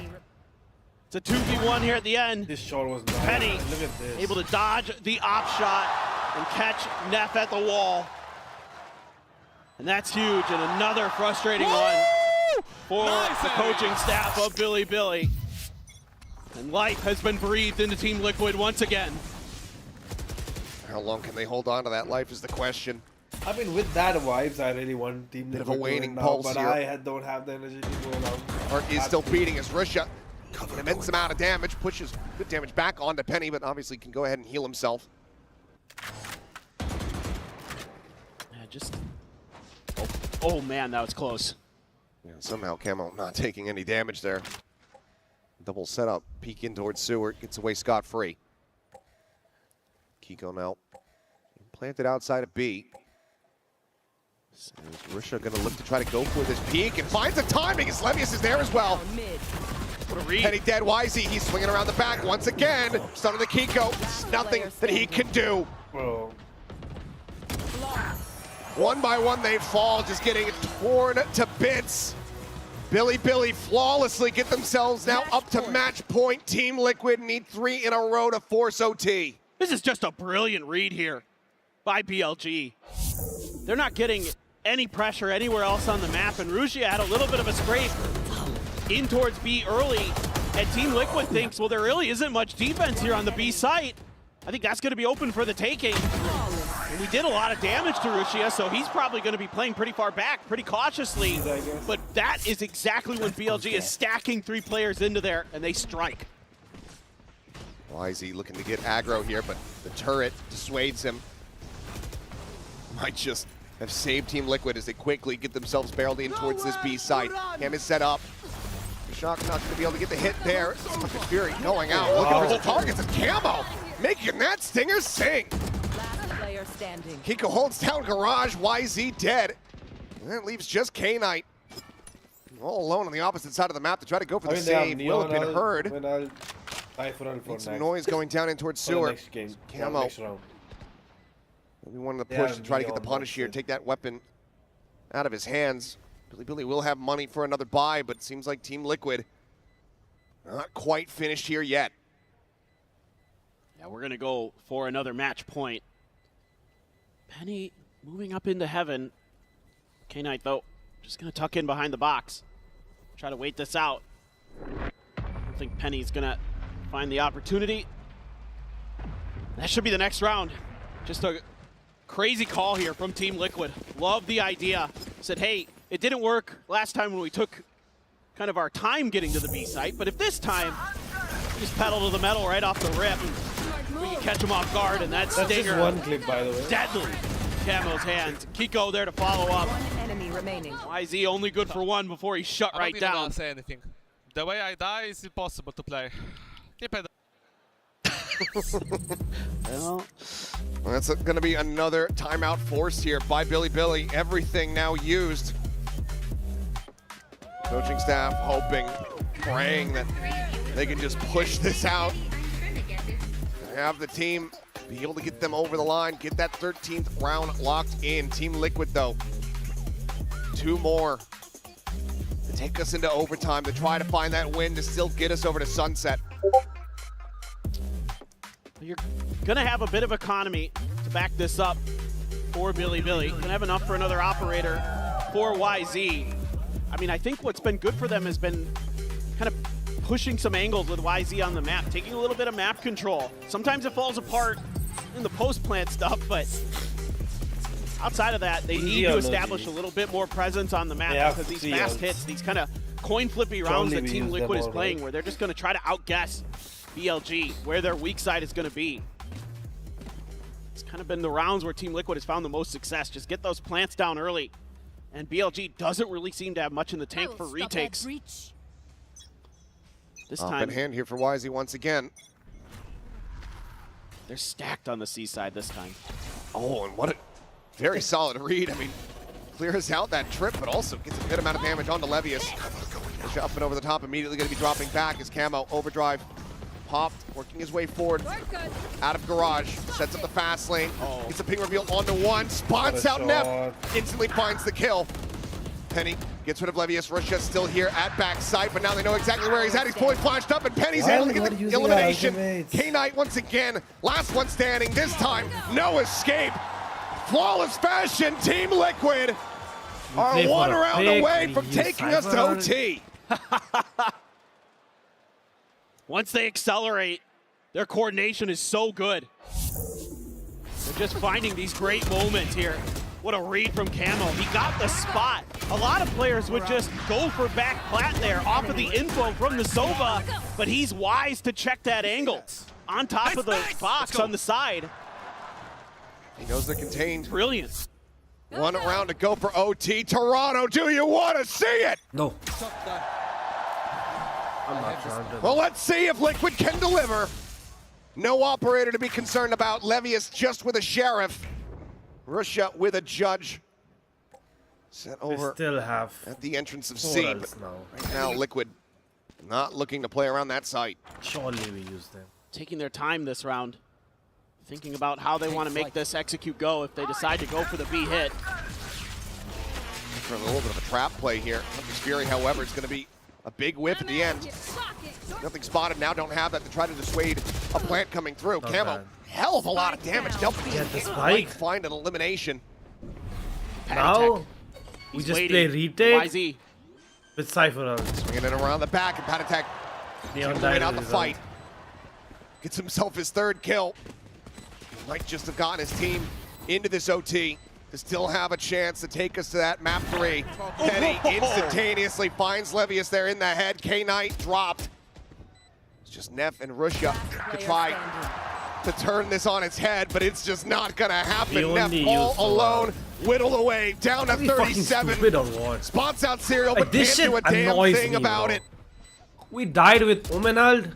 They know he's not on it. The time is bleeding away. The recon cleared out, but there's the final kill. 12 to 12. Strap in. We're going to overtime, baby. Switching sides. Phenomenal. Phenomenal stuff from Team Liquid. I don't mind they use so well. Able to really pull it together. That way. As that half war I'm on, just you saying, thought maybe Billy had we this play done, for the but plant, 3 we play rounds in a post-plant row at all. for Team Liquid. The Sends plant, it into we so hard, overtime. right? And We Penny get a kill, we don't coming get a up here kill, as it's the fine. hometown hero. Going big. Okay. And a short notice We get a call kill. up. Okay. That's a big one. Presses here for Team We Liquid don't get a on kill. Haven. We let them go. We play with Neon Ult. 12 for Penny Get at least 1 kill. Cypher Ult. Or even if we don't get a kill with Neon Ult, it's fine. We Omen Ult for info. Nothing else, just info. See how they fare. Then Neon Ult. Crunch for crunch. Get a kill. Gets a headshot on the YZ. Cypher Ult. win the round. That But spelled no, disaster you're fucking for stupid. Billy throughout these two maps whenever he gets dropped first. Just spotting, Paranoia, high value, but opts to save it for now. No real way for K-Knight to try to push forward given that the smoke is just right here in his face. Yeah, they just got to get away. That drone even catches a ping there, so Team Liquid still going to maintain their hold over at A. Levius trying to get some information over at B. Smoke in his face, though. A little bit of a timing there on the Nano. Once this alarm bot gets popped, they're going to know. Trying to clear it out. Sprints into the door. They're going to tuck a player over into the sewers. Looks like they're setting up to try to get onto B, but got a couple players ready. And you watching here on the angle. Smoke just come through. Blocking them off the connector. Tiny amount of damage going to be taken there as they send out the hot hands as well as a shock, and Camo notes the lurk. K-Knight dead. It's got to be a repump, but a double push into B. The spike at the moment is going down into sewers. It's about to hit Camo, and Camo finds himself with a 3K. Levius is now the last one alive for Billy. The time is not there. The round is already over. Team Liquid, they find themselves in the lead. Map point is now theirs. Unbelievable. 4 in a row now for Team Liquid. And they've got a real chance to send this over to Sunset. It's been a while since we've gotten to see that map. We may get our first look here at Masters Toronto as it comes back into the pool, but this is just brilliant work here individually from Team Liquid. Again, the early kill for Camo to shut down YZ, using that utility. Timeout. So early, catches Billy off guard again. We saw it very early in Billy's attacker's side. Can I know what's the point of some of those crunches? Players not able to move in a timeout. Like, relay bolt in there. It has to be something. Like, they can't just make a rule where, oh, if a team gets timeout, you can't move. Lose YZ, you lose that entry power, and then you're just there has to be some reason, find right? some kind of opening, and Team Liquid didn't give you an inch. Well, needing to streak together 3 rounds to try to look for a 15-13 scoreline. Billy. Final timeout call has been used. No more help from the coaching staff. So once again, pivot now over towards this defender side, not being able to get the round win on the attack. It might just be absolutely catastrophic for them. It's tough. You know, it seemed like they had a pretty good read on their defender side, but then Team Liquid just able to find that pulse, that tempo. BLG, no glass cannon, but they send out some util early themselves. Get a little bit of info on these deep positions, something that was just talked about, I'm sure, in that timeout. It's how patient Team Liquid was being outside of A main in that lobby area. See if you can get some info on them.